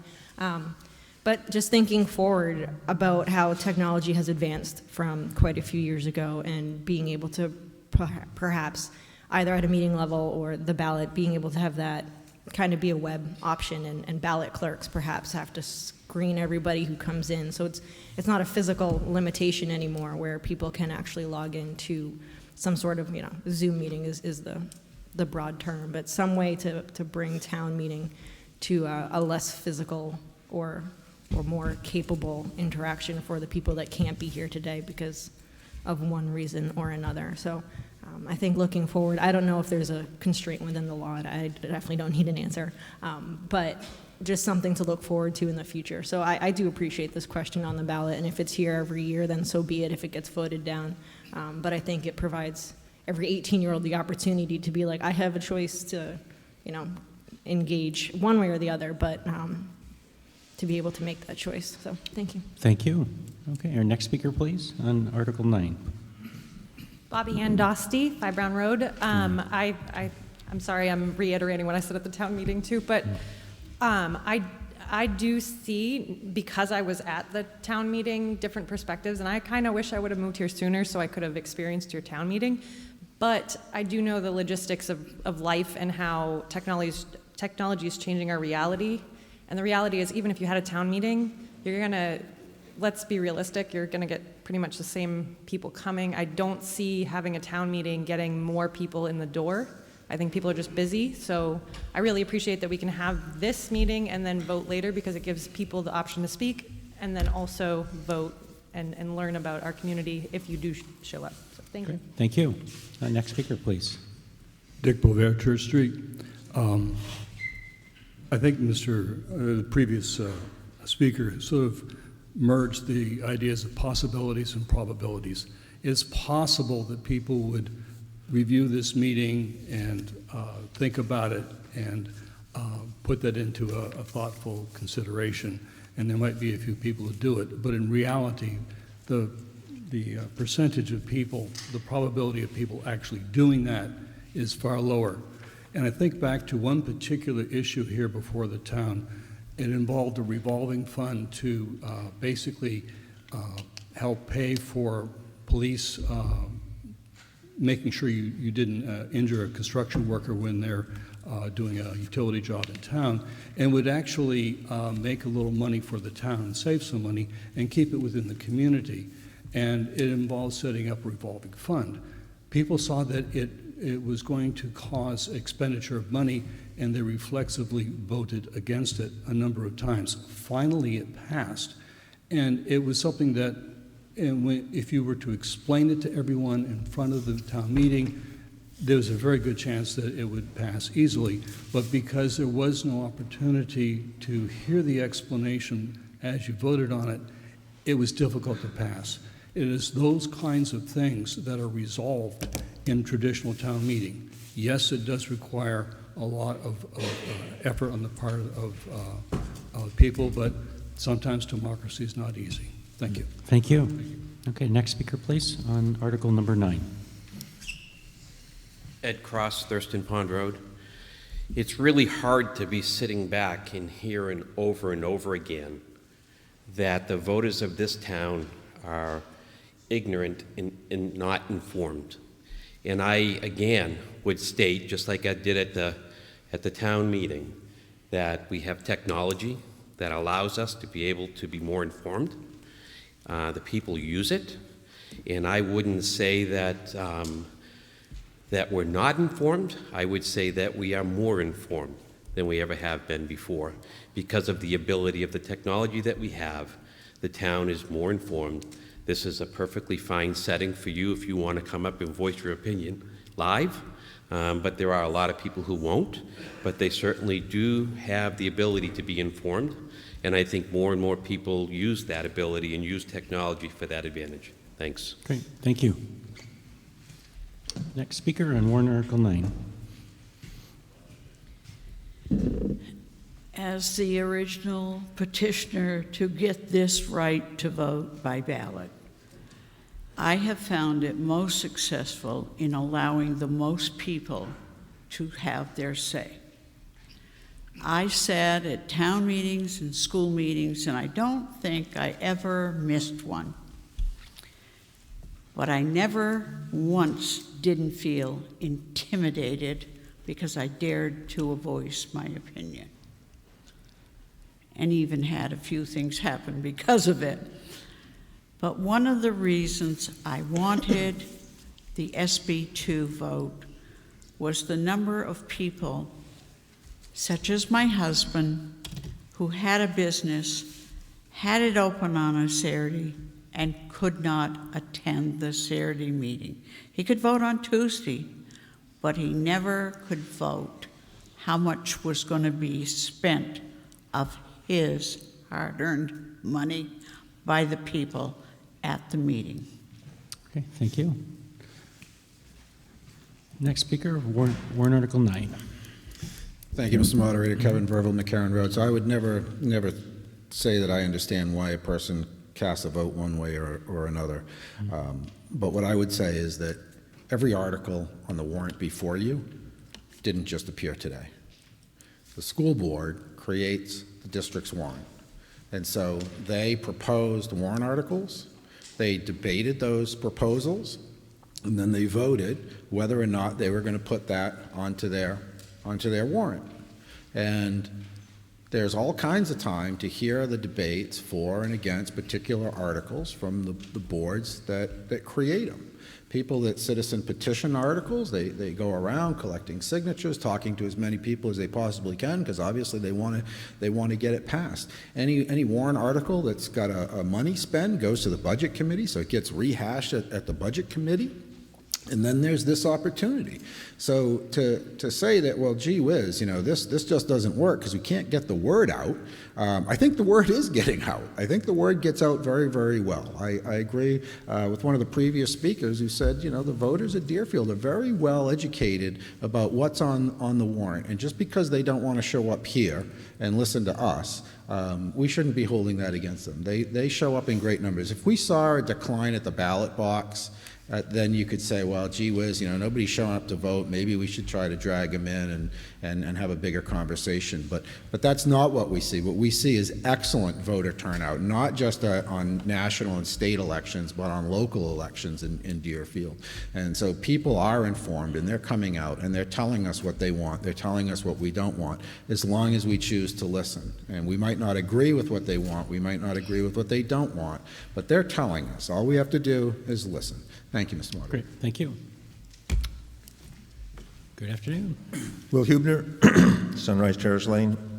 I just feel compelled to speak on this. I really don't understand why we would go back to town meeting. I feel ferociously concerned about saving the rights of 2,000 people to decide what we do in this town versus 100 to 200 to 300 people possibly doing that in a way that I think many people would find intimidating. So I really just want to go on record as saying I'm going to ferociously campaign to defeat any attempt to go back to a town meeting and to preserve the rights of the voters.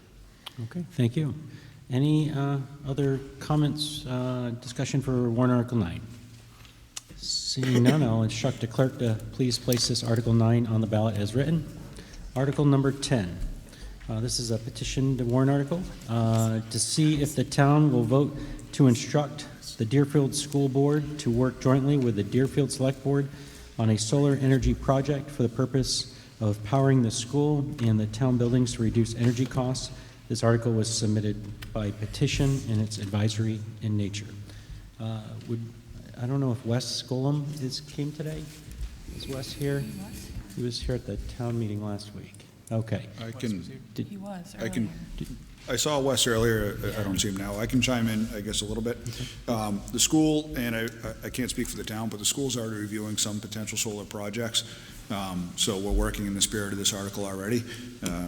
Pass or fail, we've got a decision to make next week on how we want to proceed with the roof project here, because adding solar is one of the considerations we have to make in how we want to do this or complete that upcoming project. So I certainly, I think it's a reasonable petition, and I think, the board supports it, and I think the community should support it as well. Okay, thank you. Other additional comments on number 10, please? For 8 years, my daughter was in charge of the department in New Jersey for finding energy and runs a consulting business for solar energy. And she and I discuss this frequently. I'm very much for using solar energy in any way we can. I don't believe it is the only answer, but I do believe that we have within this area excellent solar abilities. But I don't know, and somebody that does roofing could tell me, if the bubble roofing we put on the roof would allow solar panels. That's a good point. Okay. Yes. I mean, I can answer that as far as the question. So in the upcoming roofing project, we have the ability to prepare the roof in that project for solar panels. So that's a discussion the board has to have next week when we decide how we want to proceed with that project.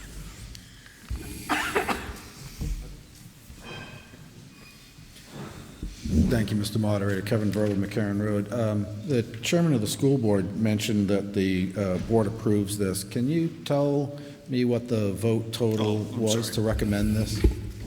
Allow me to correct that. I believe the board would support it.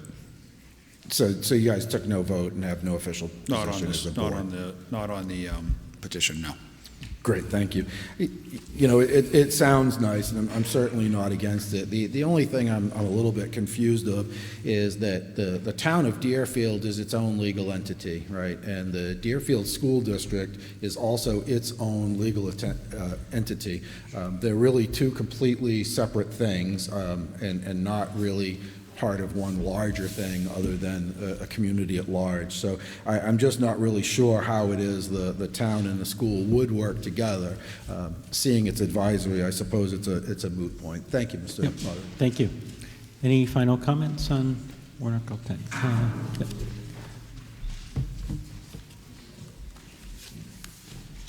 Good morning. Fred McGarry, Old Center Road, Chairman of the Board of Selectmen. I don't believe the Board of Selectmen would have any objection to working with the school board with regard to solar energy. Thank you. Yep. Yeah, I just wanted to maybe clarification from council. And previous speaker mentioned this, but could you speak to the binding nature of this? If this passes, what does that mean? It's advisory only. This is advisory only? Mm-hmm. Okay, great, thank you. Yes, please. Greg Whitmore, North Road. I'm just curious if there's any, has this progressed at all? Is there any discussion as to location of panels? And is there any discussion as to leasing versus purchasing? As far as it pertains to DCS, what we would be looking at is a array on the roof, and the prep work would be done in the roofing project, and then the rest of the solar project is yet to be determined. Our facilities director is reviewing options to present to the board currently. Okay, and anything on leasing versus purchasing? That's all stuff that's to be determined. Right, thank We're you. at the start of the process. Thank you. Others, please? Is there anything to prevent the two boards, select board and school board, from doing this without, we don't need voter approval, as I understand. This is an advisory type thing. So why wouldn't they do the investigation on their own? Thank you. Great point. Errol Rhodes, Church Street, and also, although we haven't taken a vote on it, a member of the Energy Committee. There's a fair amount going on in the solar space right now. It is hard to get somebody to come work on your project, I guess, but the intent of this petition warrant article is to get, without being divisive, to get the two governing bodies in town to work together to see if they can, with the assets under their control, generate enough energy, solar energy, to lower their respective, their combined costs, if you will. There are certain opportunities out there that haven't been formalized but have been talked about informally. And there's a lot going on legislatively, I believe, in terms of the IRA 22 and other things that we could take advantage of as a town. The school and the town, I think, cannot benefit from tax benefits. So community power, for instance, is something the town has been benefiting from for 8 years, 9 years, something like that. Save 50% of costs at the George B. White building. There's a lot of things that can happen that's worth supporting, I think, in this petition warrant article. And so I'd encourage people to look at it positively. Thank you. Thank you. Is there any other discussions on warrant article number 10? Seeing none, I'll instruct the school district clerk to kindly place number 10 on the ballot as written. And we're at the final warrant article, guys. So we'll go ahead and pull up warrant article number 11. And this is a citizen's petition warrant article. And it reads, number 11, shall the Deerfield School District enter into contracts and tuition agreements with more than one high school for the purpose of accommodating high school choice. The Deerfield School District will budget for and pay the full tuition for students to attend an approved high school of their choice. This article was submitted by petition, and it was Mr. Greg Whitmore, and who's going to kindly introduce his article, please. Thank you. So today we have heard serious concerns our town has regarding Article 4. I have written Article 11 in opposition to Article 4. So the intent of Article 11 is to allow for Deerfield students to have more than one option for high school. The fact that I even had to write this and I'm standing in front of you today really speaks to the breakdown of communication between the school board and the families of Deerfield. The families of Deerfield are telling you what they want, and they're desperate for you to hear. And this was my attempt to bring this to you and to bring this to the town. I had 82 people sign on to get this on the ballot, and that was in a very short period of time. The general consensus was that people want more options. Typically 2 or 3 options is what people are looking for. Co-Brown being the clear favorite. Other schools that came up in conversation were Pembroke Academy, Oyster River, Dover. So I have had a considerable amount of input from the town, and have heard concerns from the current wording and have heard that people have concerns about the current wording of the article. And I've listened to the concerns, and I've done my best to take it all into account. So based on that, I would like to make a motion to amend this warrant article. Okay, please read your amendment. Do we need a second? Once you read it, and then we'll get a second. Please. Go ahead. Shall the Deerfield School District enter into contracts and tuition agreements, herein called contracted schools, with more than one high school for the purpose of accommodating high school choice? The Deerfield School District will determine the base amount to be allocated for each student to attend a contracted school. This warrant article to take effect for the 2024 to 2025 school year. Okay, there's a motion was properly made. Is there a second? A second. Okay, we'll open it for discussion. Can you bring the slip up? Am I able to now give rationale for? Yeah, sure. Yeah. Can I have the slip? Oh, sorry. Okay, thanks.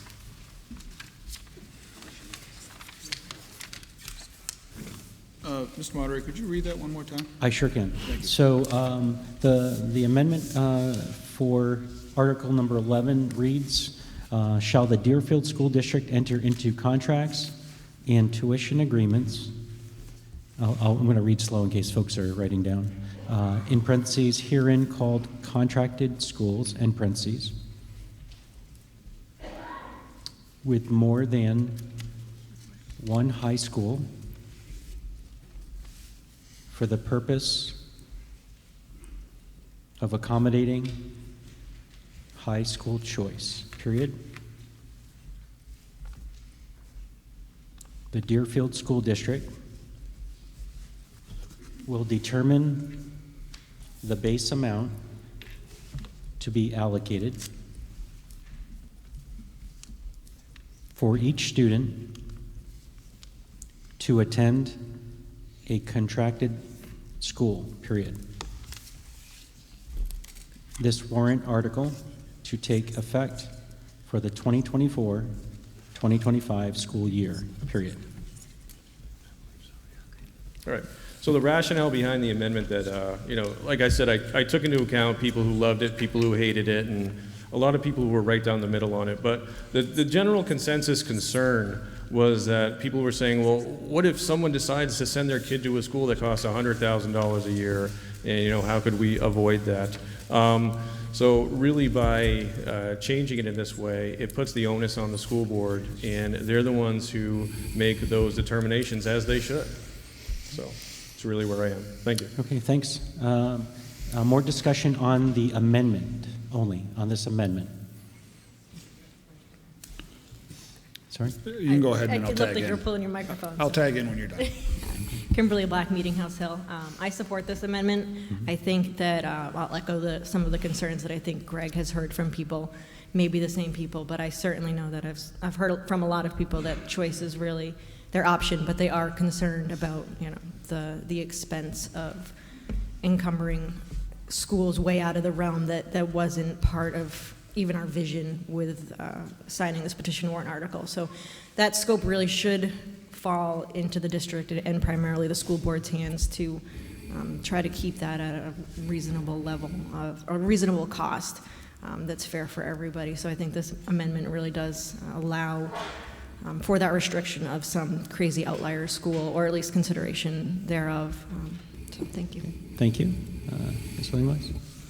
So, in regards to the proposed amendment, it certainly changes the way the original article was written. I have continuing concerns as to the funding mechanisms that apply to this, because the way it is written, it would appear that the board at any given point can say, well, we're only going to pay $3,000 for a high school tuition, or we're only going to pay $9,000 for a high school tuition, and it would appear that the board at any given point can determine what the tuition rate is. We know and we've heard that that's not advisable. We know that we have to pay the full cost for special education students. So it's effectively a workaround of those top-off agreements that we've been very well advised that we shouldn't be doing. Obviously, it's up to the body here to decide on the amendment, but I have significant concerns about the language that's in it currently. Thank you. Other discussion, please. Phil Billiter, Nottingham Road. My question is this a mandatory or advisory? Legal counsel, please. So parts of this would be advisory. It could be. It's a close call, but certain aspects, the legislative body is not empowered to usurp the governing body's authority for contracts. So it's within the governing body's discretion to enter into the contracts and to negotiate these contracts. So it really depends on how it's implemented, but it's a legal quagmire. So my question remains. Is it advisory or is it mandatory? I believe. What would the board do? What would the board do with council having just said either way? I think it'll depend on what it looks like at the end, and then after consultation to know what to do with that. Looks like at the end of what? So I believe what our attorney is saying is that at the end of whatever this article looks like, so basically whatever the finished article looks like, we would then need to consult with legal on how to respond. You don't have the opportunity to change the wording.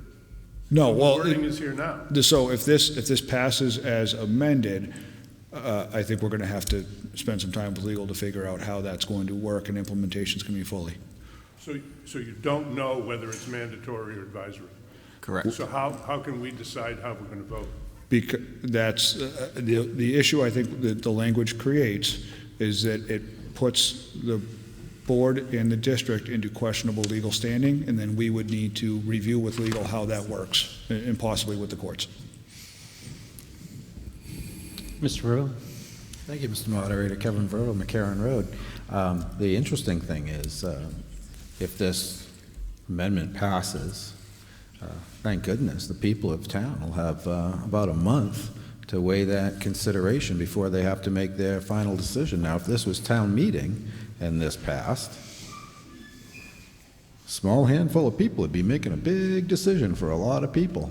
Thank you, Mr. Moderator. Thank you. So, Council, as I understand, if there's any article that's on a warrant that is not legal, it's a poison bill, essentially. It becomes null and void. Is that correct? If it's unenforceable and it passes an unenforceable article, it becomes advisory. Okay. And the DRA reviews all these? Yes. Correct. Thank you. Mm-hmm. Hi, Marianne Clark, Old Center Road. I'm just struggling with the actual language of this and the language of my interpretation of what the word base amount refers to. Okay. I mean, I'm looking for some clarity on that. Is it a runaround to this top-off thing that's been announced? I think that's a question to ask the petitioner. Yeah, the petitioner. Mr. Whitmore, would you like to answer that? You don't have to.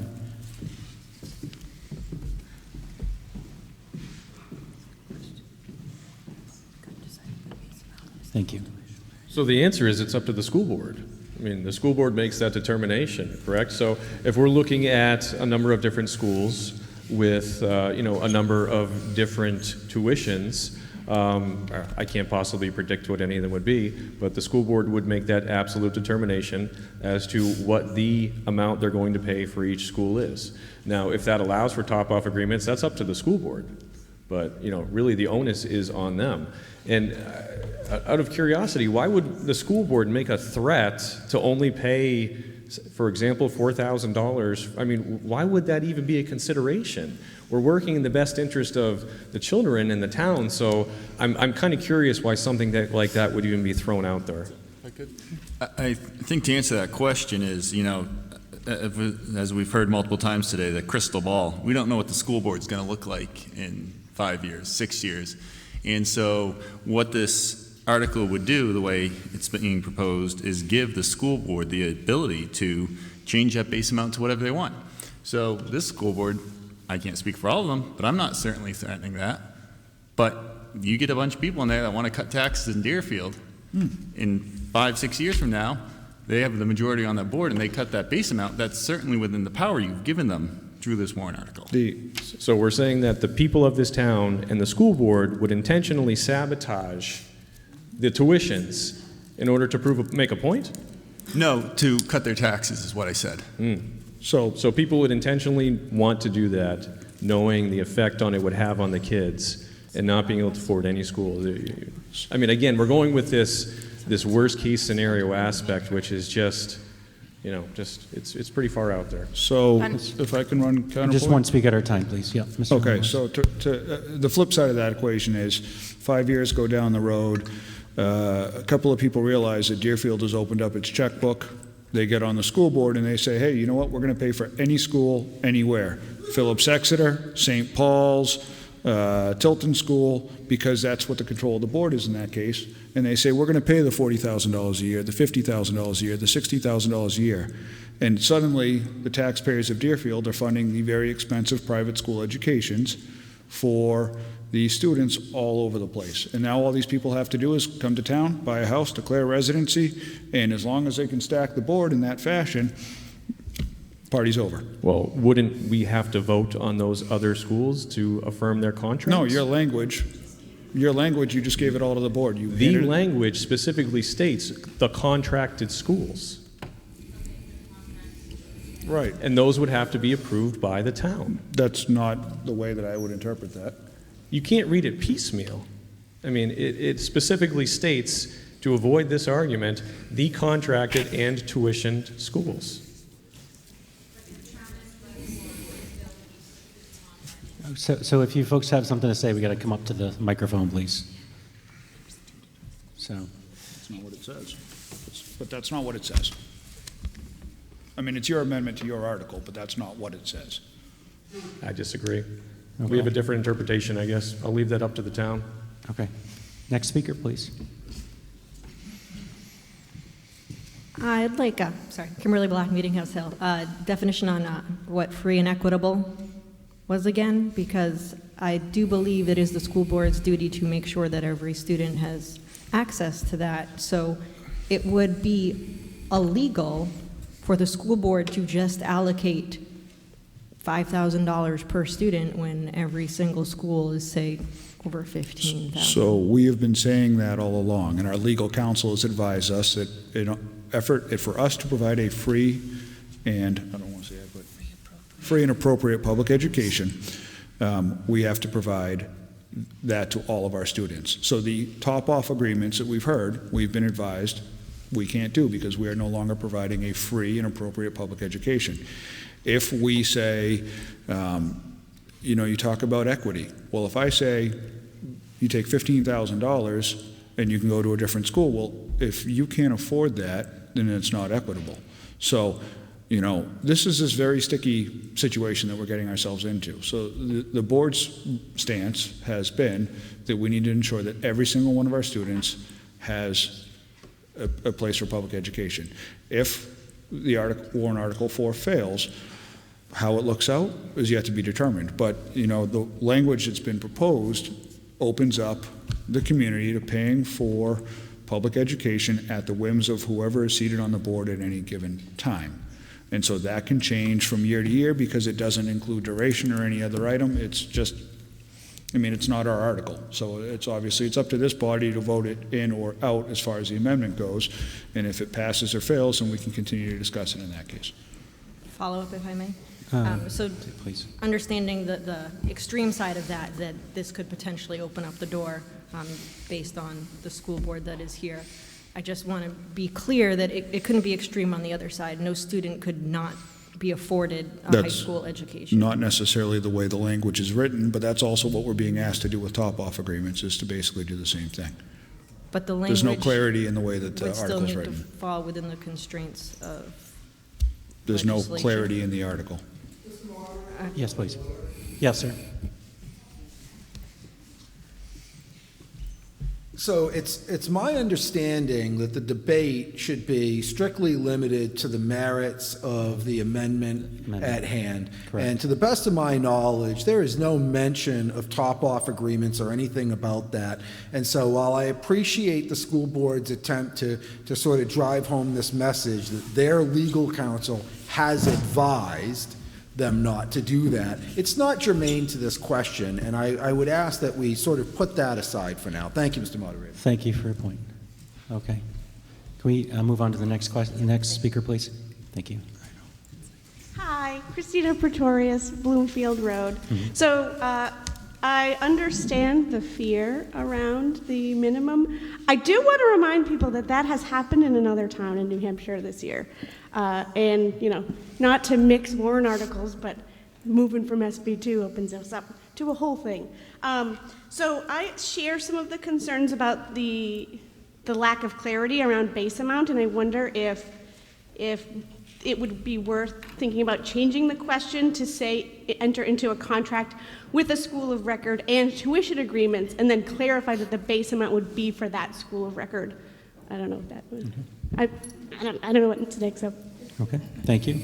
Okay, so again, we're speaking on the amendment only for Amendment 1 by Mr. Whitmore. Yes, please.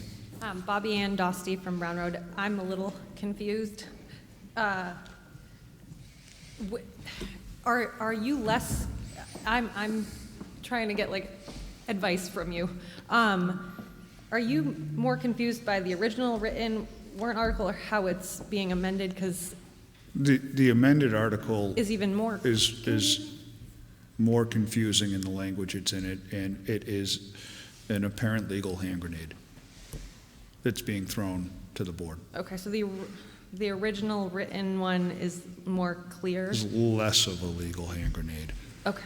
Okay, thank you. Any further discussion on Amendment number 1? Seeing none, we need to. Yep. Oh, please. Yep. Sorry. Go ahead. Clearly there's unclarity here, and I guess my question is tied to this article in this amendment. Could there be further amendments that would clarify by saying the town advises the school district enters into a contract? I mean, are there other kinds of things we could do to this to clear it up? We could defeat this amendment and then amend the original article. Yeah, you have to solve it. You have to handle this amendment first, okay, and then you could propose a new one. So, next speaker, please. Mm-hmm. Hi, Jackie Trimmer, Candia Road. So, what would happen if the high school contract passes on warrant Article 4, and then this also passes?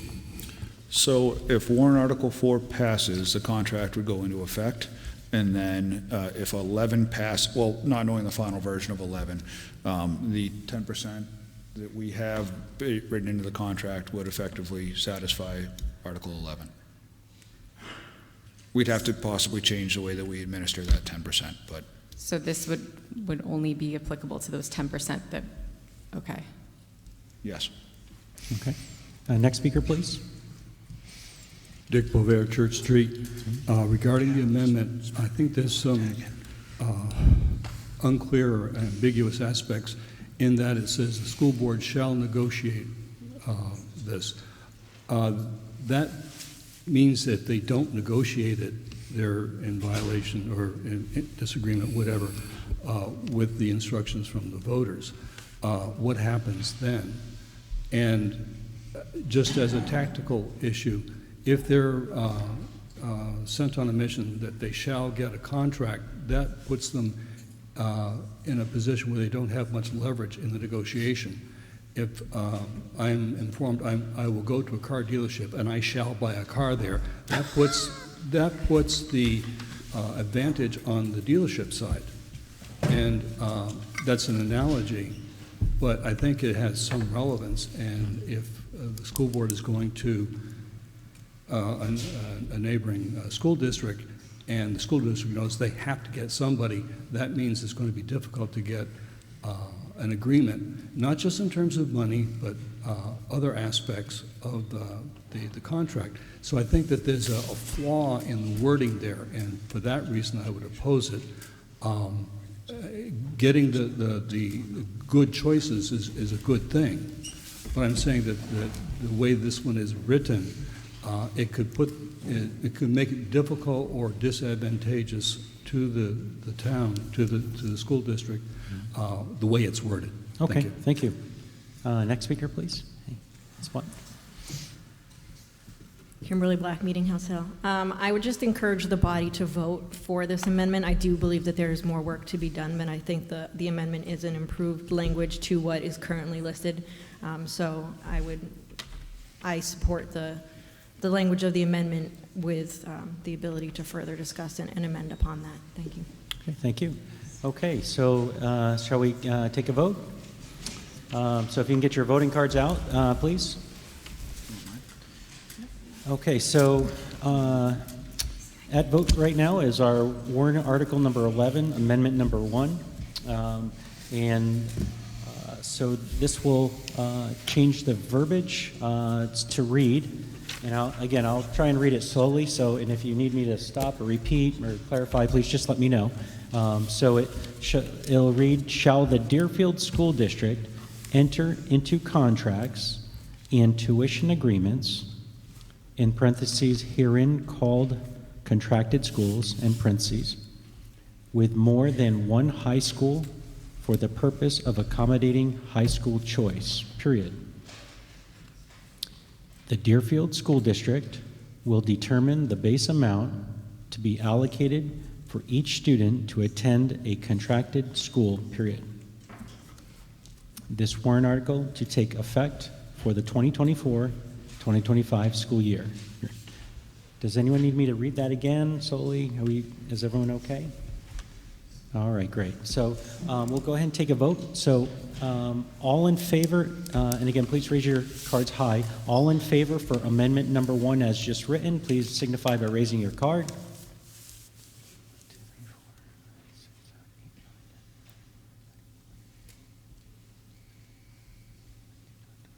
Okay, thank you. And then all those opposed.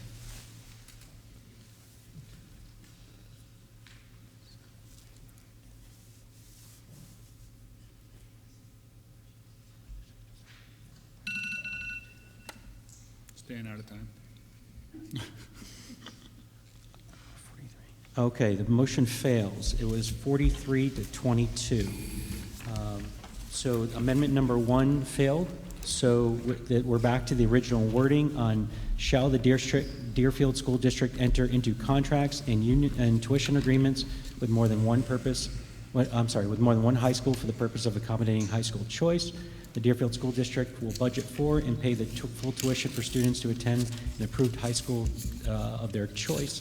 And that article was submitted by petitioners. Oh, sorry. Please. Back to discussion. We're back to discussion on the original warrant article, please. All right, Will Huebner, Sunrise Terrace Lane, Deerfield. I have a motion to make to a different amendment than that previous one. Okay. If you can read that off, please. I'll read the amendment, my proposed amendment.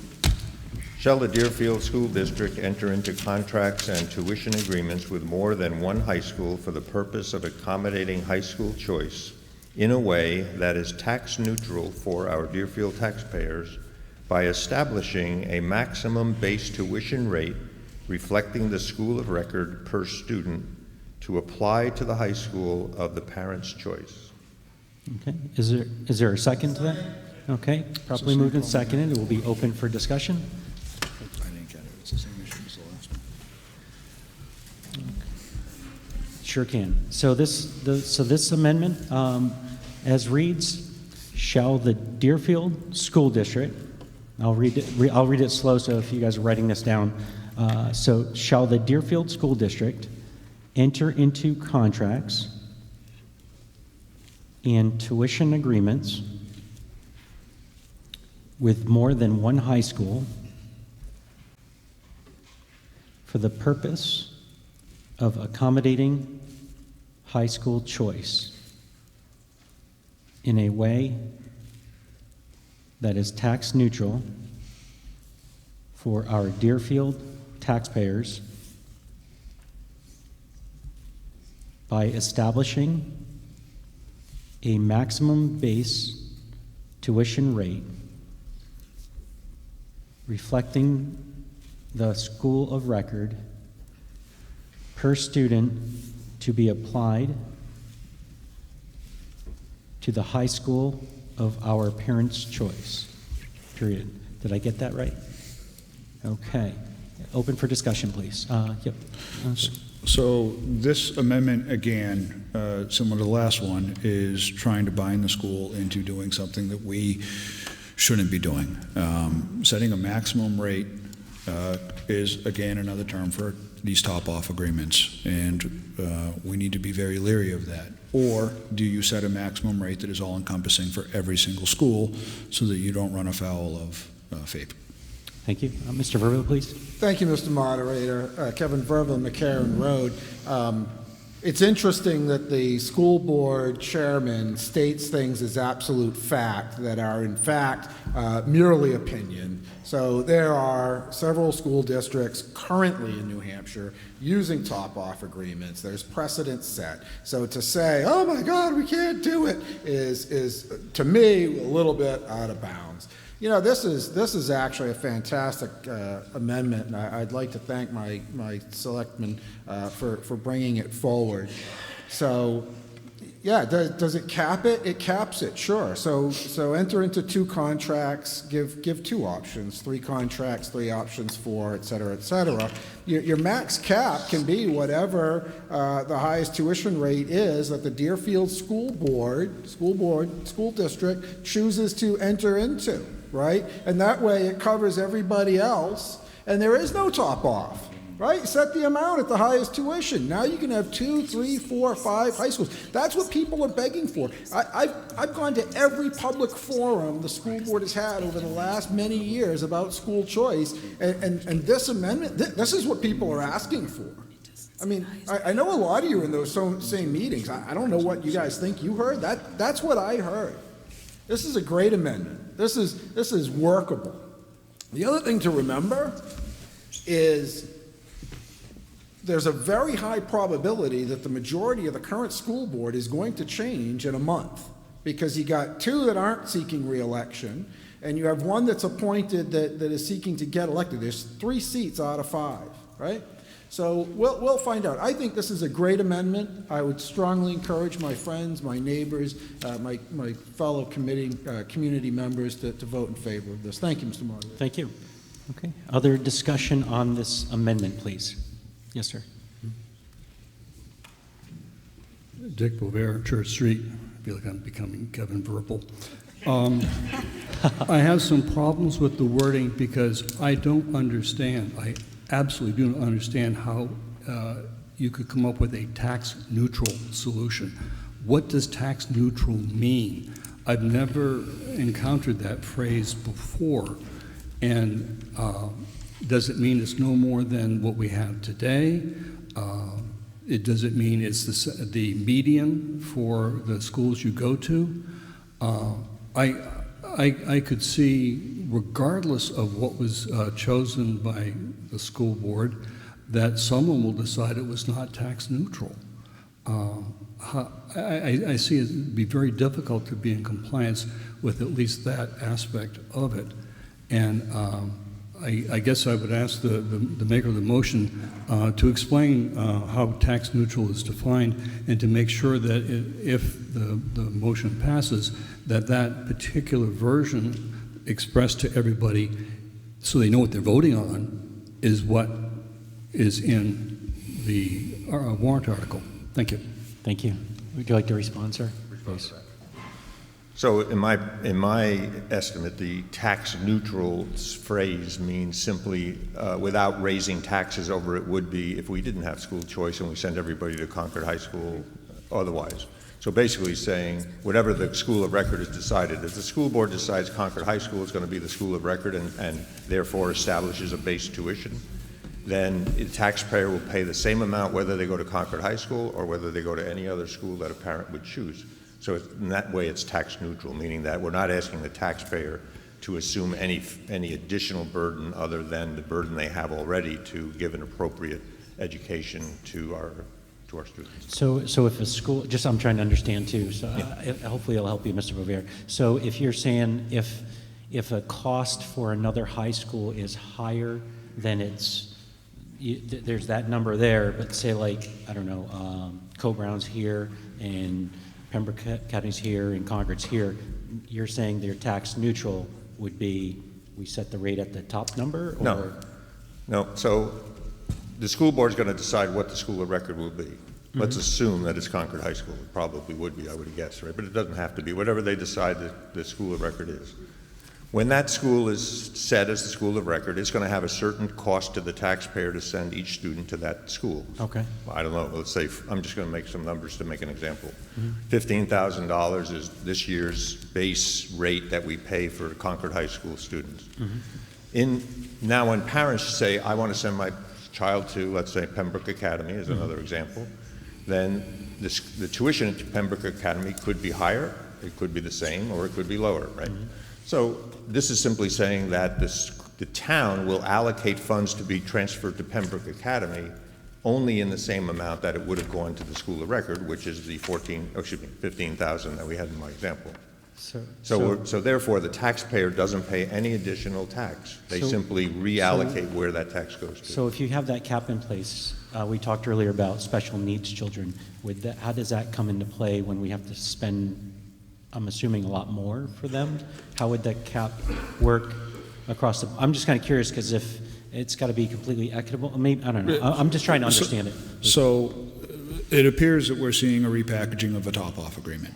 Yeah, this would be a top-off agreement. I'm for top-off agreement. Okay, so I'm not trying to hide it. No. But I think we're just trying to understand. So if we see this as a repackaging of a top-off agreement, it puts us back in the situation the current board sits in, which is that flies in the face of a free and adequate public education for all of our kids. So we need to determine as a community, are we providing all of our students a free and adequate public education, or is the direction from this community that we are going to allow some of our kids a free and adequate public education, and then we're going to allow some of our kids to take the tax dollars and have it go with the student at the expense of the parents, which is not a free and adequate public education. Well, I think it's obvious that we have a debate about whether top-off agreement is legal or not, and whether it's advisable or not. I don't think that we can decide that here. But I do know that we have other communities in the state of New Hampshire, according to the Commissioner of Education, who are using that philosophy and have been using it for several years. And there's certainly debate about why we couldn't use it successfully as these other school leaders have used it. So with all respect to the school board chairman, I don't think that he should be stating it as fact, as another petitioner has said. But that be as it may, this article is simply saying, I think the Deerfield taxpayers want choice. They've said that in the past. But they don't want it at extra cost. So my amendment is simply reflecting what I think the Deerfield taxpayers have said to us, which is we'd like to have choice, but not at an additional burden of taxes to the taxpayers. So that's saying, shall we instruct the school board to work with contracts in order to create a system where we can have school choice in a way that simply does not raise the taxes and applies only that amount of taxes that we would have paid to the school of record, and therefore parents would have to top off. That sounds great. Okay, thanks so much for clarifying that. Yes, please.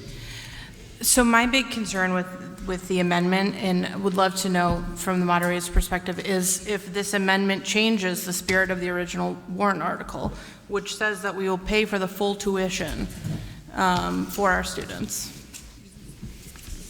That's a good point. The subject matter is still the same, so I would think that would be appropriate. So yes, but good question. Thank you.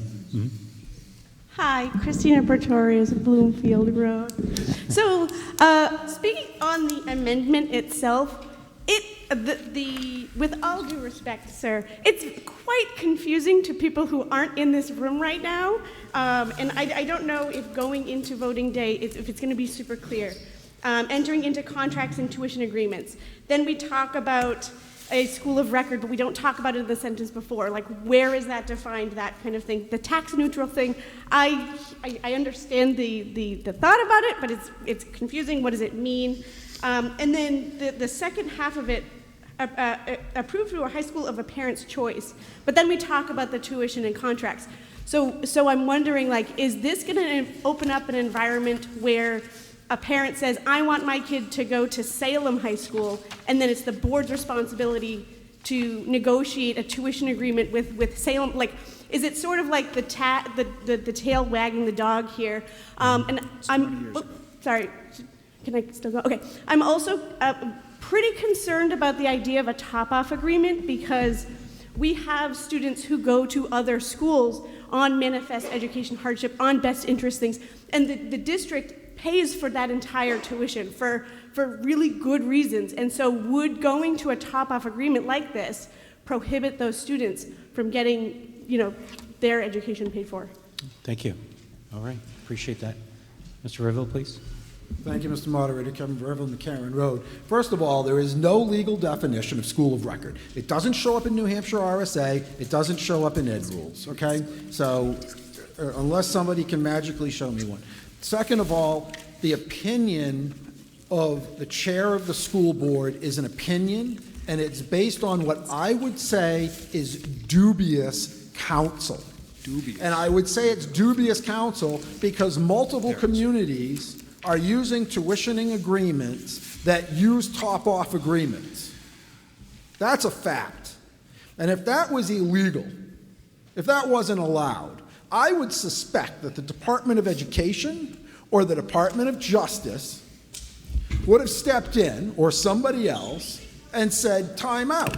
So we keep hearing, oh, top-off agreements are illegal. You can't do it in New Hampshire. It's being done in New Hampshire. I'm going to say that the advice you've gotten from legal counsel is flawed and isn't worth the paper it's written on if it was ever written down, right? Because I keep hearing from him it's illegal, but yet I can see it in practice in the state of New Hampshire. So it's not fair to say it's not legal and we can't do it and we put ourselves at risk. Yeah, maybe that's what your counsel said, but the fact of the matter is it's going on in several communities, has been for a long time, and completely unchallenged. Let's at least stick to the facts. Thank you, Mr. Thank you. Can I respond to that very Please. briefly? So the board retains legal counsel to advise us on legal matters, and it is a fact that our legal counsel has advised us that top-off agreements are not advisable for us to pursue.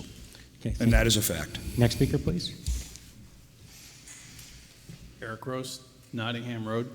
I can see this discussion going around and around for the next hour and a half because of the second sentence of this motion. And, I appreciate the original intent of the way the warrant article was written, but I think we're getting ourselves wrapped up and tied in knots over this thing, and I don't see a resolution. So for that reason, I would like to move the question. Okay, thank you. A motion's been made to move the question, seconded. Okay, so we'll go ahead and... Mr. Moderator, Yep, please. in tradition, if you were in line, we've always allowed... Oh, sure, So I didn't Mr. realize Cross you were in was line. I'm sorry. prior. I didn't see it, sorry. Sorry, I didn't mean to interrupt. My apologies, please, we'll finish here. Ed Cross, Thurston Pond Road. Sir.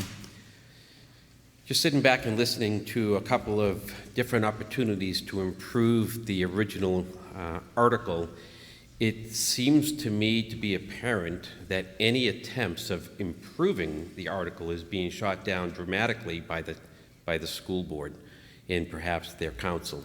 So I guess my question is, do you have a better way to state it? I have an amendment I would make if given the opportunity, but we've got to get to that point. I'm sorry? I have an amendment I will make once we're done with the current one, if it doesn't pass.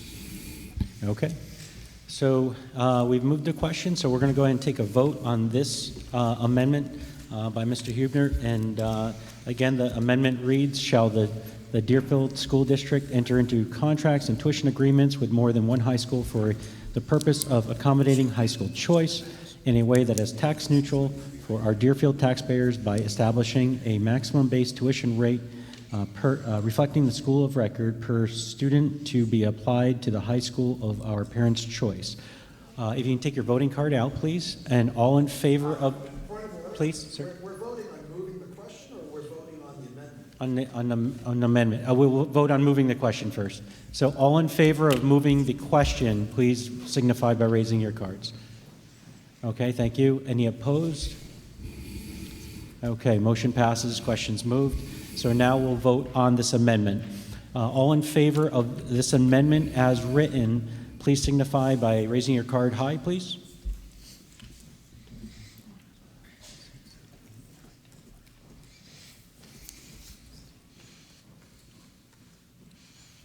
Okay, you can put those down. All those opposed to this amendment, please raise your hand. That's unanimous. Okay. So that will be defeated. So amendment by Mr. Huebner is defeated. We're back to the original warrant article and back open for discussion on warrant article 11. Mr. Chairman, if I Yes, may? please. Okay, so, I'm sorry, Mr. Moderator. So, in an effort to protect the taxpayers in the district, I would seek to simply add the same word twice into the original language.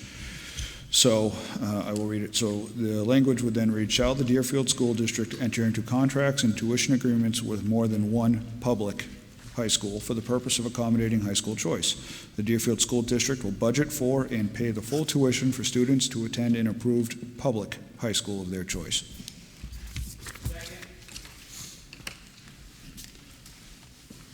Okay, so we have a properly moved and seconded motion to amend number 11 to read as follows. And I'll read it slowly, and please make sure I got it correctly. Shall the Deerfield enter? Shall the Deerfield It's School just simply District? adding the word public twice where I have it written there.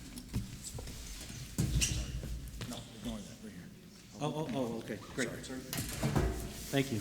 Okay, so the amendment reads, shall the Deerfield School District enter into contracts and tuition agreements with more than one public high school for the purpose of accommodating high school choice, period. The Deerfield School District will budget for and pay the full tuition for students to attend an approved public high school of their choice. This article was submitted by petition. So the amendment essentially adds the word public twice. In the first sentence, in between one and high, for more than one public high school, and then on the last line there where it has approved high school, it would be approved public high school. So this yep. I was going to speak to it when you're open for discussion. So, adding the word public twice into that warrant article, in the event that Article 4 fails and the school district is faced with looking at additional options, it eliminates the opportunity for our community to be on the hook for sending children to Deerfield and St. Paul's and all the non-public high schools. So it would limit the town's exposure to funding public high schools, fully funding public high schools. And this motion was made by you as a citizen and not as a school board, correct? Sure. Okay. Just clarifying it. Thank you. Discussion on this. Dick Bovair, Church Street. Approved high school, is that a standard term? Who approves a high school? Is it one that meets certification standards? Public high schools, I imagine, have to meet some sort of approval, but it seems awfully broad to me, but is this a term that is consistently used in the world of school boards and everyone knows what it means? Okay, thank you. So it adds the term public, so it's approved public high school. So all public high schools would be approved by the state. So that would open up any Pembroke and the Manchester schools and any of that. Okay, sir? Josh Presswell, Range Road. I could be mistaken, and please correct me if I'm wrong, but it is illegal to discriminate against private and religious schools with funding. So I believe, as much as I appreciate the school board's attempt at cooperation with this, I would move that the amendment is not legal. Mr. Moderator, if I can allow Ally to respond. Please. So, Ally Tamposi, attorney for district.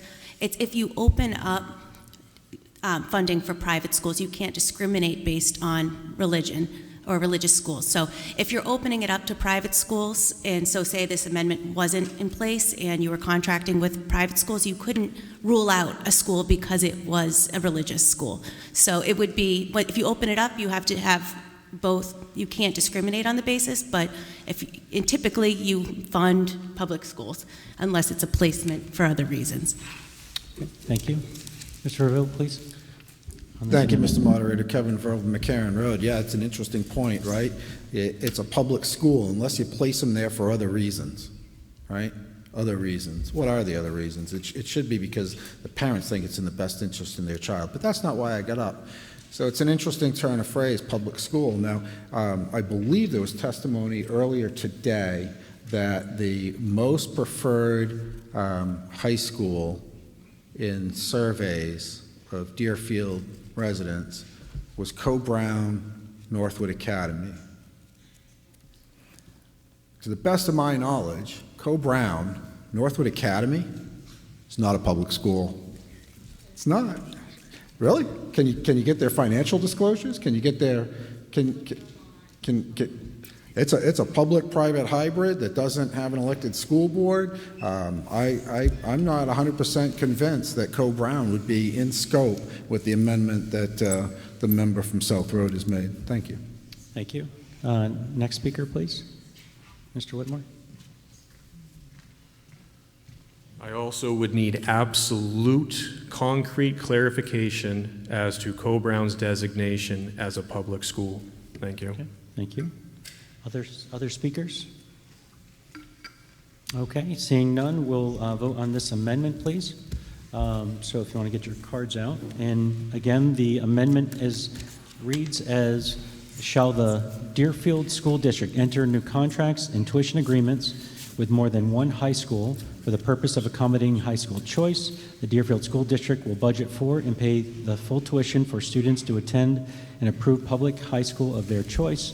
This article is submitted by petition. So all those in favor of the wording of this amendment, please signify by raising your card high.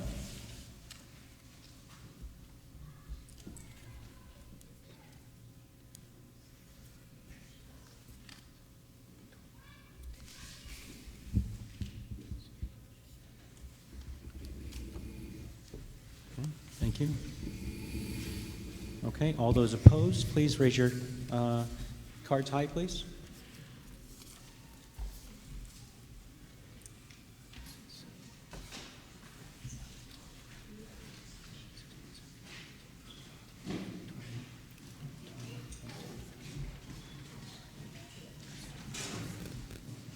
Okay, I'm going to declare a division because it's close. It's 31-4 and 28 against. So if we can go ahead and we're going to go ahead and do a hand count with our inspectors of the elections there so that we can double check our counts. I want to make sure that we get this right. This is a very important topic. Okay, so yes, please. Can you come up to the microphone, please? Yes, ma'am. Carol Kozuski, Pleasant Hill Road. Are you now saying that Co-Brown is public, so that this is what you're saying with this agreement? We're not saying anything of that regard. We need to clarify that. We need to know whether Co-Brown is public or not before we can vote to say yes or no. It's an amendment that we got to vote on, so we with the need to change information it we again? have, unless somebody here is an expert in that, we have to go with the information we have been presented. So can we change it again, or how many times can we change You can do continuous amendments. We got to finish this one amendment, and then we can go to the next one if you'd like to make an amendment following that. Are you saying you don't want Co-Brown? Is that why you put I it in am that way for saying, public? so as a citizen, I support the contract with Concord. As a Right. board member, it is important that we ensure that this community isn't responsible for paying for the schools like the Deerfield School and Phillips Exeter and St. Paul's and all those, because we can be put on the hook for that. So as a board member, the motion is to make sure that if we're going to be paying the tuition for schools other than Concord, that we are paying for public schools and not getting riled into paying for the private school education for people. But we need a clarification on public schools. The state has a list of approved public high schools, and it would be... Can we look up that somehow and find out whether Co-Brown is one of those before you vote on it? That's not the board to decide what makes a school. That's not the private. form for this is to make a motion and then pass it or defeat it at this point in time. So whether Co-Brown or not, you're welcome to do research. We don't have that information here, but it doesn't preclude us from voting. So our vote is based on what the citizen made a motion, and then we are voting on it. So that's what we need to do. So we're not making it easy for us to vote. I mean, you're making it more difficult. I appreciate what you're saying. I mean, is there information available that you want to look? Yes, please. Excuse me.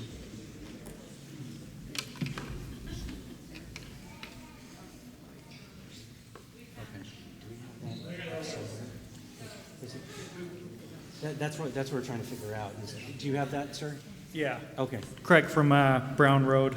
I got the list right here, and it is not showing Co-Brown on that public list. Okay, so that it is shows it as a public academy. Okay. So it's not a public school, is what he's saying. So So then that if we answers vote your no question. for this, then we can change it again to include Co-Brown. Yep. I mean, not to say that- You can make an amendment following this, correct? Yes, please. Okay, so we're voting again. So again, we're going to vote on adding those two words public to this amendment. All those in... Amber Legassi, Mountain Road. I just want to point out public academy most likely also means public school. It's certified in the state of New Hampshire as a public academy. Pinkerton is also considered a public academy. It is the public school for 7 different towns. It is semi-private in the fact that it does have a board of trustees. It does have just not beneficiaries, but people do give money to the school, but it is the public school for those towns. So I would assume Co-Brown would be the same thing. Barrington, Northwood, anybody that goes to Co-Brown would be going to a public school. Okay. Another thing in terms of the amendment, I would just like approved to be contracted to match up with the first sentence, but that's separate. Another amendment. Yes, sir? We are. We are. We should finish the vote. Yep. So we're going to finish the vote, please.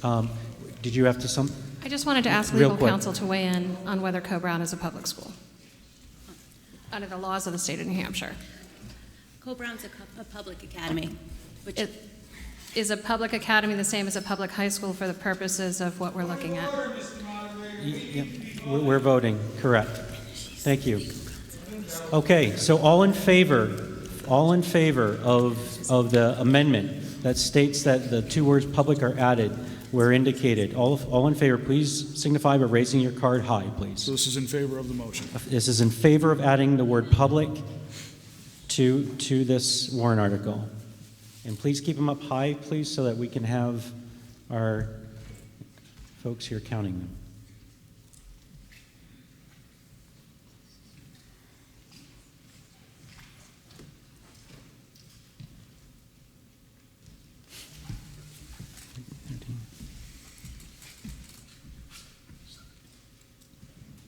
Okay.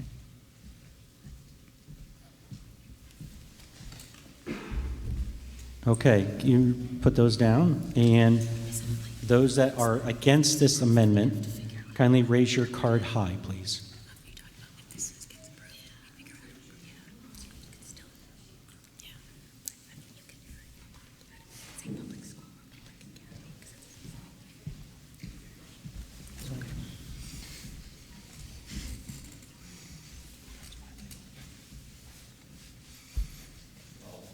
Thank you.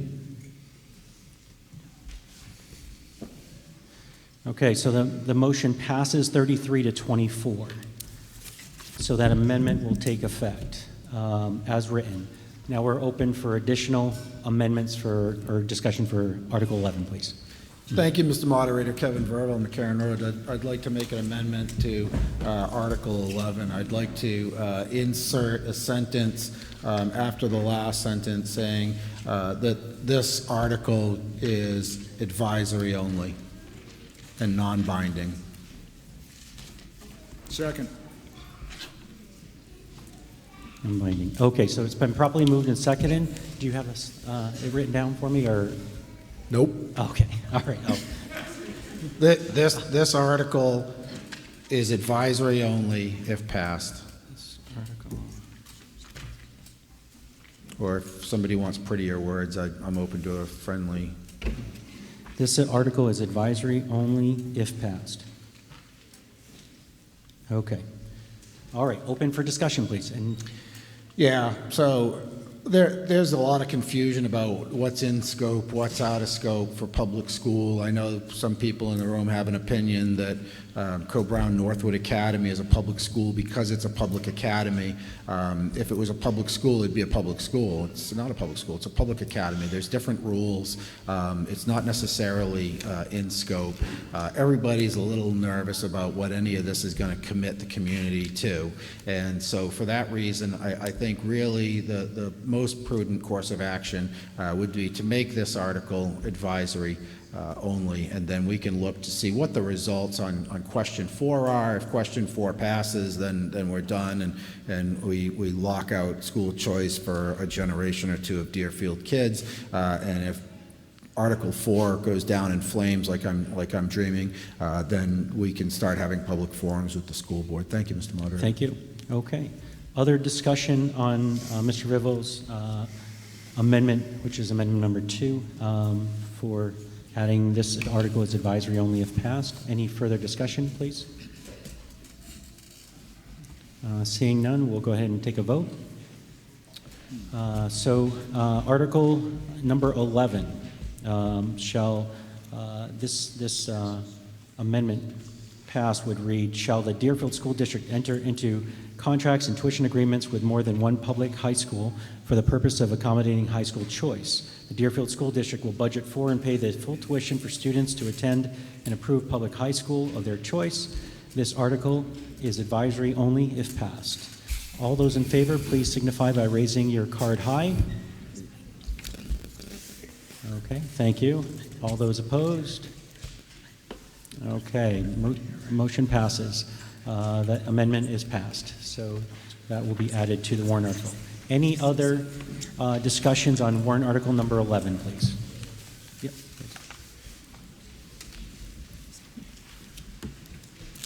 Amber Lagasse, Mountain Road. Does this mean that we have the public high school and its advisory, like both amendments? This entire article as written is advisory only, as it was just passed. With the words public. With the addition of the words With the public. two words public. Addition of public. Okay, just wanted to double. Okay, thank you. Appreciate that. Any other discussions or amendments to warrant article number 11? Yep. Good morning. Good afternoon. Kimberly Black, Meeting House Hill. Just based on comments earlier from other warrants, advisory really pertains to the board that would be sitting at the table at that time.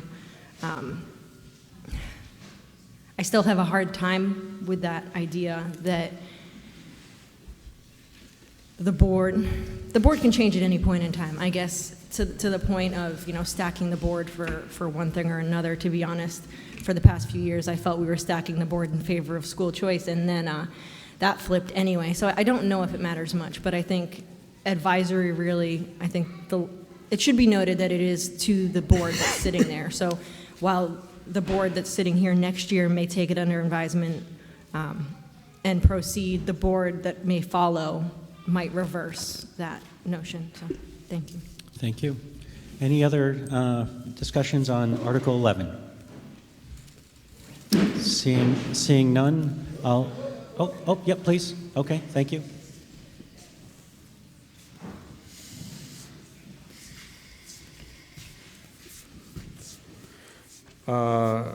Imagine the implications if we, a few years from now, attempt to get into a contract with Co-Brown, and we were just told that it's a public academy and thus does not qualify, and that this vote was taken, and that's where we are at this point.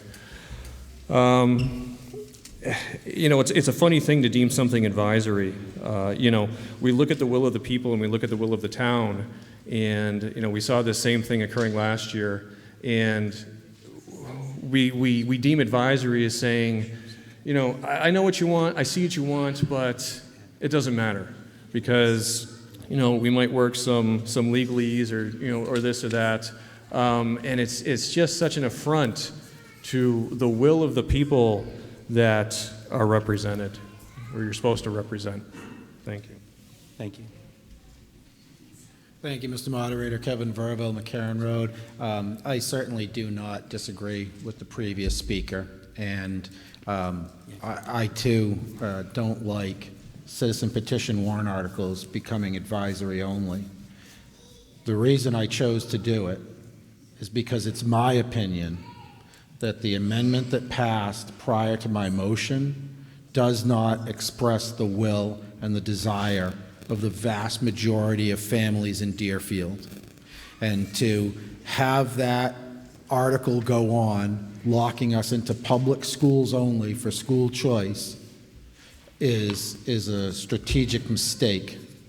And so by making the article advisory only, should we have, to use the same term twice, a sea change on our school board this year, which I hope we see, we will get greatly expanded school choice options brought forward. And it's my belief the only way we're going to get expanded school choice in Deerfield is if we have a sea change on the school board. But I chose to basically I added a poison pill to a poison pill. And that's why I did it. And I beg your indulgence. Thank you, Mr. Moderator. Thank you. Are there any other discussions on the amended warrant article number 11? All said, all done? All right. So I'll instruct the clerk to please place the amended article number 11 on the ballot as amended. To conclude, just a couple of quick things. Again, there's a candidates night on February 23rd from 6 to 8 p.m. in the lower level of GW White.